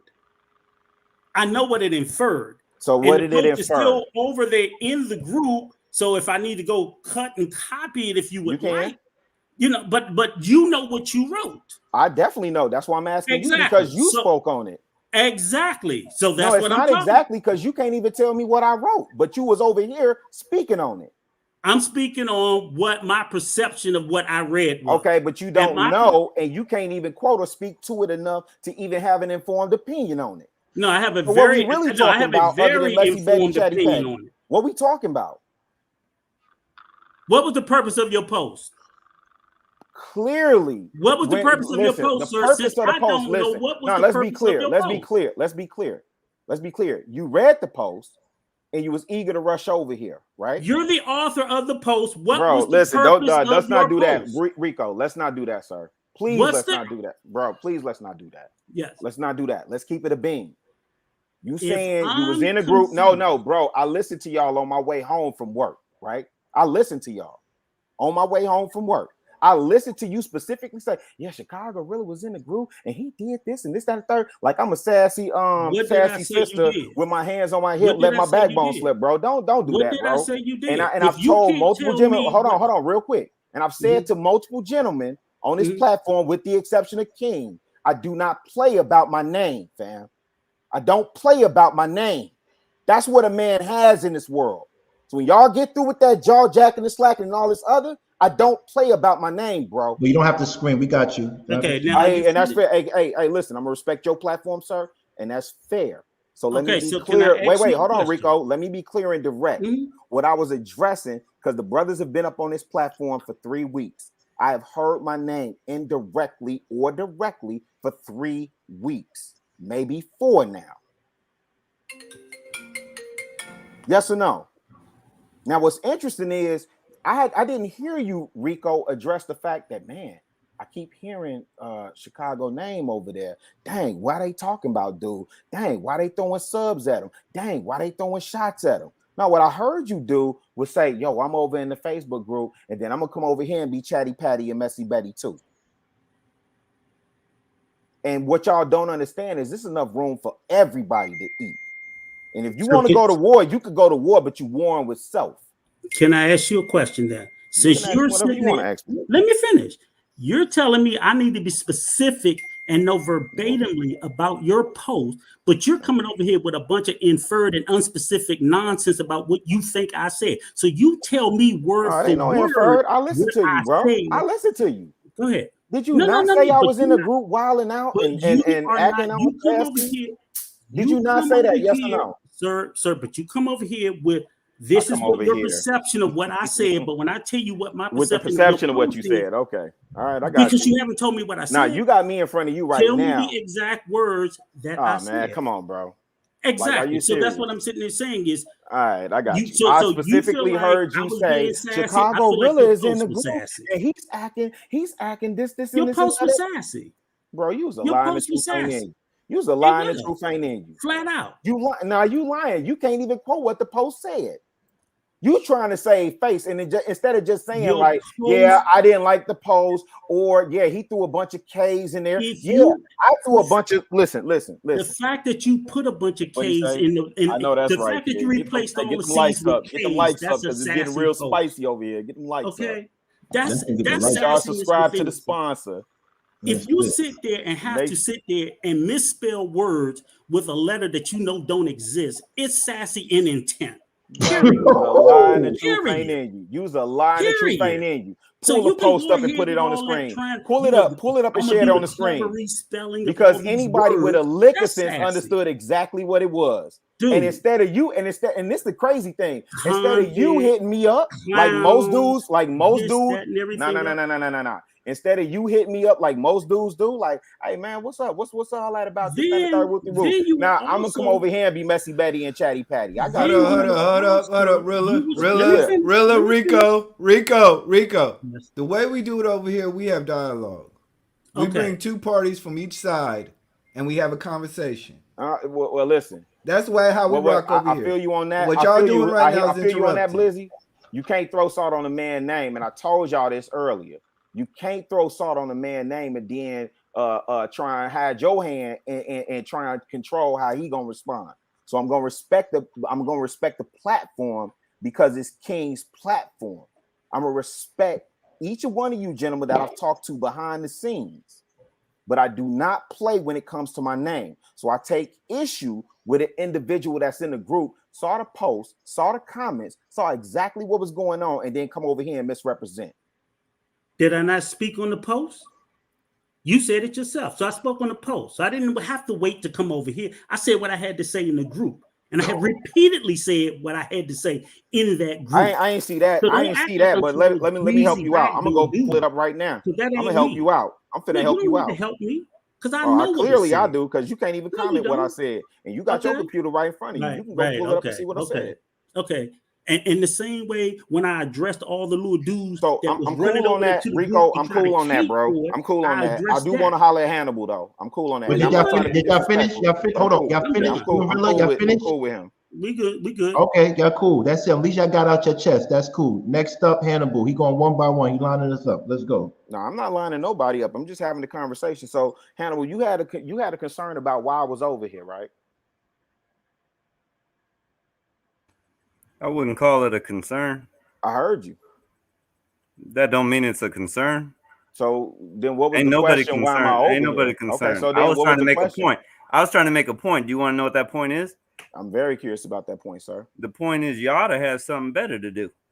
I was on my way home from work. Oh shit. So okay, cool. So we on that, Hannibal? Yes. Okay, cool. Like the hoodie action. Let me ask you this: was I disrespectful to you when I was present with you? No, but let me tell you. Wait. Did I say anything slick out my mouth? Did anything get back to you? Wait. Hold on, sir. Disrespected by what I said? Absolutely, 1000%. If you felt disrespected, I'm sorry for hurting. No, bro. No, I don't do that. I don't do those little. I don't do that. I don't need the pity. I don't need that. It's well, cool. what you looking for then? I'm addressing you directly, sir. So what we doing? I We having a conversation. Wait. Are we having a? I'm okay. Let me reset it then, because I think you saw what just happened with Rico, and I think you misunderstanding me, and I'm trying to get clarity and understanding from you, brother. Real spill. We both in the same city. We both doing the same work. I got respect for you. When you was on the panel, I ain't have no smoke for you. I wasn't the one that was at your neck. I wasn't the one that caused you to drop off. I haven't said nothing about you since. I didn't go back in the group the next day talking greasy about you. If you look at my live for that following day, I said I wanted to hear more of your opinion. I got you. So what I'm doing right now is I'm going to reset. And I'm asking you what type of conversation you want to have with me right now. Right now? I'm responding. And if it's none, I'm cool on that too. I'm responding to you. So then I asked you what was the concern, because when you say Chicago Rilla, why you even over here? But you don't say, fam, why we mention this dude's name for 3 days in a row? You've been over here 3 days. I ain't hear you say why we mention this dude's name 3 days in a row. We ain't got nothing better to do. No, I don't. No, I know you, King. I got you. Okay. Me and you gonna, sir, respectfully, we can have the conversation last. Yeah, we can. My man, salute. I appreciate you, bro. Thank you. No, thank you, bro. The Ghost of P-Ray is undefeated on these internet streets. Where's Eric at? Because Brother Clarence not here. And I'll say this. What happened to Hannibal? He probably he's probably switching the internet and whatnot. Hold on, let's wait for Hannibal. Did you finish the discussion with Hannibal? Nah. Wait, hold on. I'm patient, bro. I'm here. This is what y'all wanted. I'm here now. Oh no, it's good. I'm glad you're here. We're gonna get this through. Yeah, we're gonna definitely get this straight. We're gonna get this through. Not straight. We're gonna get it through. Nah, we're gonna get it straight on my end. I mean, I don't know what y'all saying. Listen, we're gonna get it through, man. I just can't. I just hope you ask me the same questions you asked them. Yeah, no, I got a different set of questions for you, bro. Please do that. Nah, I hope you got a different set of questions for me. I have a few questions. That's cool. Do we get a chance to ask you any questions? You can ask me whatever you want to ask. Well, listen. We don't have to wait for Hannibal. Me, you could go right now because no. Wait, King. The reason why we should go right now is because at the end of the day, I don't want to prolong the inevitable.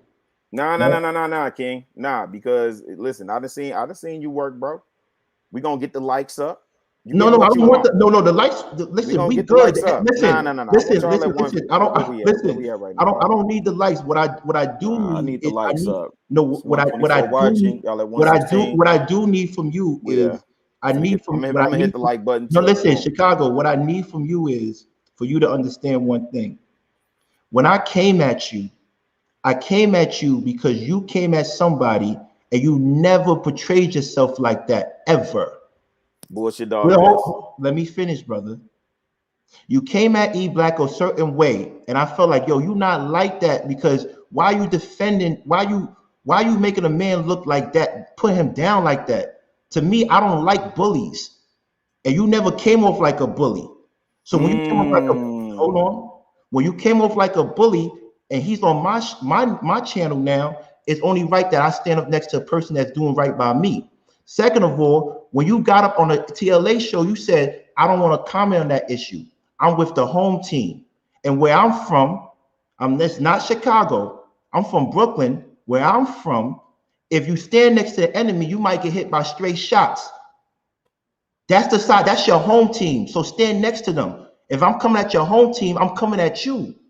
So you taking a certain way, like, oh, because my issue was not. Let's get it. Wait. Because me and you definitely moved. Brother, I didn't finish. Okay, all right. I'm gonna let you rock. Go ahead, get it off. So you can't tell me I can't come at you, and I can't mention your name. That's your home team. So whoever's on their home team, if that's your team, I'm coming at you too. That's how I move. Cool. And let me say something. And let me say something to the young governors. Okay, you go ahead. Go ahead. Now I appreciate you, bro. Thank you for giving deference to me on this one. And let me say something to the young governors that may be listening. See, because you, sir, as a 41-year-old man, right, I would expect you by now to know how to move different. And when you got beef, listen, and you could disagree. We could disagree. Because I definitely disagree with your philosophy, and I've told Daryl, I respect that. And I told Daryl I disagree with that philosophy. When you got issue with one man, you keep that with you and that one man. No, I didn't disrespect you, King. When you got use a lie of the truth ain't in you, bro. When you got knocked off that platform, I hit you in your inbox. I said, yo, you did. Chicago, you did. Please tell me how. Chicago. Tell me how I disrespected you. Chicago. You bringing up age. Age has nothing to do with the level of. It has everything to do. with it. But tell me how I disrespected you. Let me finish. Age has nothing to do with your level of maturation. If you are so much, listen. If you are saying an example of being mature, and you think I'm being immature, then you don't have to go and tell people next to me, "Fuck me." You could have called me. Whoa. Hold on. Oh, King, don't do that. Don't do that. It's real. You're doing that Brooklyn shit. No, don't do that. Don't do that, King. Because I am Brooklyn. King, don't do that. I am Brooklyn. Who came out their mouth and said, "Fuck you" first?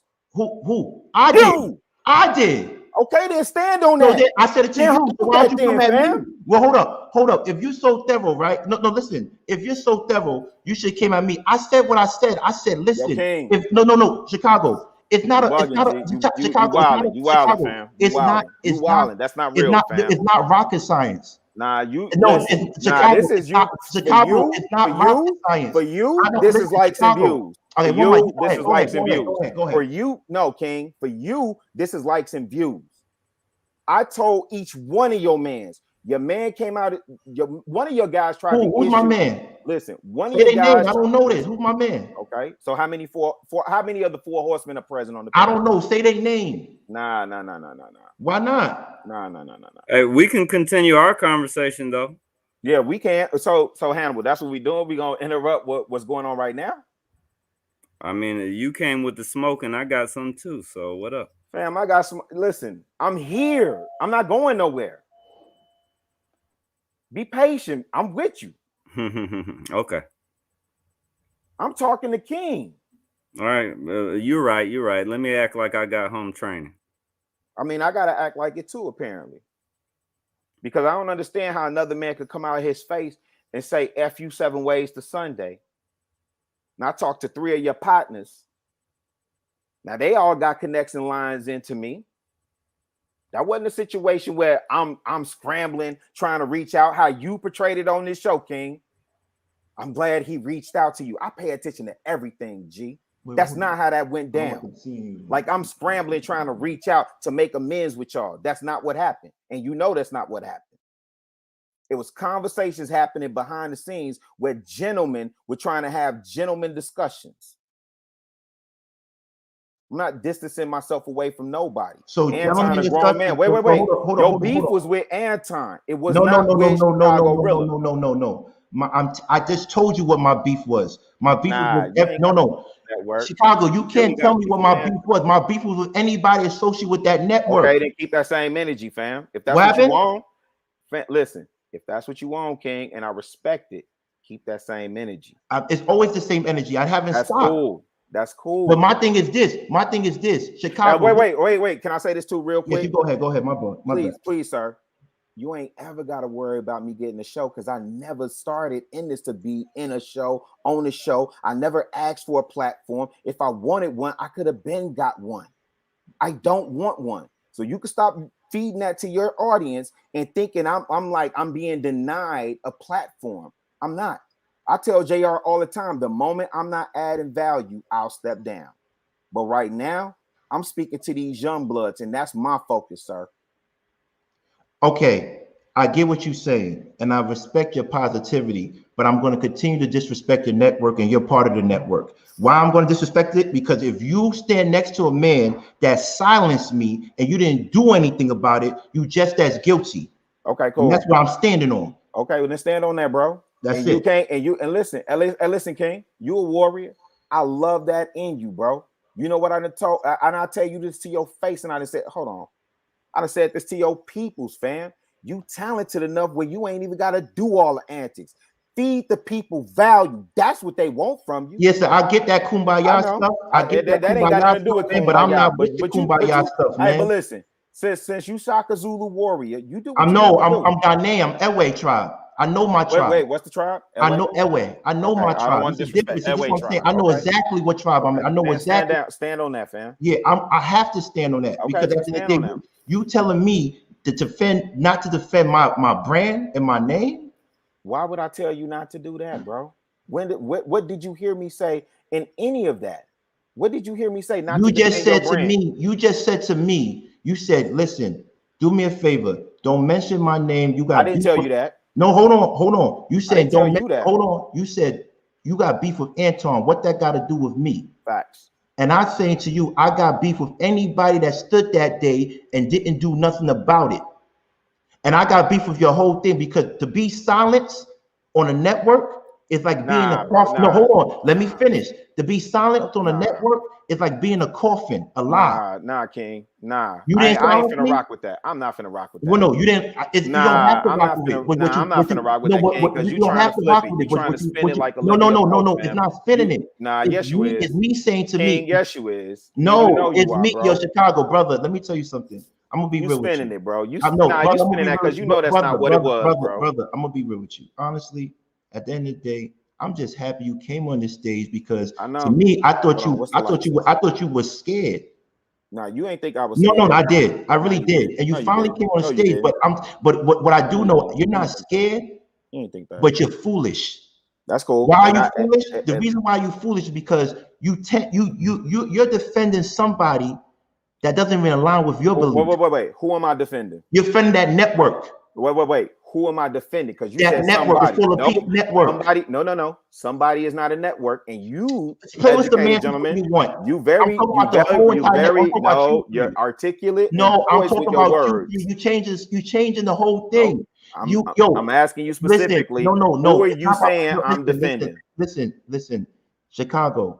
You could play with semantics all you want. Nope. Who are you saying I'm defending? Listen, you playing semantics all you want, but you know what I mean. Okay. And listen. You're defending someone you don't really agree with. Who is the someone? Anton. Okay, so I'm defending Anton. When have I ever defended Anton? Silence is come on, bro. You can't do that. Wait. Are you saying silence is not acceptance? Bro, you can't do that, man. Are you saying silence is not acceptance? You can't listen. King, was I not in your inbox? Look, we're gonna go there. Let's go there. What happened? What happened after you? What happened after you left when you got kicked off? I left. What happened? Who was in your inbox? No. Who was in your IG? No. I left. Yes or no? Who was in your IG? I left. Don't know. I got clicked off. I have no idea when I was on. No, you don't. So then why are you talking about something that you don't know about? What happened? No, hold on. Message in your inbox. The same thing. Tell the people what was the message in your inbox. Chicago. Why you want to tell them what the message was, bro? Listen, Chicago, you just told Rico not to speak on something he don't know about. So why are you speaking on it? What was the message in your inbox, bro? Answer my question. Oh, why I'm speaking on it? Because you're the one running around painting the narratives. Oh, I got kicked off that other network. So what happened? I was silent, so on and so forth. I didn't get kicked off? I have no idea what happened. Okay, do you want me to send you receipts or you want to post it up online? You ain't gotta do that. You clearly have been running around, but what I'm asking you is no. But my thing is, you can't listen, Chicago. You can't set rules that you're not gonna follow. You just told Rico. You told Rico if he don't know about it, why you speaking about it? I'm speaking and listen, and I'm answering your question. You see what I mean? This is why I'm saying you can have a conversation. I'm speaking about no. Let me be clear. I'm speaking about it because you spoke on it. You were the one running around saying you was kicked off the network. Yes or no? And I have receipts. And I sent it to cool. Chef. All that. Chef, hold on. You trust Chef, right? Come on, bro. Chef is no. Chef is my guy. No. Chicago. We want to put receipts. We don't want to talk no more. Cool. You told Rico to get the receipts and pull it up. I'm putting up the receipts. Chef, when I got blocked. That's not the argument. No, hold on. Okay. No, so it is the argument. No. That's not what I'm asking. You're trying to defame my character. It is the argument. That's not what I said. That's not what I said, King. Well, so what are you saying? You're not paying attention to it, bro. No, what I said was, what was the conversation? You you getting stuck on whether you was kicked off or not. So you no, because that makes a big difference. Because if I had left, cool. It makes a big difference. Because if I had left the show, fair, right, bro. That's fair. No, listen to what I'm saying. Chicago. That's fair. Chicago. If I have left the show, I wouldn't be talking about you because I left the show. I said that's fair. Right. Now, so let me show you the receipts. So I can show that. I can show the receipt of what I sent in your inbox. I don't have it. I blocked you. I know that. So I blocked you before that. So wait, no, you didn't. No, you did. No, you did. King, don't do that. No, but pull out the receipts. You know for a fact, bro. No, Chicago, I don't lie. Now listen to what you said. Chicago, I don't lie. Come on, bro. Are you calling me a liar? I'm telling you, Are you calling me a liar? Undecided about what you're saying right now. No, Chicago. Are you calling me a liar? I'm not calling you a liar to your okay, that's fair. So show me the receipts. Show them the receipts. Okay, so you want to play this game, King? Yes. Okay, let's play this game then. Show the receipts. I show the receipts that I got blocked. So let me know when I can respond. Go ahead. Okay, so here's the truth of the matter for the King, the Conversations with King audience. I can't show the receipts. Why? Because the receipts were on Instagram. And as you just heard King say, I blocked you. I blocked him. Okay, I blocked you, but guess what? Everybody knows one thing. I could. Nah, King. No, hold on. King, come on, King. Hold on, Chicago. Come on, bro. Chicago. That's why I could know that you're moving real wacky right now. Nah, you moving right now. The conversation should still be there. So what's your name? No. Let me unblock you. The conversation is still there. Nah, I will unblock you. The conversation is still there. No. You ain't got to unblock me. Why not? That's not doing me no favors. You see what I mean? Bro. You see what I mean? Nah, post the receipts. Listen, hold on. Let me say this. If I unblock you, the message is still there. No, it's what's real your name? saucy, King. Somebody tell me Chicago name on Instagram, please. You know the name. You know the name. No, I really don't. I know you don't. Okay. What is it, Daryl? So I can unblock him, please. Hey, it's nothing.com. You see what I mean? Come on, man. Because if we gonna play them games and I have a genuine conversation, bro. I'm trying to. No, you're not. Because why would you need to block me in the first place? I blocked everybody when you got kicked off. Bro, when I got kicked off the show. Nah, because you know what you say? I got receipts. Listen, I pay attention. So I got receipts on you bigging me up and claiming I'm the man. Chicago really came and said, "Yo, I'm the man. I rock with you." I said that. Yes. Okay, wait. Y'all 3 weeks in. Listen. If I said that, but nah. Let me tell you what else you said. No. But you don't have what you got on me. What I got on you is I said "F you," and you got to hold that L. No, bro. Okay. Chicago, every time I ask you for receipts or I ask you, can I prove my receipts? You change the subject. Why? Nah, I said pull your receipts up. Yeah, and I said I'm going to because I sent it to Marissa and I sent it to Chef. Okay. They have the receipts. All right, I'm gonna tell you what. I'm gonna pipe down. And I asked you, do you trust Chef? Oh, absolutely. Nah, Chef. Okay, so if you trust Chef, did I not send you receipts of me being blocked? Yeah.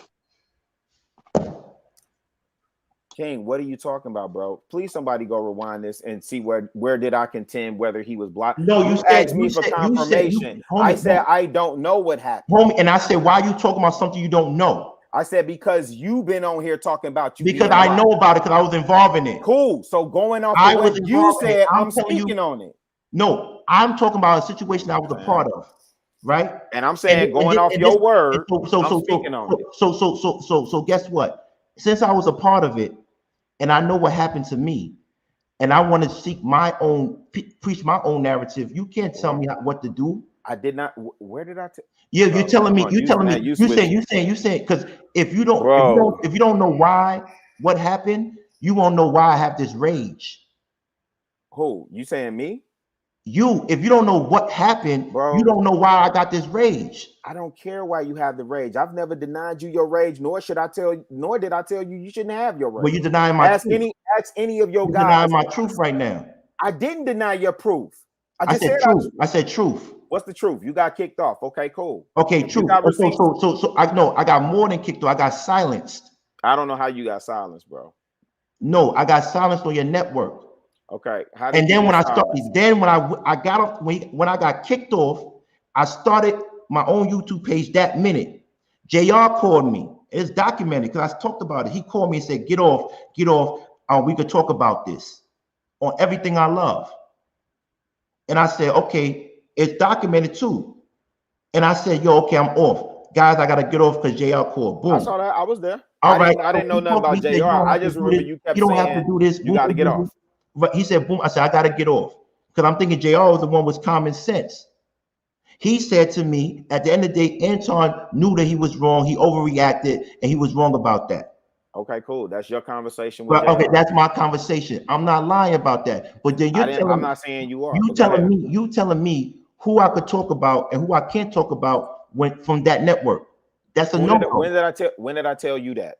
You saying nobody should have their name in the mouth. Hey, listen. When's the last time you? Yo, Chicago, you're not playing fair. You know why you're not playing fair? No, you not. No, let me tell you why you're not playing fair. No, Chicago, let me tell you why you're not playing fair. No, Chicago. Let me tell you why you're not playing fair. Because guess what? When you came on my channel and you was commenting, you know what I do?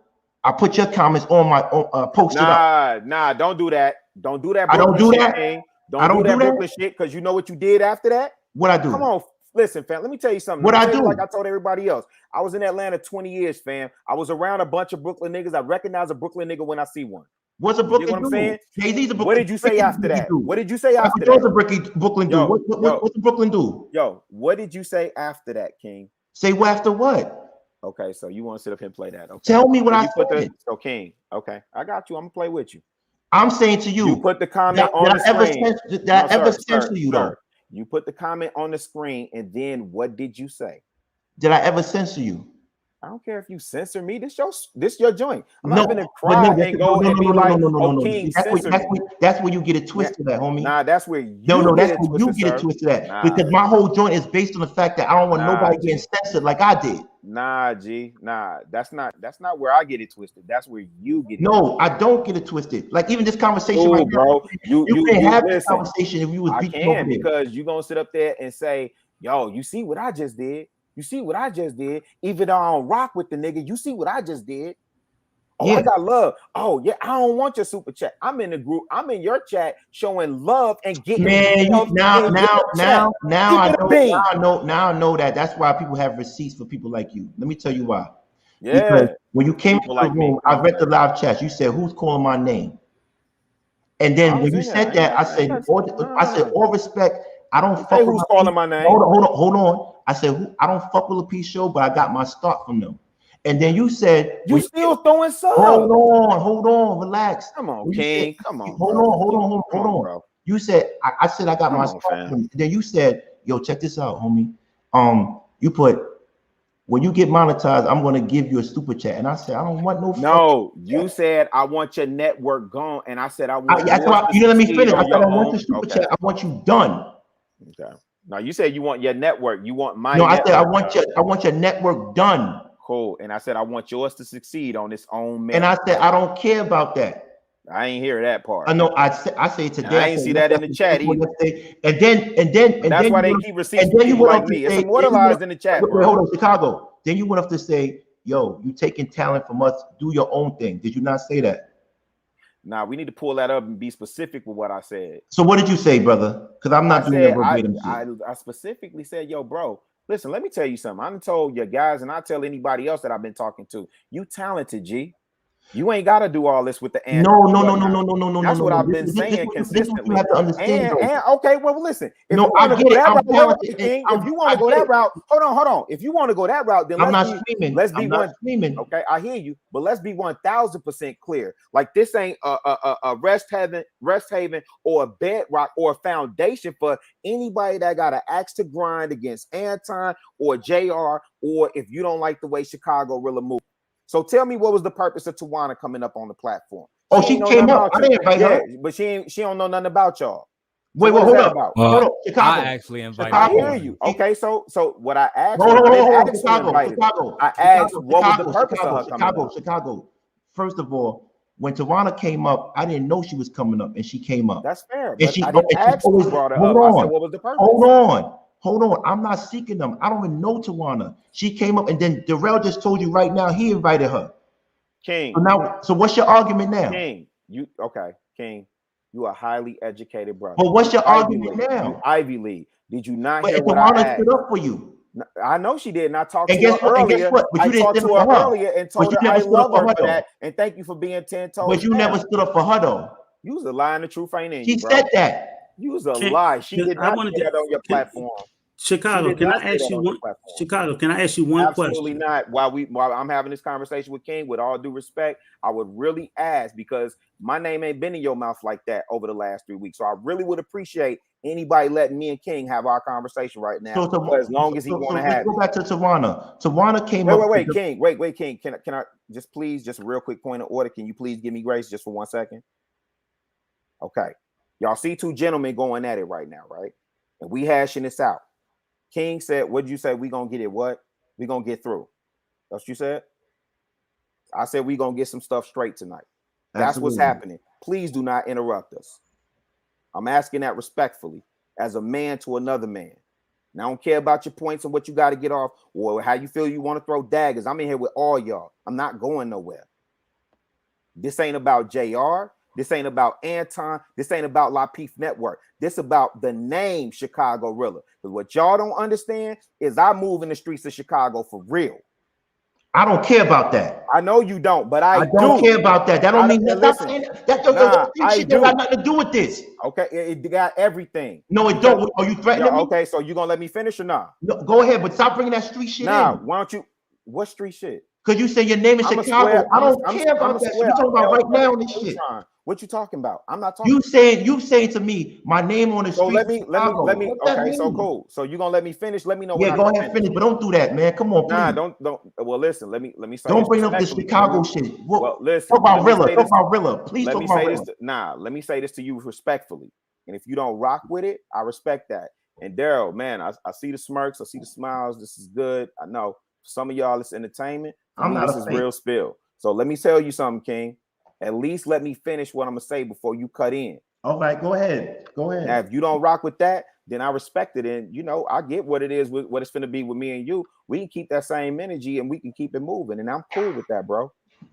Right? But let's be clear. When I'm out in the city and somebody run down on me, oh, Chicago, really, oh, woo, blah, blah, blah, da, da, da, da. And for some people on this platform, for people that's familiar with how YouTube works, if you watch certain shows, you get referred to another show. So imagine somebody watching me on one platform and I'm speaking to the young bloods and I'm telling them, young bloods, this is how y'all need to move. This is what you need to do. Da, da, da, da, da, da, da, da. Then they come over here and it's F that nigga 7 ways to Sunday. I never said F you. Except for the use a lie and the truth ain't in you. Don't do that, King. White flag. Please don't do that. Hold on. King, I said please white don't flag. do that. I definitely said motherfucker. I definitely said F. No, you did not. You said fuck him. I said white flag. I said fuck you. I definitely say white flag. Fuck you. King. Just own that shit, bro. I just listening. I just told you. If you gonna own it, bro. Now ain't no white flag, bro. You said no. White flag is the name of the show. I know what the name of the show was. I saw the show. Fuck you. Yeah. I saw the show.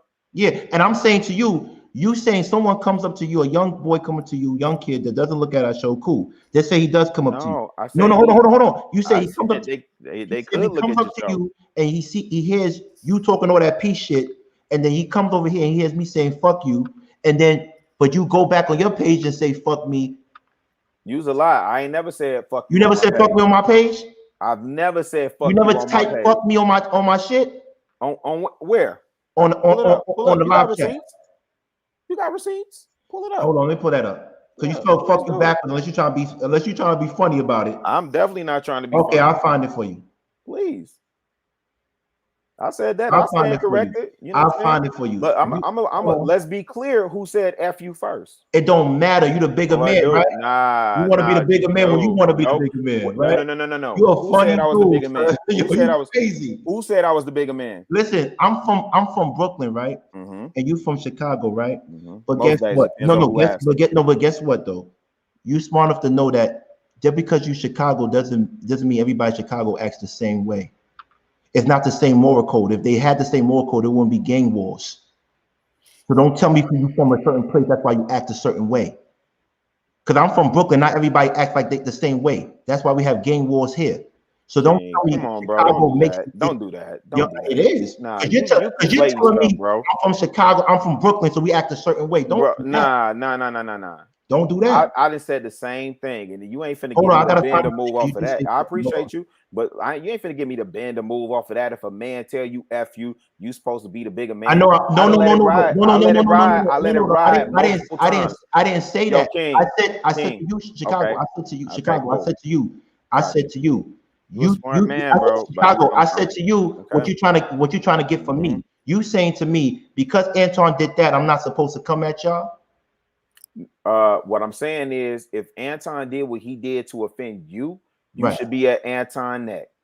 You should be doing what you need to do with Anton. Okay, so listen, if you want to include everybody in, because again, I watched the IG with Daryl and B9. I don't agree with that either. What you mean? So when Daryl was okay, so I'm the only one that saw it. So when Daryl and B9 was having their conversation, B9 was bigging them up. Daryl was saying, yo, B9, that I ain't really, it really wasn't a real issue with you. Right? Now, Daryl, you can correct me if I'm wrong. It wasn't no real issue with you, but you was over there doing this, that, and the third, whoop-de-woo, I'm bombing. B9 said, I see you, young king. You a chess player. You knocking the pawns, the rooks, and all this, that, and the third over. And you said, Daryl, and I'm paraphrasing because I'm not quoting exactly. You said, man, whatever I got to do. That is correct. Okay, then. So I don't move like that, fam. When I got issues with a man, I keep it between me and that man. You know why? Because the difference in Chicago and what Hannibal, I would hope at least acknowledge or admit to, and I don't know what it's like in Brooklyn. I don't know what it's like in Oakland. I don't know what it's like in Texas. I don't know what it's like in Michigan. But in Chicago, the blocks, you can go one block, it's a neutron. The very next block over is GDs. The other block over is MCs. You're navigating a whole terrain. You're navigating from block to block, right? So when I got issues with one dude, if you say you're going to involve a whole gang in, man, there's procedures for you to move on somebody. But this is not the. I don't understand these. And that's why I also been saying YouTube cats are a bunch of weirdos right now. Chicago, bunch of YouTube weirdos right now. I'm not a weirdo. I'm not saying you. Oh, okay. I'm not saying you. So please, and I don't mean no disrespect, but I'm just saying, because I've been consistent in saying this, the more I deep dive into this world, and Hannibal, I know this your first, second, third time up or whatever, but you gonna see it too. It's a bunch of internet weirdo shit. Well, who though? Who? Why don't you name names? What you talking about? Name names, because you like. Let me tell you something. For the simple fact that there's a perceived war. What's that message that we communicating to the youth that we can't even sit up there and say, you know what, that network did that to me, or this person disrespected me, and guess what, I'm finna mash out, grind hard, and this ain't about no kumbaya or peace message. I'm about to do what I need to do to get down on my square, 10 toes down, handle my business, and I'm gonna have 100,000 subscribers by January. Instead of I'm gonna tear them down, I'm coming for their head. Why can't I do both? Yo, listen, you're choosing how you want the narrative. But why can't I do both? You listen. Do you hear what I'm saying, bro? No, I hear what you're saying, but you're telling me take this route and don't take that route. I did not say that, King. Don't do that. You smart, bro. I'm not doing that. You're smart. I did not say take this route. I did not tell you to take a route. I did not tell you to take a route. So let's be clear. Come on, yo, Chicago. Okay, the point of this is coming up to defend your name, or what's the point of this? That's a fact. Okay, you think I'm coming up here to defend who? What's the other purpose? Defend your name for what, though? Oh, okay, we want to do this. No, I'm being serious. No, I'm being honest. Defend your name for I'm being very serious. No. Listen, because I don't play. Chicago. Let's be clear. Let's be clear, King. Chicago. I don't play with my name. No, listen to me. Chicago.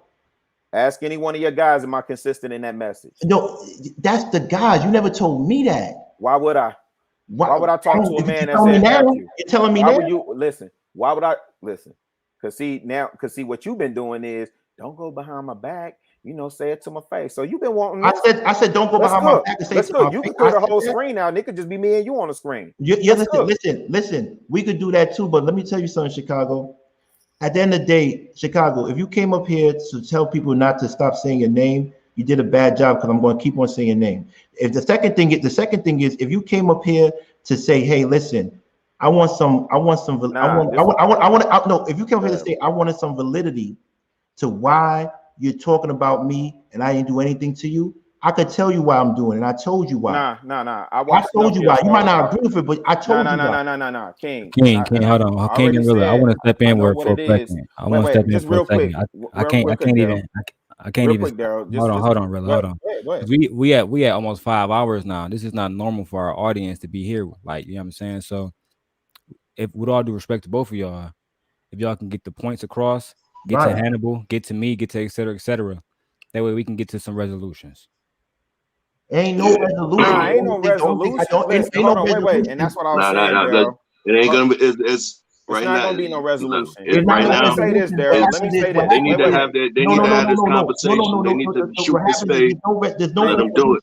There's no resolution. But what I can say is this. No, Chicago. King. I said I already know what it is with you and I'm cool with that. There's no resolutions. But what happens is, unless it's out in the open, I don't fuck with you. You don't fuck with me, and that's it. That's a fact, but that ain't no secret though. So no, it is a secret. It is. Ain't no secret. The only people listen. I never in my life called someone else. I never called K. Listen, I never called K. I never called Lauren. I never called anybody else to say, "Yo, I like your show, but fuck you." I'm not doing that. Wait. Say what? You never what? You never what? I never called nobody on your network to say "fuck you," but I love your show. I'm built different. Nah, you definitely are. I'm built different. You definitely are. I know that. I know it too. You are two different people. Your audience know it too. I hope so. I hope so too. Listen, at the end of the day, listen, bro. I hope they're paying attention. I hope so too. I really hope so. And do me a favor. I never in my life will call anybody, and all my real friends ain't gonna let nobody say fuck me and still be on the phone with them. I met these people online. You could never call Willie and Willie let you even Let me make sure I understand what you said. You heard what I said. Nah, I heard what you said. I said let me make sure I understand what you're saying. None of your real friends is gonna be on the line with somebody that said F them. So is the assumption that I'm talking to people who's supposed to be my real friends? What are you talking about? I'm trying to figure out what you're talking about. If you listen with your mind, not your heart, you can hear me. I'm asking clarifying questions. All right, so I'm telling you, at the end of the day, nobody in my world, in my immediate world, my real friends. This is the internet. This is YouTube. You're not going to be able to call, right. You're not going to be able to call them and say, "Fuck your man," but I like your show. They're going to say, "Pause." Got you. Oh. So okay, I got you. So that's when someone allows, you gotta like your show for No, listen. When someone allows that, right? Got you. Then that person is looking for the bigger picture of making peace between two networks. Nah, and that's where you missed it, bro. Okay. That's where you. I'm not for that. I hear you, and please don't change. Don't change one. I won't change, but my thing is, you do what you need to do, bro. Listen, Chicago, at the end of the day, you came up here to defend your name, and that's cool. But my thing is this: the same thing, the same grace I'm giving you to come up and talk and defend your name is the same grace your man Anton. Go ahead and say, because you wanted to say boss, and ain't no boss. I didn't say boss. I know you. And if I did, if I was, I corrected myself, but I didn't. I would have said it. I've been calling you all types of that. Why would I stop now? I'm telling you, I'm having a mature conversation with you right now. Yeah, we good. And I'm telling you, at the end of the day, Anton and TLA never gave me a chance to come out and defend myself and fix my narrative. What the fuck that got to do with me, G? No, relax. Let me finish. I gave you a chance to come up here and fix your narrative. Why aren't you doing that? Why aren't you understanding that? Nah, here's what you're not understanding, bro. I'm coming to have a real conversation with you. It ain't no narrative for me to fix because who I am is who I am. See, I don't do. Who are you? I'm not. Listen. But who are you? Wait, hold on, Cam. Hold on. No, I'm being finished. Who are you? Listen, fam. Real talk. The way that I am online is the same way I am offline. And I'm not. I don't do this flip flop. I didn't say you. So what do you say? I'm saying, who are you at the scheme of things? Because you're like, yo, I gave you an opportunity. No. You're not hearing what I'm saying. You're not hearing what I'm saying. My whole channel was created so people don't get silenced and they have a narrative. So I bring people with opposing views. Got you, bro. I appreciate it. And I'm saying to you. Let me say this. I'm prophet, priest, and king. I'm a pillar in my community. I'm a soldier. I stand 10 toes down. Period, point blank. And then before anything else, I'm a man. And I do not play about my name. So you don't play about your name and your profit. So listen, if you want it, listen, King, and I'm just being respectful, and I know you bringing it to a close. Okay, I respect your audience. I appreciate the opportunity. Right, this is what you wanted, and this is what you getting. Right, I don't play about my name. If you think I gotta spin a narrative, or I gotta come over here and defend this, that, and the third, or whatever it is, I'm not asking. I already know what it is with you and I. Right, so you want to continue to bomb after this? Continue to bomb, bro. I won't say nothing to your peoples. I won't have another backdoor. No. I'm saying I won't have another backdoor conversation with your peoples about. Tell your man to keep my name out of his mouth. You got absolute license. Drag me through the mud, bro. I respect that. Drag me through the mud. Call me simp, beta, host stud. I never said that though. Big coochie energy. I never said simp. Do all that, bro. I never said you a simp. Do all that because that, though. I hear you.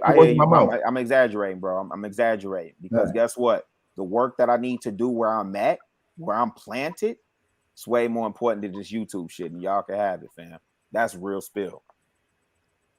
Do you really feel that way? 1000%. The work that I gotta do, the work that I'm doing every day. Oh yeah. Y'all can. All right. So you get mad. I never called you. Everything you said, simp. I said I was exaggerating. I know, but you're exaggerating. I was exaggerating. You exaggerate, but your man calls you that in real life. So you want to talk about that? Why does he call you that? Who? Anton. So why you keep saying that's my man? He's not your man? How many times have I talked to Anton? Okay. Well, there you go. No, I'm asking. There you go. Because clearly you're speaking on things that you know. Is he your man? Come on, bro. Let's address what Hannibal. No, I want the answer. Is he your man? Listen, man. I'm gonna say it like this. Y'all got y'all thing working over here. I'm over there at La Peef Network. I'm riding 10 toes down for what I believe in with that mission over there. Period, point blank, end of sentence. Whoever's on that platform, I support them. Whoever's over here, I want y'all to do well. I want y'all to do exceedingly well. I want y'all to outpace La Peef Network. I wish you nothing but success. You know what's crazy, Chicago Rilla? The craziest thing is if I didn't have momentum, you wouldn't be here today. That's not no. That is a fact. No, that's a lie. That's a fact, man. That's a lie. Don't tell that lie to yourself. Everybody by saying that. Hold on. Don't tell that lie to yourself, King. Let's really break it down. Like if you really want to have that conversation, bro, we can really go there. We could really talk to your audience, like your marketing strategy and everything you're doing over here. Come on, bro. Don't do that. Got momentum. Tell me. Okay, let's talk about your engagement. Tell me about the call to action that you issued to your audience and you done got over 50% engagement. Hold up. I'm talking marketing. Yo, listen. You said you got momentum, right? You got momentum, right? Hold on. You got momentum, right? Hold on. Chicago. You got momentum. No, Chicago Rilla. I'm gonna let you know something right now. E Black, turn off the mute. I don't know, Chef. Turn off your mute. Listen. My engagement got me a sponsor, right? That's one. Two. E Black and Chef were privy to see my analytics based on what they know because they know this game better than I do. Am I smoking a boots in engagements? Be honest, both of y'all. I'll be honest with you. Pretty much. It's the craziest thing I've ever seen. I've never seen 50% engagement. 50% engagement is normally the AAA tier. We actually get over 100% engagement. So engagement is what in YouTube analytics speak? Because I'm talking marketing. So I'm talking that too. The analytics. No. Wait. Hold on, King.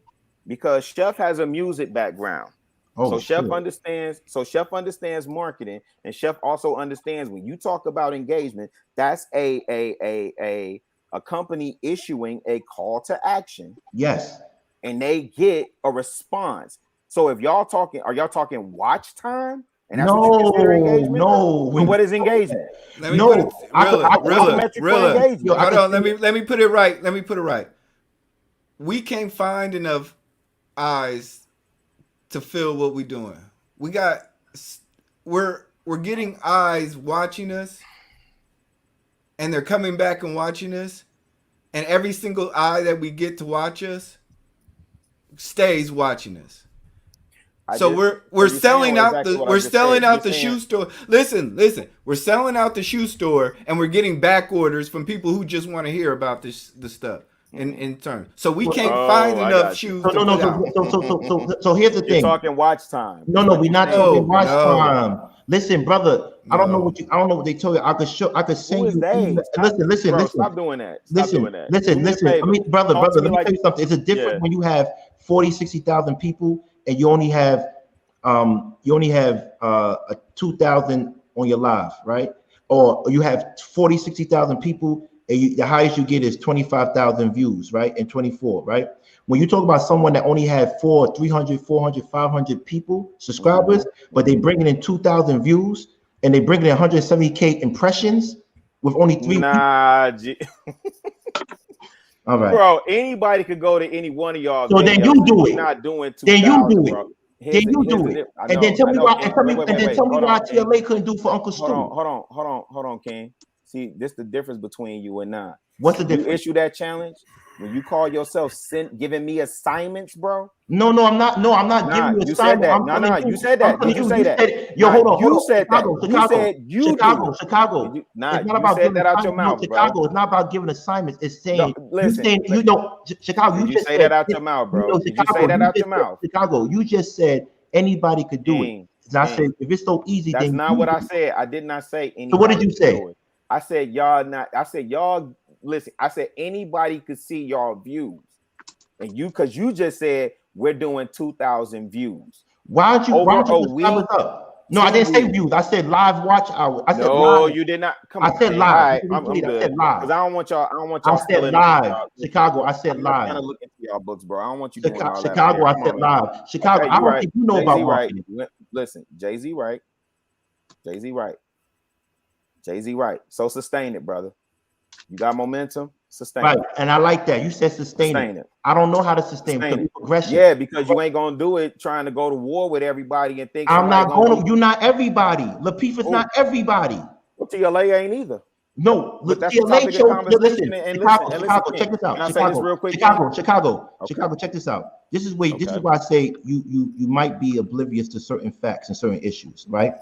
Number one thing is Tawana's here too. We're gonna bring her up. Shout out to Tawana. You might be. Shout out to Tawana. You might be oblivious to certain things. TLA chose his side. If you watch this show, he spent 70%. I saw that. I was on it. Let me finish. He spent 75% of the time talking about me instead of Karen Civil. This is a fact. I agree with you. No, hold on. Then he says to me, we pick and choose sides over here. That's what he said. Anton called me. Why did he say that? No. Anton called me and I pick and choose sides over here. So you're telling me. Why did he say that? I don't know why he said that. He said you don't know why he said. No. He said because he don't know what happened. This is verbatim. He don't know what happened, but he probably said something bad against his wife. That's what he said. So if you don't, as a lawyer for 20 years, you don't know what happened, but you made a decision. Okay, listen. You're not letting me finish. I don't want to do this with you. I think it does you a disservice. You're not doing anything. Bro. I'm doing this. I think it does you a disservice. No. Bro. I don't need you to protect me. I don't need you to protect me. I'm not trying to protect. So let me put myself. All right, then go ahead and cook. Then go ahead and cook. If he feels that way, and he chose sides, and he picked that side, he understands what comes with it. Why don't you understand that? Why don't you understand that if you stand on that side, you're going to get hit? At least TLA is man enough to say, I pick Anton's side and everything that comes with it, I take. Why can't you do that? See, this is the difference, fam. What you don't realize is TLA don't even acknowledge you exist anymore. No, it don't matter. What you it don't does realize. matter. No. It does matter. It does matter. It does matter. No. You're not looking for a target and you're not looking for an angle. You're not being genuine, bro. You're not being genuine. Because if you really believed in what you was doing, you could build your platform on your topics and what you're doing and not involve anybody else. Rilla. Is that a fact or not? Rilla. Here's the issue with you. Every content I had on here, every topic I had on here was a real legitimate topic that you complimented on. You told the other dudes about it. That's number one. So don't act like I'm out here just talking. Hold on. Don't act like I'm out here just talking. And any one of them could no. Because I get it. I expect all that to happen. But let's be clear. What I said was, what y'all got over here is solid, and you don't have to do all the antics. And you don't have to do all the antics. Listen, man. Be clear. Chicago. Be clear. Like, don't do that. Like I'm dick riding niggas, man. Don't do that. Chicago, come on, we got to get to. Listen, I want to bring Tawana up, but let's just be serious about the whole situation. At the end of the day, you're the only person that don't understand that. It's death by association. Let me not understand it. No, you're the only person that don't understand that's death by association. Okay, cool. Then let me not understand it. Right, but my thing is you fronting like they're not doing what you. This is the passive aggressive shit I'm talking about. No. I'm fronting like what? Say that part. You're fronting like y'all not passive aggressive. King, let me ask you this. Keep it a bean. To your family and to your other brethren that's up here. Has that network been in your name, in your mouth, for the last 3 weeks that y'all been on? Okay, this is where I think you're insulting my intelligence. Do you know what passive aggressive is? Yeah, you throwing subs. Yeah. No, I'm not. I'm saying, do you know what passive aggressive is? I just said passive aggressive means you throwing subs. You're not addressing it directly. Okay, so then so tell me what's the passive aggressive from the network. So when you say I'm talking about the four horsemen, who you talking about? When you say I'm not, thank you. No, hold on. When you say, let's get to that. We don't get spicy up here. Who are you talking? Oh yeah, let's talk about it. Let's talk about it after we finish doing the show and bring the guests in and allow everybody else to speak. Hey, Daryl, what's up, Tamana? What's going on? I'm gonna let y'all have it, fam. Hey y'all, what did I walk into? Nothing. Fuck. We didn't do nothing. We cool. We didn't do nothing. Everything cool. Nobody got a problem. Hello, gentlemen. How are you? Tawana, why I keep seeing you in different spaces? What's up, Tawana? What's good? You know, how the princess doing? How the princess? I've been moving around. I've been moving around in this space, trying to find me a space down here. And just to be clear, I invited Tawana on originally not to talk about disgruntled LaPi stuff. Actually, she told me she didn't want to talk about that stuff. We talked about that stuff more in private. I invite her up here because I also support Mr. CYP, Claim Your Purpose, and she's a part of their network as well, which was the main motive for inviting her up here. And they threatened me, but I let it slide because I love you, Tawana. They said Tawana's our Shanti. You better not come for her. and they sent me that message, and I laughed. I was like, man, he don't want to. I'm cool. I love Tawana. You see, I let it slide because, but you know what? He's so CYP gets it. If you mess with Tawana, you mess with us. Death by association. Why doesn't everybody get that though?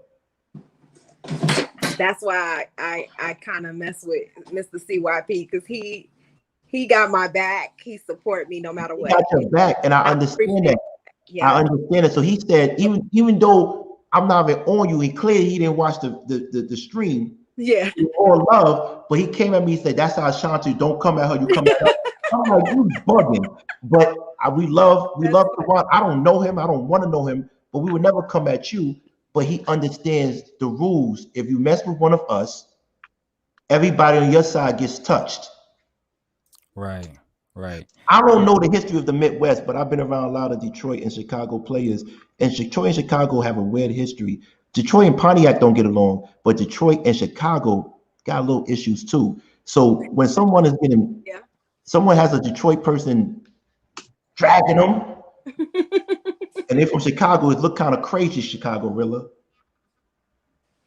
For me, and I talked about I never seen a Detroit dude drag a Chicago dude in my life. Listen, when I talked to Tawana originally, and I started going at anti-them originally, it was because people was telling me not to speak on people's family. Don't bring up people's family. Don't do this. Don't do that. Yeah. And I used the example of Tawana. I said, damn, this man spoke on her family constantly. And nobody except Tawana and her husband eventually. Shout out to Tawana because we got the highest views because Tawana on our page because of her. Thank you, Tawana. No, you see, we give props. And Tawana, when you came up, I didn't know you was coming up, right or wrong. I didn't know. No, nobody knew. And then when you came up, Daryl you never talked bad about Chicago. No, You said Chicago. You said Daryl Chicago. invited me, You and said Chicago. We said people from Chicago stick together. That's what you told me. And I asked you. Right. You defended him, but he never defended you. That's what I said. Yeah, that is what you said. Yeah. So now I got issues for what? For being stand up? Bro. Look, don't do that. Don't sit up here and act like you wasn't on that show, and you sat up there and went through your whole tribe and was like, "Yo, so y'all cool with Chicago? Y'all cool with Chicago?" You was left on the island, and you still said, "F that nigga." That's what you said. Yeah, Don't play me like I did. I'm goofy. I did say that. Yeah, so let's keep it a bean. Listen, yo, Chicago, you gotta understand. Chef is a grown man. Chef is about peace. Chef into more than most people. No, listen. You know, I'm not talking about you. I'm talking about on my side. Oh, okay. Chef, I go to Chef to calm me down. So when he's always going to choose peace. Cool. And what you and Darrell talk about, y'all could talk about. If he wants to be cool with you, cool with you. I can't tell Darrell what to do.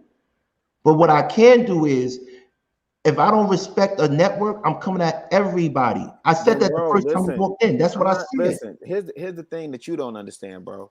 If you want me to understand the rules of engagement and that it's bomb on everybody on that side over there, why you can't understand the reverse being true when I say if you got issues with that man, keep it with that man, because you also can't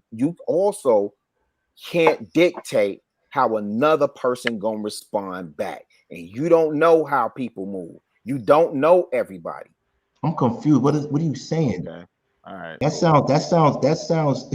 Now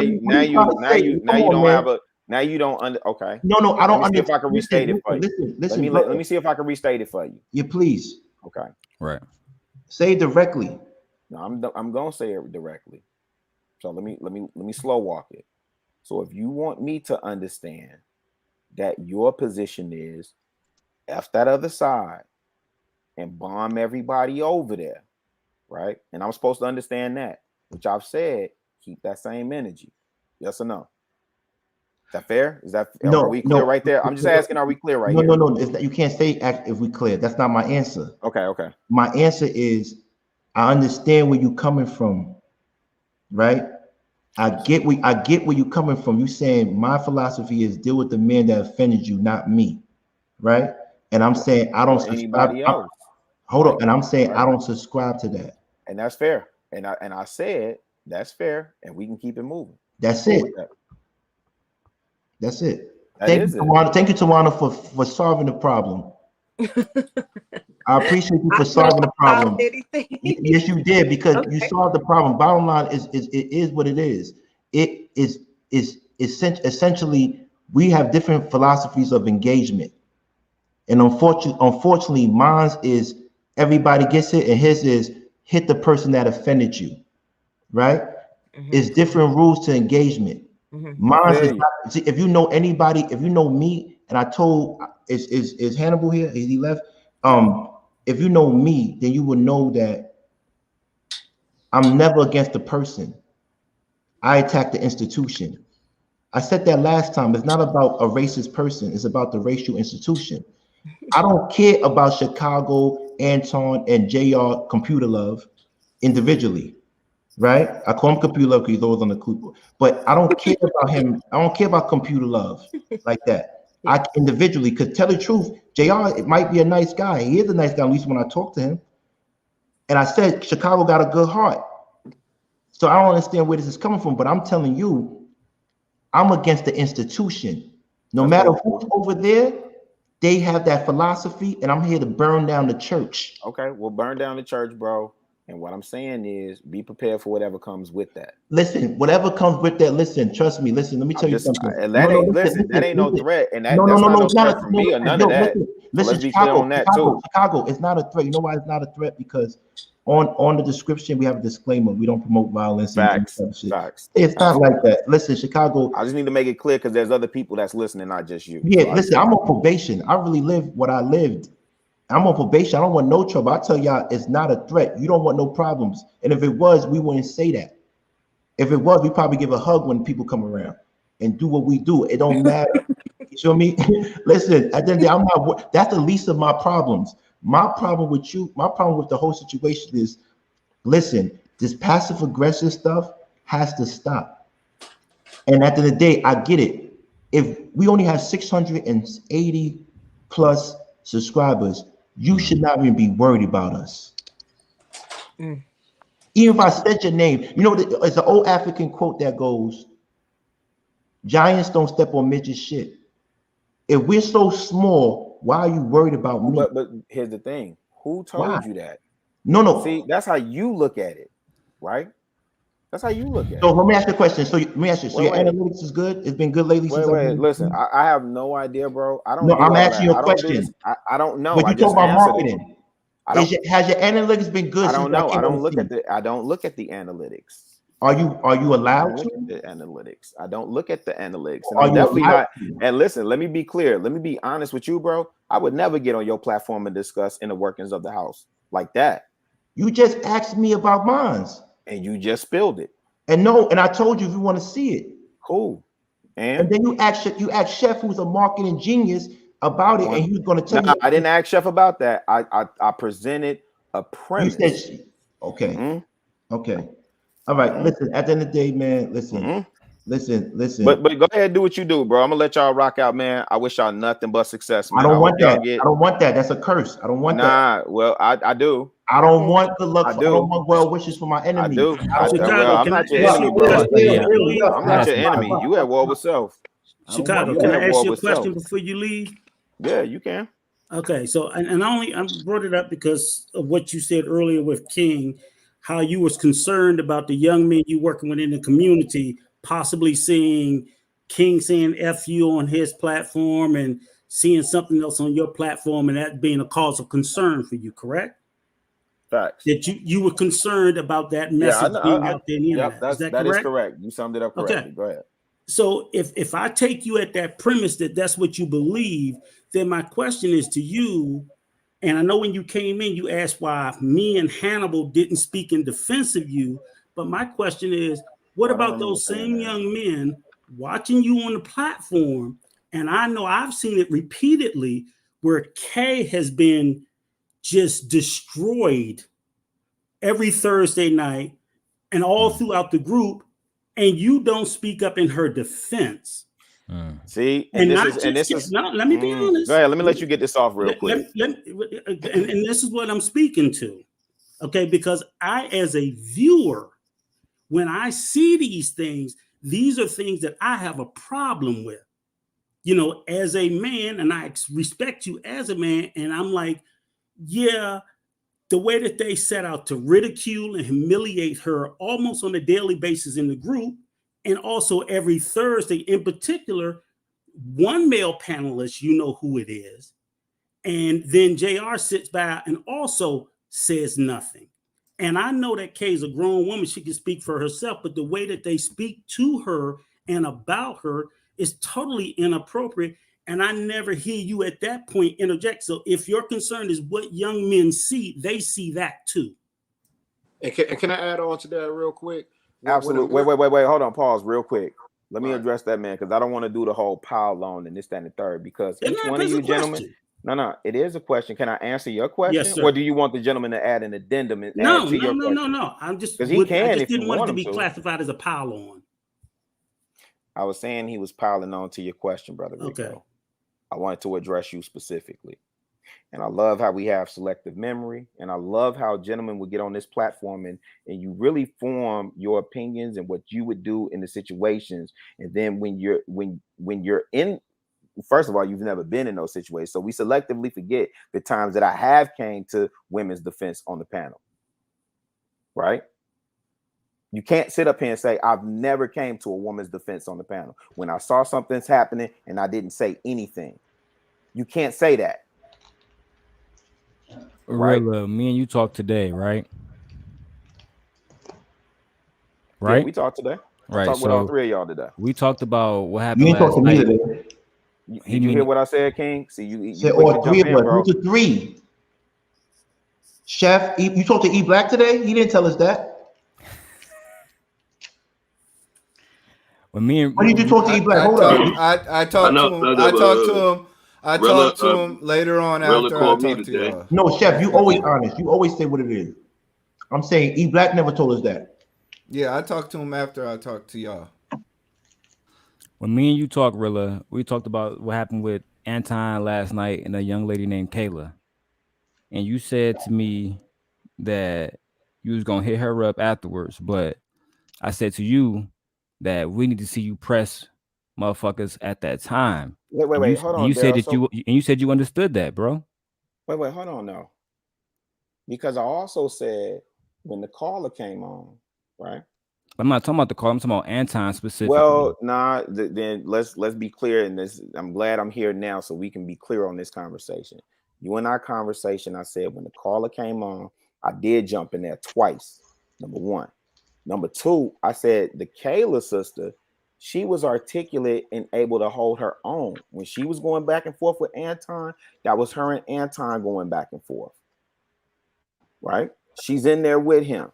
He didn't disrespect her. They was having an intense, aggressive conversation. And I said, I need to double check in with her because if she felt like she wasn't protected in that space, then that's on me. She said he was being disrespectful during that dialogue. I gotta respectfully disagree, Rilla. She said it openly. That, you're being disrespectful. But listen. Right. I just feel like if she was up here, like I wouldn't allow nobody to talk to her in those ways. And what it seemed like is Anton was beating his chest up, saying, you gonna, I'm gonna hunt you in your dreams and all the rest of that shit. But then when I do the stuff I do, she said, take that to your wife. And she had her comebacks. But all I'm saying is that's like if I see a woman being, fighting a dude, okay, yeah, maybe she can handle herself, but does that mean I don't step the fuck in? Come on, bro. This is the thing that bugs me out, right? We got real selective memory. Like I wasn't sitting on that panel when we talking about protect women. I'm specifically we talking internet stuff. I'm talking about wait, Daryl. I'm talking about real life,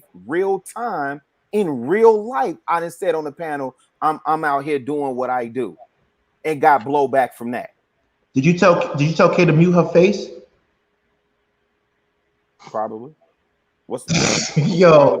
You said probably. Yo, okay, I gotta go, man. Listen, good night, everybody. Hold on. I want to thank y'all, man. We had a good show, man. Yo, Rilla, I'm good, man. You got it. Nah, King, you got it, brother. I wish you so much success, man. Thank you so much, man. I don't want no problem with you. I don't want no problem with you. I don't want no smoke with you either, bro. I don't want no problem with you. Hey, man. Hey, listen, King, keep dragging me through the mud over here, man. Nah, I'm not dragging you, but we having fun. We always have fun, man. Keep licking them shots off, man. Buck. If I can say this real quick, he said probably. To the show. But real talk though, as black men. Oh, did you wait? Hold on. I'm sorry, bro. I don't mean to be disrespectful. Okay. King, did you tune into the show last night? Nope, but I saw it on chat. So that's why I asked you. I said, Brother Clarence just texted me and said it was super disrespectful. I just asked you. Disrespectful. The conversation between Anton and Kayla, he's saying right now, I can show this shit right now. He said you being disingenuous. Y'all opinions when you in the show, you see it one way. When you outside the show, you see it another way. What happened when you said the thing would be none? And let me clear this up right now. Damn. When you asked me, Daryl, when you asked me about the situation with B9, then you came here and you said, I was like, yo, I see what you're saying. What I said specifically was when B9 started making comments about Courtney, and that's why I mirror people like a mirror, and I said he was speaking on stuff within the house. I was like, yo, I see what you're saying, bro. I could have stepped in there. I was owning that. But I said before then, brother couldn't even get his comment out because everybody was going at him once they heard their name. That's real quick. That's why I want to go with it. It seems like when Amira's on the platform, all the men are on super protection alert. Nobody can press her. No one can even say it in an attitude-y way. And now it's black man to the rescue. I've seen it, sir. I've been on Amira's show. Yeah, I've seen it too. With Anton. I've seen it too. So I don't control what Anton or JR do real quick, and how they interact with Amira though. Real quick, sir. I've seen you do it, sir. I've seen you do it as well, sir. If that's true, Rilla, I just posted something. If that's true, who is y'all? Well, shout out to Sherelle. I see you, mommy. Shout out to you. And because y'all put Rilla in his feelings before the show. What is that? That same energy is not reciprocated to black women, and that's an issue. Wow. We got this. Bro, listen. This thing. That's the biggest fact. Real quick. Let me cook real quick. Just let me cook real quick.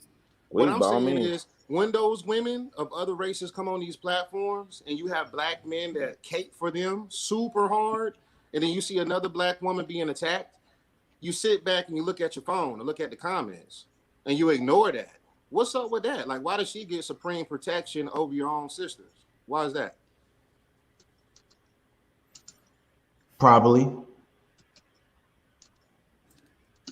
I would answer that question. I just believe Anton hate his own people, and he does. But you know what's crazy? My thing is, somebody said they don't. I should stop talking about them, but they had somebody that's associated with their network tell people about my book and call me Burger King, and I can't go back at them. You didn't tell TLA. You didn't tell TLA, yo. You told TLA I'm not. You told TLA I'm not a part of this. I'm with the home team. Nah, what you heard me tell TLA, and I saw you backstage, bro. Don't. No, I specifically said, wait, hold on. We can't skip over the black women protection shit. Just ignore it and keep going. We can't skip that shit. We gotta stop right listen, there. Hold on, man. Let's keep it a bean. I just said up there. Rico just asked the question one way, right? I said I'm curious as to how people got selective memory, right? As if I don't take up for people. Now, if I don't do it in the way or when you expect me to do it, that's cool. You can have that gripe and you can address that concern, and I can go back and look. And you understand what I'm saying? I could go back and see, right? Like where I could have stepped in or where I couldn't have stepped in or whatever. But let's not sit up here and play like I ain't on that network saying I believe black women or I protect black women or I'm riding with black women. Let's not do that. No, we're not saying that. We're saying that you selective. Not that. Fuck it. I'm gonna do like this. I think we're do it. Okay, well, I feel like I'm about as selective as y'all. But what's the Burger King thing? The Burger King, TLA was calling me the Burger King. He's Frugal Day Child. He said my book was a brochure pamphlet. Hold on. So this is why I'm trying to put you on. You said you was at the show, right? You maybe didn't hear me. Maybe forgot. He said all that. He said, why would you go with this guy? Do this? What's the guy? He didn't even know me. So he's trying to stop my fun. He said, is he even a content creator? So he said all this, but I'm not allowed to defend myself. I never said that, bro. So you going at TLA? It's not like you over there. Cause see, listen, when you was on the platform, you really low key had smoke for El Guapo too. No, I didn't have smoke for El Guapo. What I had, no, you did. I didn't have smoke for El Guapo. I had smoke for Anton, but El Guapo decided to stand up for him, and I said you could get knocked out too. Oh, okay. That's what I said. So why are you standing for a grown man? So you're gonna get knocked out too. Not physically. I want to ask Tawana, did she feel respected on the platform during her presence there? Did she feel protected and respected by everybody there? Or abandoned? Of course I didn't. You know, a lot of what King said resonate with me because I agree with him in the sense of it's the entire organization. It's not individual people. Right. I think people think that I have a problem directly with Anton. No. And I want people to understand that I have a problem with the way the entire panel, the entire premise, the entire show treated me, not specifically him, because they really set the foundation for him to treat me that way, right? And then they set the foundation for other black men to come on the show and degrade me and talk to me crazy. So they set the tone, and and they meaning the entire network, right? So I'm not going to say, oh, I hate Anton and I do this. I feel like that particular scene, it blew up the way it did because at that moment, my husband felt that I was being disrespected. And he felt that, one, because he never really watched the show, because he don't watch podcasts, right? So that's not his thing. So when he saw me on the show, he was like, this how they talk to you? Like, no, I'm not tolerating that. And I think that it was just kind of like, what people don't understand is that I had already told them that I was resigning from the show. So it wasn't that was the deciding factor. It was just that, you know, that came along with everything else, all the frustration. But I will address this, that the women on the show, they make a decision to be complicit in the way that they are being treated. And they do it for whatever their reasons. Maybe they want to be famous. Maybe they think they're gonna be famous. Tawana. So I do believe I do believe that they have a choice. Tawana. Part of that. Yes. Can I say something? Yes, go ahead. Can I say something, please? We had a discussion about that earlier before you came on. I said, should we still protect Kay? Because she continues to go back. Right. I said that. And everybody says on this panel, they said, yes, we're still going to protect Kay. Right. That's what everybody said. Right or wrong, Logic? Right or wrong? Yeah, that's what we stated. So I asked that question too. But my thing is this. Yeah. If the way Chicago portrayed himself to me when I first saw him online, I would have thought he would be the cleanup crew to make sure everybody stays balanced and don't come out of line. But when I realized, and I saw him before I did my research, I realized Anton disrespects everybody that he feels threatened by. Yeah. And so what happens is, for you to still be around, and for the sake of loyalty to your man Lapeef, but still allow that cancer to be there, that malignant cancer, then you are affected too. Absolutely not. And so my thing is, I'm going to erase that. Then do what you gotta do, bro. Then do what you gotta do. And it's not going to happen. Listen, it's not like it's not like a coordinated effort to say I'm trying to embarrass y'all, put secrets out there. It's more like, yo, this is what we doing. If you come over here, you could come over here, but this is my story. And I have to tell the story over and over again because we're getting new followers every day. All right, cool.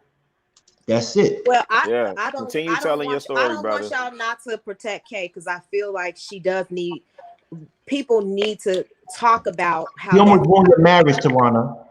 He tried to ruin your marriage. That's not funny. Rilla, how do you feel about Tawana feeling like she wasn't? That's not funny. There? It's not listen, funny. Hold on, wait. Hold on, T, real quick. Let me, and I want to answer your question directly, Daryl. Tawana,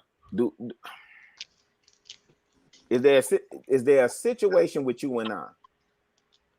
Meaning? Like, is there smoke? Is there beef? Is there animosity? Oh no, yeah, me and you don't have beef or animosity. Okay.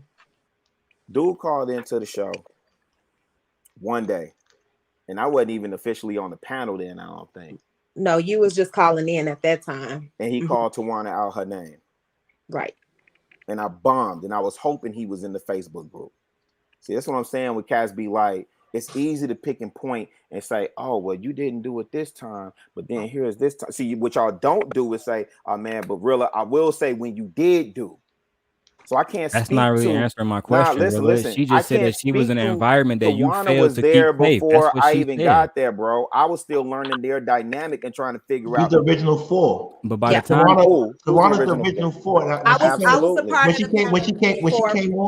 when she came on our show, I said, Tawana, without you, Lapeef, Nix, and Anton, there wouldn't be a me. I said that to her. I said she's the original. I said that. Hey, and listen, and I don't want to do these whole little. Listen, respectfully, I don't want to do these whole gotcha questions. I've had my conversations with Tawana, behind the scenes, where I have had to make amends with her on certain things. I have, and other things, and we cool. So if I'm cool with her, that's what I'm concerned with. Now, you as gentlemen, and you growing the garden, and you protecting the flowers. That's what y'all should really focus on and keep doing. But it's mad. Hold on. Everybody, hold on for a second. You can't say, really, with all due respect, you can't say, well, I defended her on one call, but she just sat up here and said that while you was there, my guy, a fucking environment was created where she wasn't safe. She said the entire time she was on the network, that's how she felt, and that was her experience. So I'm asking you, what trying to pin back and say is, why didn't I do? And what I'm pinning back to you is, bro, what the real concern should be. And if you're really concerned about Tawana, then let's not paint Tawana as a victim. Let's uplift Tawana. Let's celebrate Tawana. Let's put Tawana in a position where she can shine. I'm not doing none of that, bro. I'm asking you, why does feel like it, bro? Hold on, King, because this, with all due respect, this is me real quick for a second. Tawana, this is my problem, right? Is black women coming to spaces where they say they was like in an environment where other men was disrespecting them, and you still not addressing the men that made that shit possible. Anton, JR, and other motherfuckers. Wait. Now you finna say I ain't never checked Anton? Yes, because hold on, Over because Tawana? I just sit up here and ask you, All right, bro. what did you All do right, to you keep right. that environment safe? And you named the fucking caller. I'm talking about the men I'm that not run the talking about fucking that. show. I'm asking you directly. You've never seen me address Anton over Tawana. No. Okay, cool. And I believe if that was the case, then she wouldn't be up here saying Y'all what the fuck bugging. she's saying now, Listen, because y'all nobody. bugging. I right. definitely stepped We in can and ask told her. Anton Let he was me on say let me say this, okay? Because Rilla, I was on the show almost a year before Rilla became part of the show. He was really on there a month or so when I was on there, So was Rilla intricate in the way I was treated? I doubt very seriously that he didn't play any part in that. I'm telling you that before Rilla came on, there was conversations that were talked about outside of the Lapeef show, because it's not like I just came on the show and just went off on Anton. Like, there was multiple conversations about, hey y'all, like, I don't like this. Don't talk to me like that on the show. Don't do this. Like, we all talked about it. There was a conversation multiple times, and I think where's Courtney? That gets lost. Like, and Courtney was brought on the show to be a villain, to attack me, right? Like, that was part of it, right? They wanted two Black women to go at it, and they wanted a Black woman who thought totally different from me, and they wanted us to fight, right? Because it helps their show. So, I mean, they did things without, like, Rilla had no part in what was done. So I don't want y'all to blame Rilla, because I'm just saying that, JR is the content creator. I think a lot of y'all miss that, and y'all be like, oh, JR so cool, and he this person. Yes, but this is his show. Like, this is what he wants to be done. He comes up with the topics, he creates the content, he's the person who is behind the entire, production. So we put a lot of blame on Anton, but it ain't Anton's show. It's JR's show. I know y'all don't think that, because Anton's got a big mouth and he's so vocal, but that's not the truth. And I was part of the show, so I know what happens behind the scene. So I just don't want us to put so much blame on Rilla, like Rilla have any control over. Yes, he does have control over what he decides to participate in, and he knows how I feel about him participating on the show, but that's his choice, right? That's a fact. That's a fact. But do he have any control over what the topics are and how the show's gonna go and the direction of the show and this, that, and the third? No, that's JR.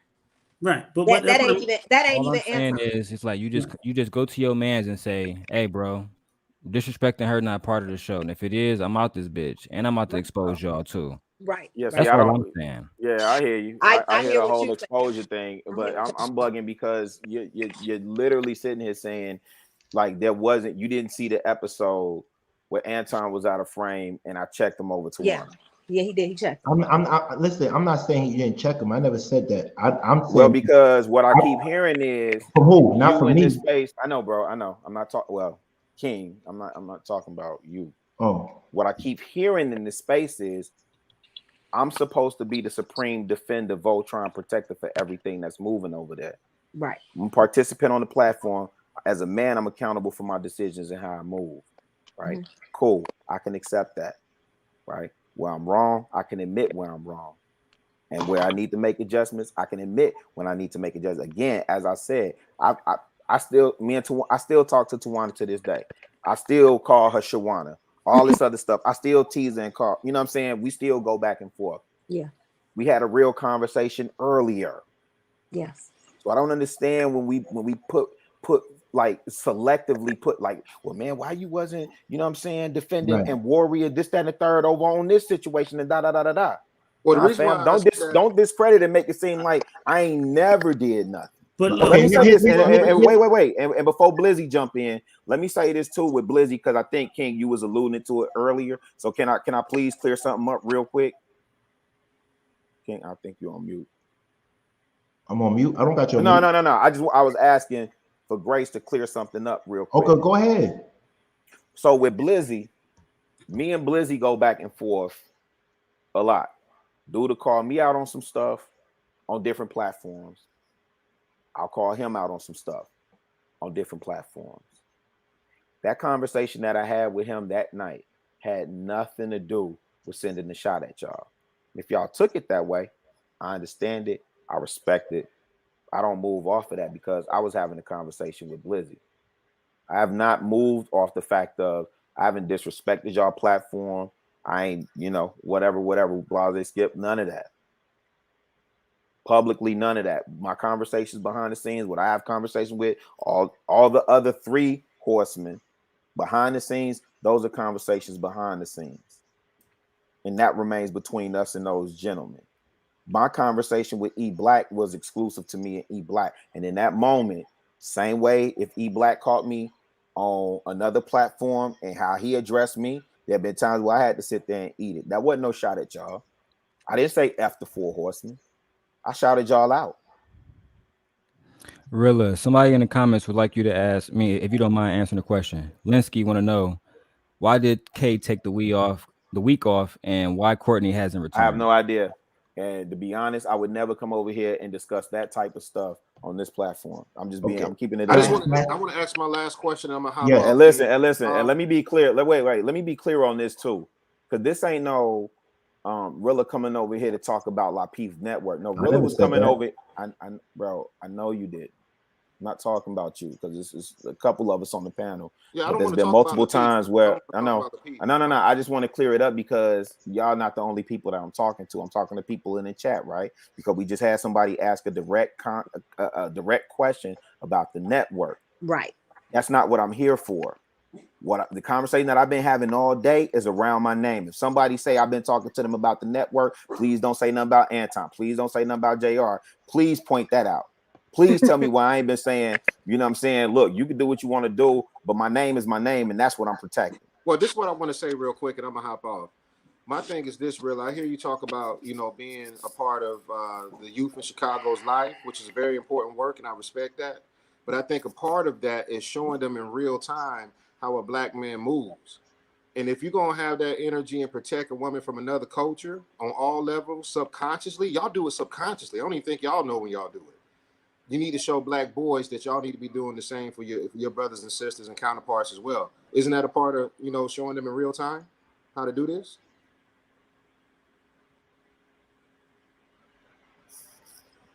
Yeah, man, I appreciate you, bro. That's an interesting point. You see what I'm saying? I'm just saying, food for thought. Logic, you really good. Logic, you really good. You're really good. Here's the thing, gentlemen. There was no other women on the show besides Black women when I was on the show. So I can't speak to that, but I do think that they believe certain women deserve to be protected and certain women don't. And most of the time, going ham. And most of the time, those women are not Black women. I'm sorry, T. Go ahead, finish that, T. Let me say this because I'm about to get off get off as well.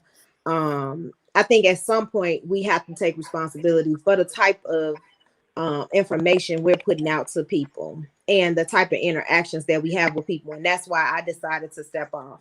And I do think that it was important for my son was following that show. My son 13, he was following that show.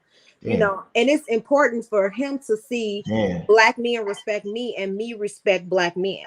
Because I have the utmost respect for Black men, and I don't want anybody to feel like I'm going to disrespect them, talk to them crazy, or any level of disrespect. I have respect for every last one of y'all, and really know that. And so it's just weird when you see me get all outside of my character on that show. Like you see me act crazier than I ever acted in my life, So I had to take responsibility for being a part of that show and allowing men like that to treat me like that. So once I decided that I'm never going to do that again, then I decided let me resign from this, and I wanted to do it peacefully. I never wanted it to be that kind of in a resolution. The energy I'm getting is Chicago really doesn't really like Anton, but because of Lapeef's allegiance to Anton, he had to stick with Lapeef. That's what I get. And you more than welcome to interpret it again. That's what I get. I listen, you more than welcome to interpret it. You're also more than welcome to take. Can I ask you another question? Can I ask you a question? And chop it out. How you want to chop it up. It's 5:30.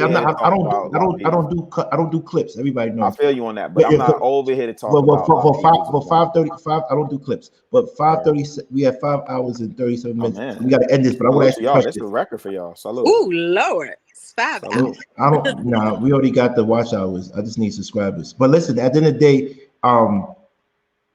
so at any point, did you not take down one of your Facebook followers' posts about us, giving us props? Nah. One of my Facebook followers giving somebody you props? Facebook wrote something about us, about how our content is whatever, and then you took it down. Nah, somebody got to show me that and prove that. Okay. I can put that up. The young lady actually messaged me and said it was taken down due to self-promotion. Yeah. The video that I had wait, no. Did you hear what I said, Daryl? I didn't say that it wasn't taken down. He asked me, did I take it down? Why was it taken down? Daryl just told you. If you talk, listen, I don't want to do this. The young lady said that it was kind of. I personally, and Daryl, with all due respect, personally, I really don't care what the young lady is saying, and I'm gonna tell you why. Because I certainly could be a member of y'all group and come over in y'all group, bombing y'all group with Lapeef Network videos, right? So let's not play that game and act like. I don't know that girl. I don't know her either. No, to me, I'm answering. Real talk. Like a King asked me, come on, bro. It is a cop out because we had a young woman who was trying to show other people on y'all community or whatever that this person might be abusive to black women. And she had said multiple times she had posted her hair. Hold on, brother. She said she had posted her hair business and everything else. That's self-promotion. But once it got to my video, y'all decided to take the shit down. Come on, don't do that. It sounds disingenuous. Daryl. I'm not doing that, Daryl. Don't do that, bro. Now you come on, bro. Don't do that. That's what the young but let's be honest, really, that's a valid question because even you said that even if you weren't on the show, you just wanted to be a part of the Facebook group. So you have a vested interest in the Facebook group. So it's just a valid question. What's the valid question? She was taken down because we was exposing y'all. I didn't. Not you, but everybody else over there. Y'all listen. Okay. Let me ask you this. Let me ask you this. Is it acceptable for an employee that works for Coke to go to Pepsi headquarters and post all types of Coca-Cola propaganda? She don't work for us. You didn't hear what I said, bro. I didn't say she worked for you. So let's say somebody random. Let me tell you something. Where I work, if somebody come in my place of business and they post something that's in opposition or that's not aligned with my vision, my mission, my values, or whatever it is, right? They can't expect that to stay up there. Okay, I respect that. I certainly know for a fact. I know y'all don't expect me to come in y'all Facebook group and be able to willy-nilly freely post Lapeef content. Even if I'm just saying, here's a good point or here's a good discussion. Her name is Miss Matt. She wrote a thing about you. She said, shout out to she said taking this post down was not cool, Latte Babe. It doesn't go against any of the rules, nor was there any kind of self-promotion. Shout out to Miss People Matt. share similar posts all day in here, and they aren't taken down. I have a feeling I know why this one was taken down. She didn't say just out of take hate. it down. It was immature at best. Because she knows I'm a moderator over there. So but you let me finish. Okay. I know who you're talking about. I know the exact post. I don't know her. She's a real member of your thing. I don't know her. I know who she is. So you censor your own members? Bro, come on, man. Y'all bugging. Y'all bugging. Hey, and family, you're not being genuine. I just want to say thank y'all. And I appreciate being on your platform, King. Y'all not being genuine, fam. Like I'm good on that. All right, man. I just read a post that was taken down. King, let me ask you something. Can I send somebody over there and they can post Lapeef content? Yes, they can. In your Facebook group. Yes, they can, because a lot of people from Lapeef come over here and I post up what they see in the chat on my screen every day. That's a fact. What about Julius? Julius Ivy comes here and I post them up. Before I leave you guys, I just want to make sure I'm good. Y'all don't have anything else? Tawana, I'm at your neck. You at my Tawana, neck? you good? Yeah, Tawana, you from the west side. You already know. When you starting your show? When you starting your show so we can go and support? Listen, I'm gonna start my show in November. Nice. And I'm gonna invite you guys to be a part of it. And we're gonna talk about some stuff, not Lapeef, but we're gonna talk about some stuff. We're gonna get some stuff out. And your little raggedy self too, Rilla. I'll catch you on the west side, I Tawana. catch you, at Uncle Remus or something. Because I know you like that over here. And Tawana, we gotta stop meeting like this. You just Tawana, we gotta stop meeting like this. We got So it was a good show. It was a good show. Thank you, Tawana. I hope you start your show soon, though. Before I leave, I want to say this: that I felt out of everyone on the show that Rilla definitely stood up for me and did not side with them on the disrespect, and he always treated me with a level of respect. And I never felt that he was disrespectful to me. And I will say that, and I'm not saying that because he's on the call, because I mean, if I had a problem with something he did, I would say it. And I felt like that was truly who he was. I mean, and just the fact that he's even on the platform, willing to have the conversation with you guys, tells me that he's not like them in that way. So I do want to say that. I want to say that before I leave, because I don't want people to think that I felt disrespected by Rilla, because I never did. You know how we give it up, fam. I got you. Yeah. Four piece jalapeno pepper mild sauce on me. All right, so that was basically it. That was long. So I want to thank everybody for coming out. Everybody have a good night. And at the end of the day, when it's all said and done, just to make something very clear, the only person that's been promoting peace between us is Chef. He says it's not worth it. We need to focus on this. But something about me, something about me that can't let things slide. Yo, I gotta say something, because you're complaining I've been quiet for an hour. Yeah, but you gotta be the last one, because we gotta go. But E Black is promoting peace too, but I don't know, because what he just said. Maybe ask you a question, Chicago. Was E Black has E Black ever said anything that we talked about privately to you? Me and E Black conversations are more or less two gentlemen sharing war stories and traversing the YouTube space. So, whatever y'all talk about privately amongst each other is whatever y'all talk about amongst each other privately. All right, so that answers the question. I'm not privy to that. So that answers the question for Daryl then. All right, cool. That's what I just want to ask. Hey, wait. Let me be 1000% clear, fam. The relationship that I have with E Black, and we ain't never met in person or nothing like that. It's two dudes that spar. Me and dudes spar from time to time, but we respect each other as opponents and not even adversaries in the sense of like, I want to see you eradicated from the face of the earth. I might not agree with you all the time, but you a black man moving in this space. I respect what you do ultimately. Might not agree with your methods, might not agree with your strategy, but I respect what you do ultimately. So whatever conversations y'all have privately, I'm not privy to that, and I'm not having those conversations with that man. Well, but this is the thing. I don't talk about anybody's family.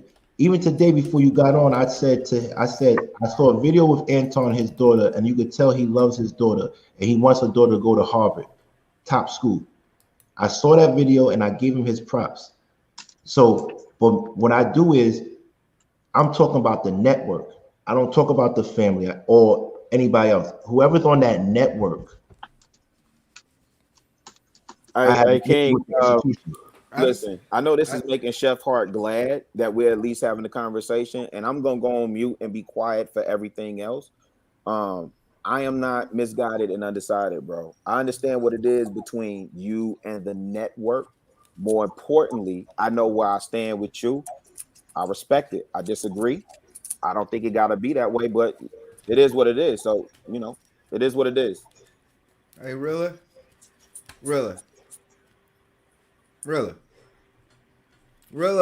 You say he's pressing mute the whole time. I'm here. You just I just know want I'm you to on mute. notice I'm something. here. I'm wearing like Armani Exchange, right? And what is this guy wearing, man? Like, stop. Blizzy, your forehead greasy, man. Like, niggas saying that shit, man. Niggas broke and dusty, man. I'm done, man. That's about 40 push-ups for you right Yo, now. you're crazy. Hey, it's all good, man. It's all good. What happened? I'm saying, man, fake contracts. I got real money, man. Stop playing. I can cut this YouTube shit off today and be straight, man. You niggas got 9,000 views struggling, man. Stop playing with me. Okay, I gotta go. Y'all funny, yo. Y'all crazy. What happened? I missed everything, son. What happened? What just happened? Son, some Armani. I'm fucking bro. with him. He Stop can't playing. take a joke, man. That's what's going on. Oh, you man. joking? I'm not about joking. to get sensitive. Come on, man. Yo, what just happened, son? Yo, let me, yo, Nothing fellas, what just happened? Nah, I just want to say something really real quick. Yo, Rilla, can you hear me, bro? He put he on mute. He said he on mute. Oh no, I just wanted to thank him for coming through, yo. I respect it, man, and you know, I appreciate you coming through, especially in this environment. What I was trying to do was make sure that you had that conversation with King. I mean, everything else, you know, was just extra. But anyway, man, like, hopefully y'all can continue this conversation and build on it, man. Cause I don't know. I don't feel like it's where it needs to be. You know what I'm saying? And that's just my stance on it. I feel like you guys have similar missions. You know what I'm saying? You just have a little bit conflicting views, but I still feel like, you know, the mission is the most important thing, and there is a chance to have a solution, man. But I mean, I don't know how you feel about it, or how King feels about it, because this is the first time, like, you know, I'm really seeing y'all have a real dialogue, and I don't really know you, but you know, you made some good points today, and I understand where you're coming from. I understand your stance, and I just appreciate you for coming over here, because I respect it. Hey, fam, listen. Hey, shout out to you. I'm rooting for everybody black. I'm rooting for everybody black. Listen, man, Willie Dean, I know you since freshman year in college, and I want to say at the end of the day, it's simply one man is passive aggressive, and the other man is petty. That's who I'm petty, he's passive aggressive, and that's why it's on with the way it is. Period. And people have to admit what they're doing. I said I'm petty, but is he going to admit that he's passive aggressive? Probably not. That was a play on the probably, King. So yo, hey, shout out to Cadillac Time. Anyway, yo, I know. Yeah, let me jump in this thing right here before we shut this down, man. There was a lot of talk about Chef being silent. Nah, Chef wasn't asleep. There was a lot of talk about Chef being silent. Chef was silent because Chef has enough wisdom and understanding to know when to shut the fuck up. All right? Folks don't understand what's been going on. You know what I'm saying? I talk about peace, but when I talk about peace, it's not just words. I've saved people's lives. The nickname folks give me is Prop Joe. I saved lives. I stopped wars. I've seen a lot of stuff, man. So I talked to King. Since I got into this thing, there's different people that will DM me, hit me up, just so, you know, yo, Chef, I just want to throw some stuff at you, run some stuff just to get a balanced opinion about certain things. I've been that dude in the streets. I've been that dude in life. I was the cousin that everybody wanted to call and help them set up Wi-Fi at the crib and shit, right? That's what I do. That's what I get paid to do by a top 7 corporation. And I do it. And I do it for the love. Rilla hit me up a little while back, all right? He hit me up. Like, yo, respect, Chef. I like what you're doing over there. And literally, he hollered. He exposed his feelings to about my bro. You get what I'm saying? And then after that, it was just basic shop talk, corporate America talk, right? The thing is, in this dynamic and in this situation, I operate with 100% transparency. You know what I'm saying? And I made it extremely clear that if you come into me as a rock in this universe, don't come to me to send messages of war. And I made that clear to him. And I think he fully understood. He understood. You get what I'm saying? So at this point, when people was like, yo, Chef, what you doing? Where you at, Chef? Where you at? I shut the fuck up because these two gentlemen needed to have a conversation and shoot the fade. There's going to be things that I recognize that can be fixed within a certain way. And then there's times where we have to just have the conversation. You understand what I'm saying? So I was comfortable enough understanding that these kings was going to be able to have their conversation. You get what I'm saying? In the right way. And it took place. Does everything require a resolution? Not. There's situations of war, situations within verbal combat where there will be no resolution. But even when there is no resolution, there is an understanding. There is clarity. You get what I'm saying? So if that's what we get from this thing here, fuck it, I'll take it. I'll take it. You know what I'm saying? So I know where Bro King stands. You understand? That's a little realer for coming up and standing on his square, 10 toes down. I'm using your own joint